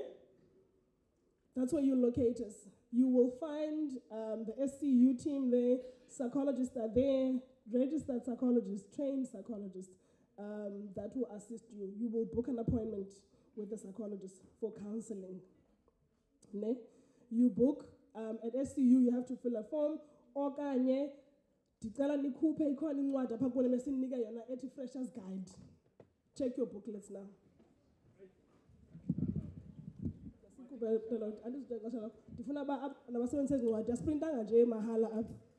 You have a resource book that has all the departments, the student affairs, zikhona apho.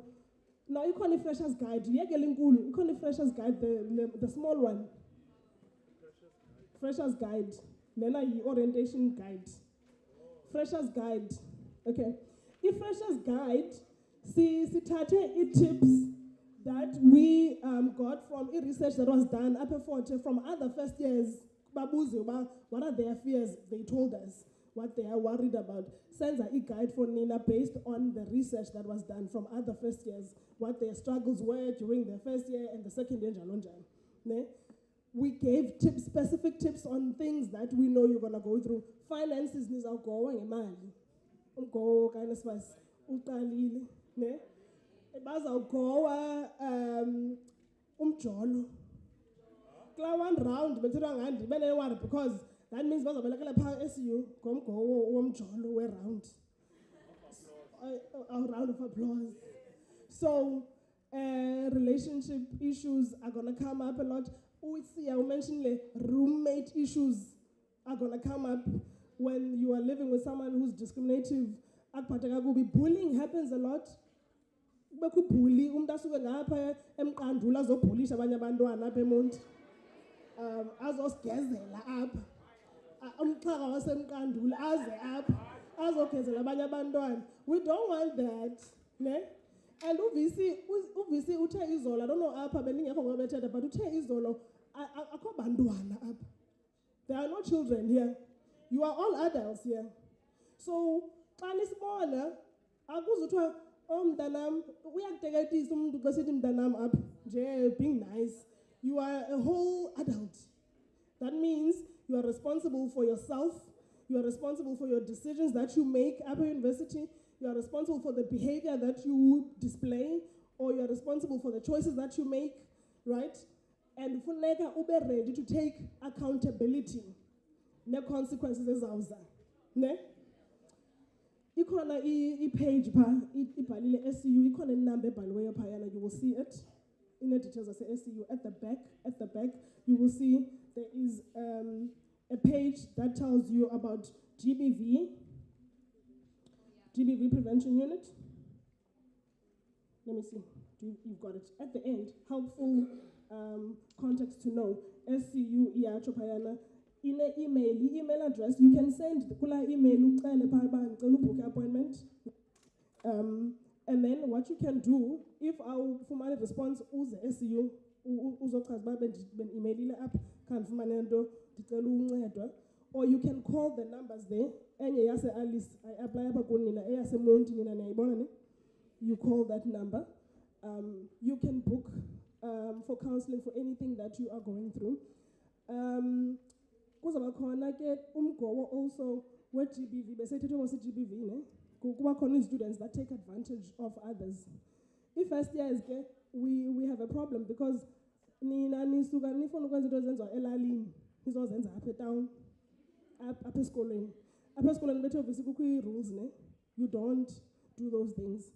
Awumbhansi omnye umntana apha decide nje just because you like the way she is or he is. You don't catcall other people here. Okay? As Kalism laws you up, you speak. We're adults here. And the upper, you don't just touch a person. You ask for permission. Consent. You guys know what is a consent? You must get consent. And I feel sophisticated. I feel rough. I feel soft. You must be soft. Guys, if you're best soft, akufuneka ube rough, niba rough pha sports department xa kuyodlalwa i-res league pha in the field. Xa kusizwa esikolweni, kusizwa classroom, softness, everybody. Male, female, we don't care. Doesn't matter, lesbian, gay, transgender, doesn't matter.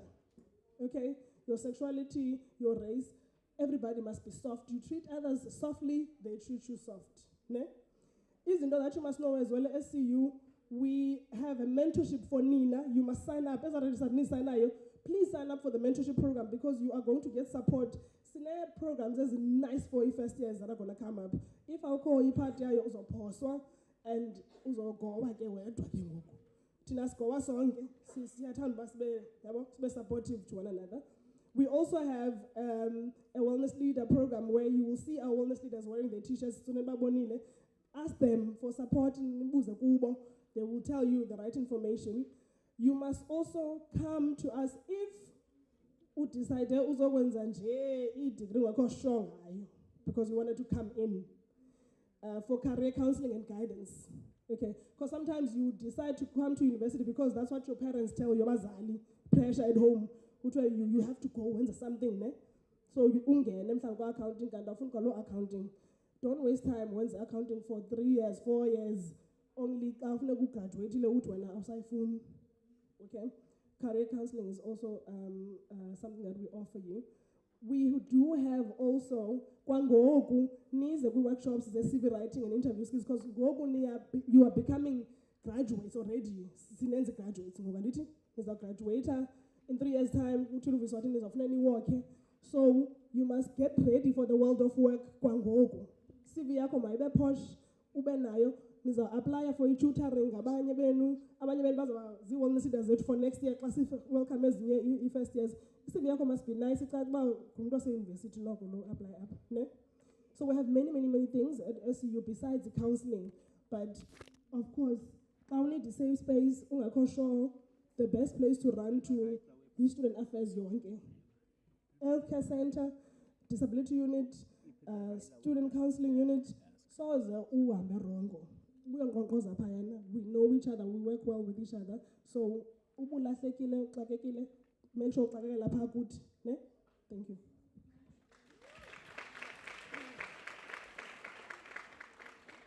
I'm Dagaba Senko. So Zalo. You umuntu khona sokuba iprogram yakhe sick also.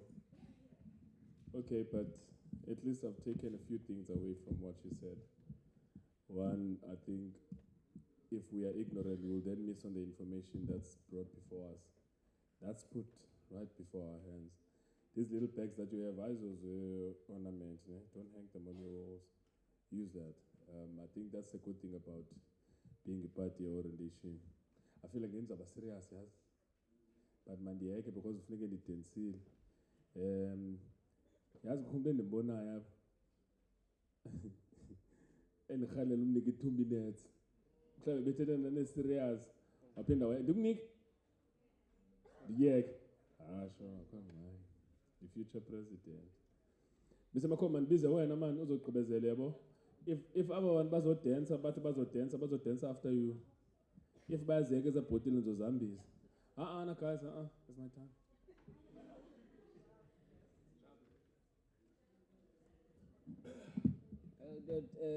Taloid, you forgot to say I'm the last speaker. Kwenzela abantu bakhululeke. Nokwenza a vote of thanks, guys. I'm not here for a speech. Khululekani. I know it's been a long day. I know. But I also tempted to say, khona naleyo ba abstain. Not sonke senze set. Can you not start with your program, Mr. Abstain. Or kanjani? Abstain. Yeah. Ungazoqala into ezintsha apha. Don't start new things, yeah. Abstain. All right. Program director, thank you very much. I was trying to fix like something. We are not encouraging people to practice one round whatsoever. Abstain. Thank you, program director. Guys, I will just go straight. My name is Lundi Makokhiso. I'm the manager from HIV and AIDS Unity, also Disability Unity. Power Student Affairs, the manager A1 in the department as in Bini. Yeah, good. All right, go straight to the point. Let's start with the guys from the healthcare center. Mr. Daimane, thank you very much for giving us words of wisdom. We know what to do now. And also our partners from VETS in absentia, we thank them. The colleagues from legal, Mr. Mvubu, no Ms. Ndlovu, they were here talking about rules. Hey, that's a very tricky issue in the university, the issue of rules. Yeah, ne, rules. Okay. Thank you, Ms. Makinana, for the nice presentation from Disability Unit. My colleague, thank you very much. We work together. We advancing reasonable accommodation, universal access. Okay. All right.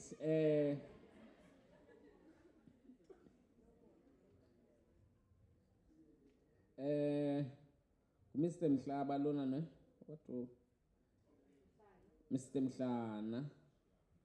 Okay. All right, Mr. Mhlana from Security Services. Thank you very much, sir. We know we are safe in your hands. Usia, the colleague from Residences. I know Residences is a very interesting program now that they have. Thank you very much for that. Also, my colleague who was talking about one condom, one round here, Ms. Chogozela. Thank you very much. It's very important to know your status. It is very important. I agree with you. Thank you very much for that. And we also promoting that at Forte we must produce healthy graduates. Yes. Singa produce abantu abakekeleyo apha abagulayo. Sorry. All right. Then Miss T, the owner of this, she was just here. Miss Msengana, thank you very much for organizing this. The pizzas, the food. I'm full. I don't need any supper now. Thank you very much. Program director, you always kind. You are one of the best in the country. The Lloyd. Thank you very much, Lloyd. I want to end by saying the first years, you are very disciplined, guys. You are very disciplined. You're setting examples. If there are other people that are watching us outside this, they can say, hey, Forte, they have good quality of students. Because kaloku, it's not easy for this generation to stay from 9 o'clock up until this time, concentrating. I see no one on the phone. Everyone is interested to hear. Thank you very much for that, guys.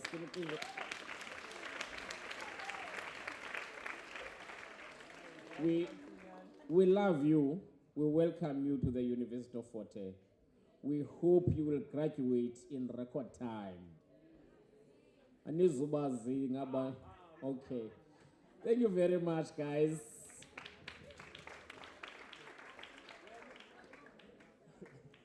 All right, colleagues, this marks the end of our program, but I really can't bring the program to the end without thanking Mr. McCaw for thanking me and ranking me la level, Shem. But Mr. McCaw akababulelanga or cameraman umzekelo and the people that projected the sound. This is Tim Adimnike because there's a program director out there.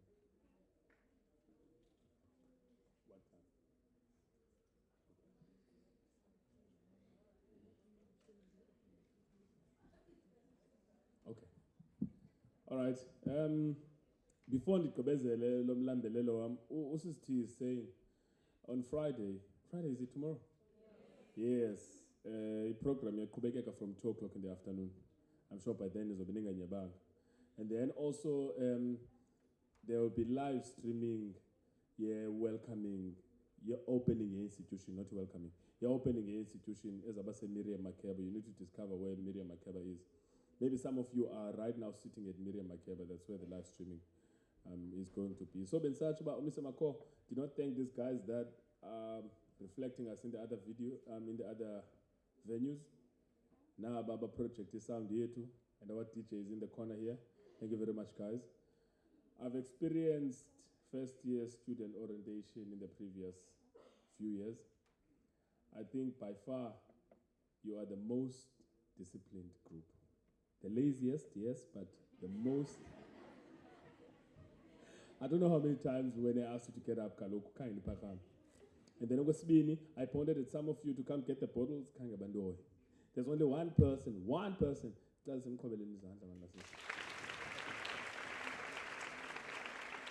There's only one person that picked up the bottle.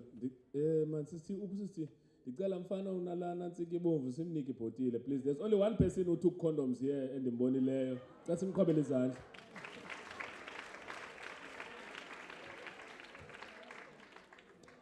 There are phone bias to these two that were behind me. Ne? Hey, these guys. No, he put his hand up for the condoms. You took them.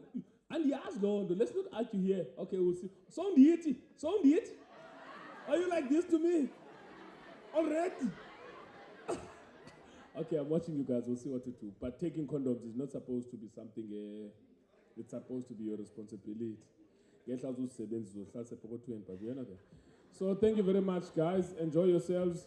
DJ Ngwaba, you got something to say? Ngwaba Seka DJ Ngwaba. Thank you, guys. Please clap hands for yourselves.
Hey.